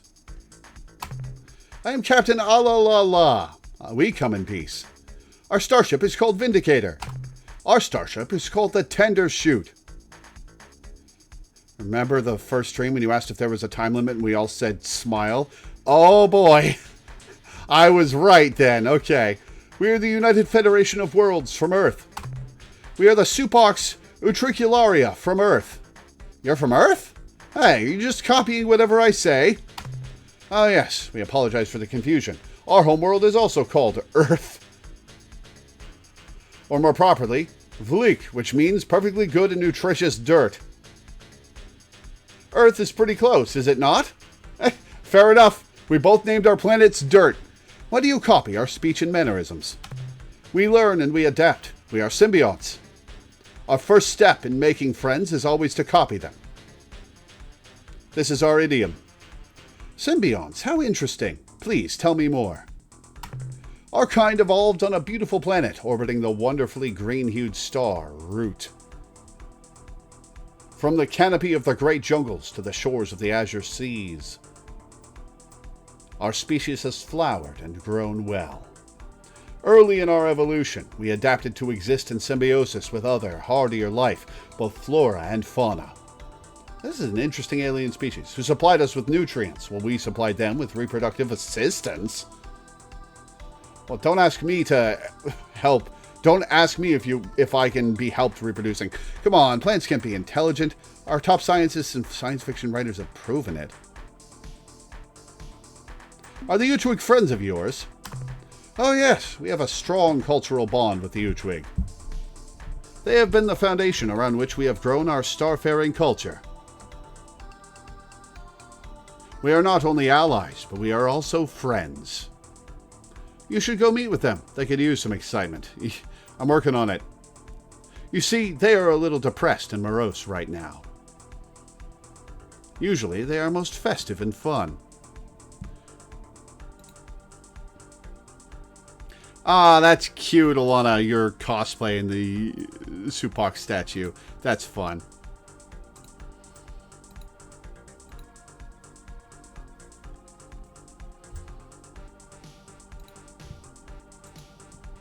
Oh dear, what has caused the Ur-Twig such distress? They broke their Ultron. Ultron? What's an Ultron? The Druge is a cruel, sallow trading race which sold the device to the Ur-Twig, called the device the Ultron, and claimed that it would give the Ur-Twig superpowers. Unfortunately, the Ur-Twig believed the Druge and bought the Ultron. However, the device did make the Ur-Twig very happy. Of course, we didn't tell them what we really thought of the Ultron. Very nice of you, that they were vapid fools to buy a piece of junk for a planet's ransom. We went along with the falsehood, and in doing so, showed our own stupidity. Then, one sad day, a few years ago, the Ur-Twig Proctor dropped the Ultron during a particularly energetic and festive ritual. Now the Ur-Twig are morose and depressed. Many feel they cannot ever achieve greatness because they lost the powers of the Ultron. They even gave the broken device to us, saying that they couldn't stand the sight of it anymore. We are worried that the Ur-Twig are so depressed that they may use their ultimate weapon. Here, you take the Ultron. Maybe you can do something with it. You got it. Thanks, I think. What do I do with it? I could offer to eat him. Wow. We thought that if we could get the Ultron working again, it would cheer them up. So we tried to figure out how to fix the darn thing. Or at least get some of the flashing bits working again. But for all the Druge's falsehoods, the Ultron is some kind of artifact. And we could not synthesize the necessary replacement parts. Perhaps on your journeys you will find the elements necessary to repair the Ultron. Then you could give it to the Ur-Twig, and maybe they wouldn't be so depressed. Do I have time to do that, though? Alright, to your home world. I'm not sure I have the... Hang on, let's look. Yep, they're moving away! Oh, no! Uh-oh.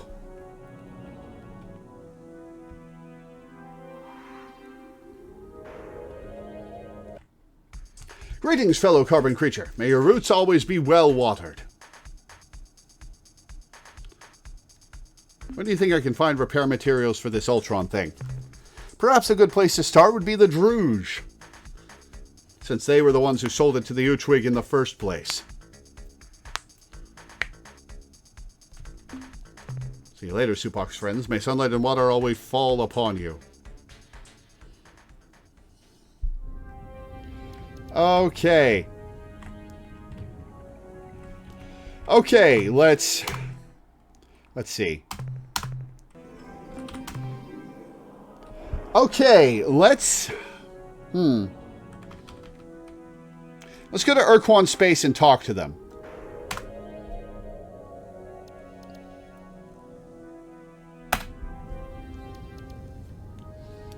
Yeah, let's go to ur-quan space and talk to them.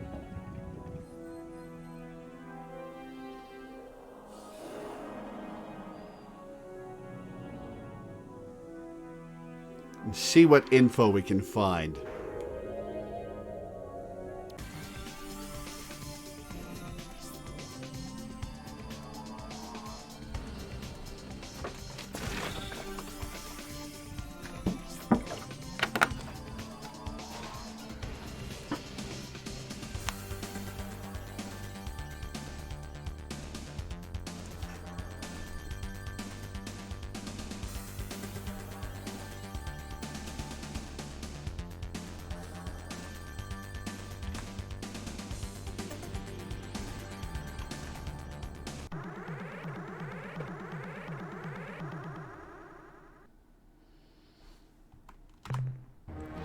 So, it is the human slave. How strange. I would have thought your species was extinct by now. We have a suggestion for you. Flee. Run as fast and as far as your ship will take you. Why should we run away? Because you are doomed if you remain here. Our doctrinal war is over. We, the Kazerza, have lost. Run, human. Because if you do not run, do not find somewhere to hide and nurture your species.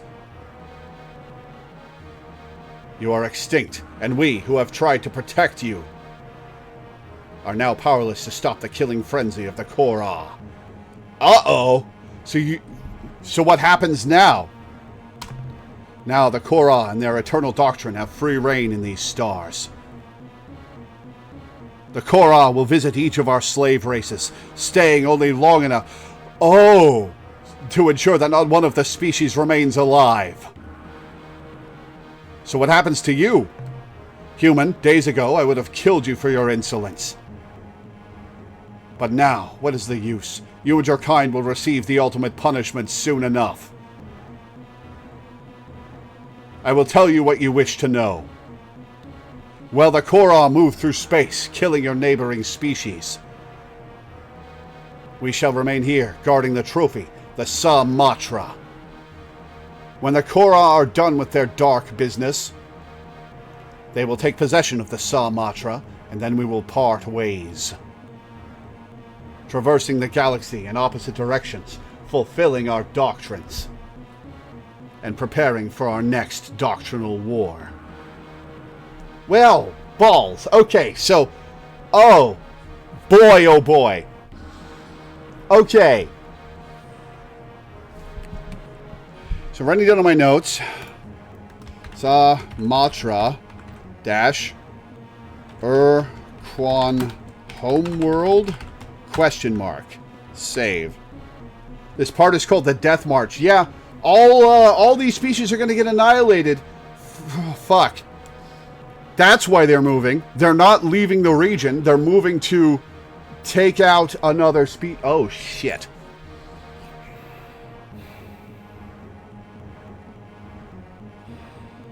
Well, fuck. Okay. Well, it's been less than uplifting. Bye. Farewell, human. I hope your species survives.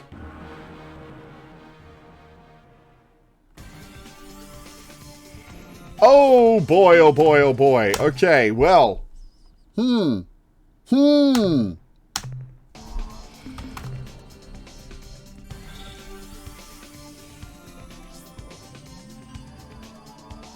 Well, okay, so there's a time limit for this game.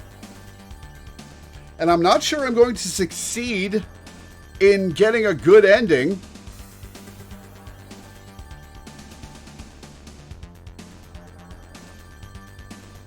Excuse me. Not sure I'm going to succeed in getting a good ending before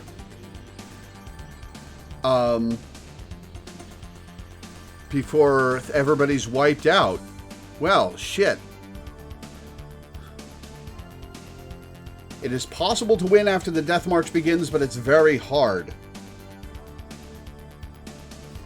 So I guess, Alana, you're going to have me play through the game again, but be faster this time.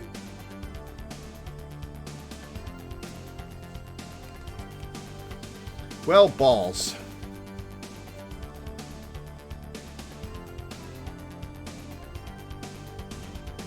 All the information you need to do a much faster playthrough where you save the universe in like 1 to 2 years.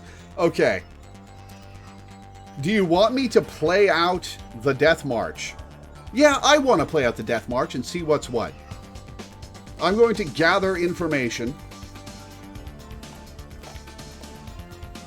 I'm going to gather information.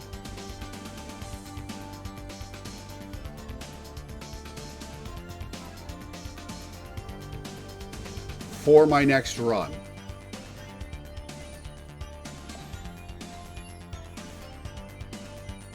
Oh, gathering all these resources is going to be a pain in the ass.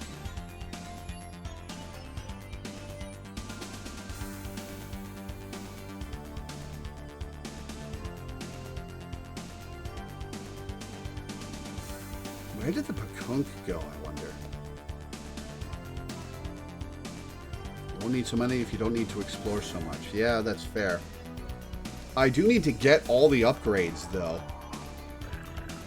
From the Melnorme.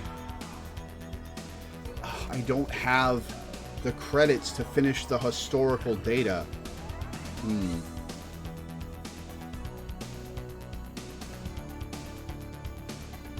Okay.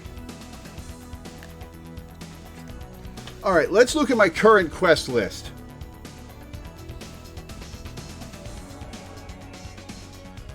The artificial worlds created by the precursors, I'm not going to focus on that because it's too late. I only found 3 of them. I can ask the Umga about the talking pet. Yeah, I don't think I have time to do that. Find the Pakunk homeworld that they moved. I don't think I have time to do that, and unless I miss my guess, they're over here, so the Korra are going to wipe them out before I get to do anything. The Mycon Fortress system, and the Korra may be wiping out the Mycon pretty quick. So, yeah. Okay. The ur-quan homeworld is in Ophiuchi, so I'll be paying a visit to that next stream. See if I can talk them into getting the Samatra, or whatever it is. The Samatra. Loiton system is the Vux homeworld. I will not be messing with that. Mycon test stuff was Beta Bray. There's the bomb at Zeta Hyades 6B. There's the Druge, which I don't really have time to deal with. There's the Uchwig, which I met. Hang on, let me make sure. Yeah, the Uchwig and Beta Aquari. Supok's homeworld. Beta Libre. Okay.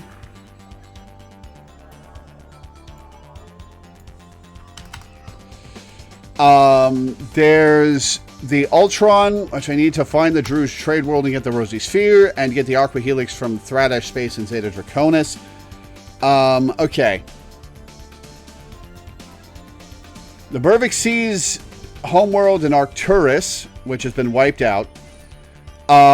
Kill some Thradash to befriend them. Tell the Cyrene the Mycon killed their planet. Take Shofixti to the Yahat. Check on the Zokfot Peak, which I want to do before the Death March finishes. And yeah, get the Samatra. Okay, that's the stuff that's in my quest list. Okay. I think next stream, which will be a week from now, I believe. Let me double check. Yeah, the 6th is our next Star Control 2 stream. Next stream, we will do various things. Watch the Death March happen.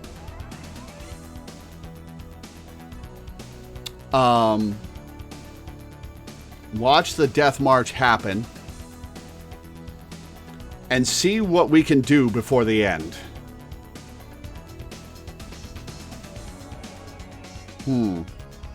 Yeah.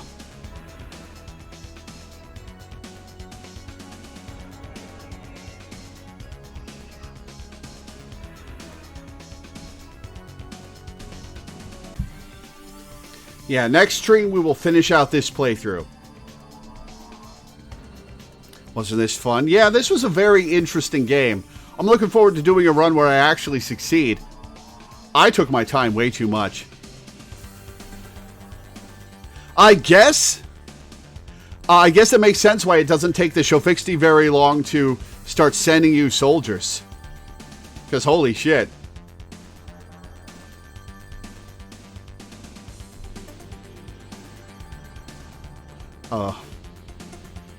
Oh, you asked me to stay and to keep playing until March because it was the Death March. I see.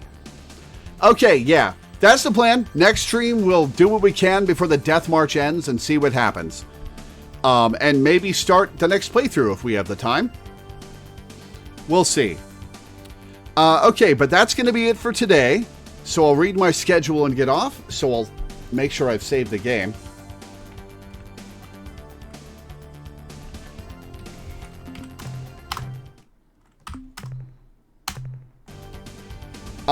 I'll read my schedule and get off.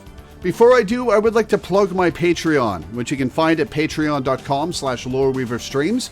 The link's also in the description of the YouTube video and can be found with the !Patreon command in Twitch chat. I make my living off of Patreon. It's my sole source of income. And I make enough to pay my rent and my bills for now, but I'm mostly just scraping by beyond that. And I need to save up to move across the country in June. So if you could go to my Patreon and pledge $1 a month or $1 per stream or anything in between, I'd be grateful. I'm grateful to everybody who pledges because you're the reason I have this strange, silly job that I love so much. If it weren't for you guys, I would not be doing something nearly as fulfilling and fun. So thank you. I've also got 3 slots open on my Patreon where you can pick a game for me to play once a month or twice a month, depending on how much you pledge. Like today's Star Control stream. Grab those before they go away and get in touch with me with what you want to play. Want me to play. I look forward to seeing what you guys pick. As for the schedule, tomorrow will be nothing because I have a doctor's appointment. Tuesday, I'll be playing UFO 50 at noon for a patron. Wednesday will be Crosscode for a patron. We'll be finishing that off. Thursday, I'll be playing 1,000 Times Resist for a patron. Friday, I'll be playing more UFO 50, again at noon for a patron. Saturday will be our weekly Final Fantasy XIV stream, and next Sunday will be more Star Control 2 for this patron. So that'll be it for today. Thank you guys for tuning in. Thanks for hanging out. Thanks for watching, and I will see you next time.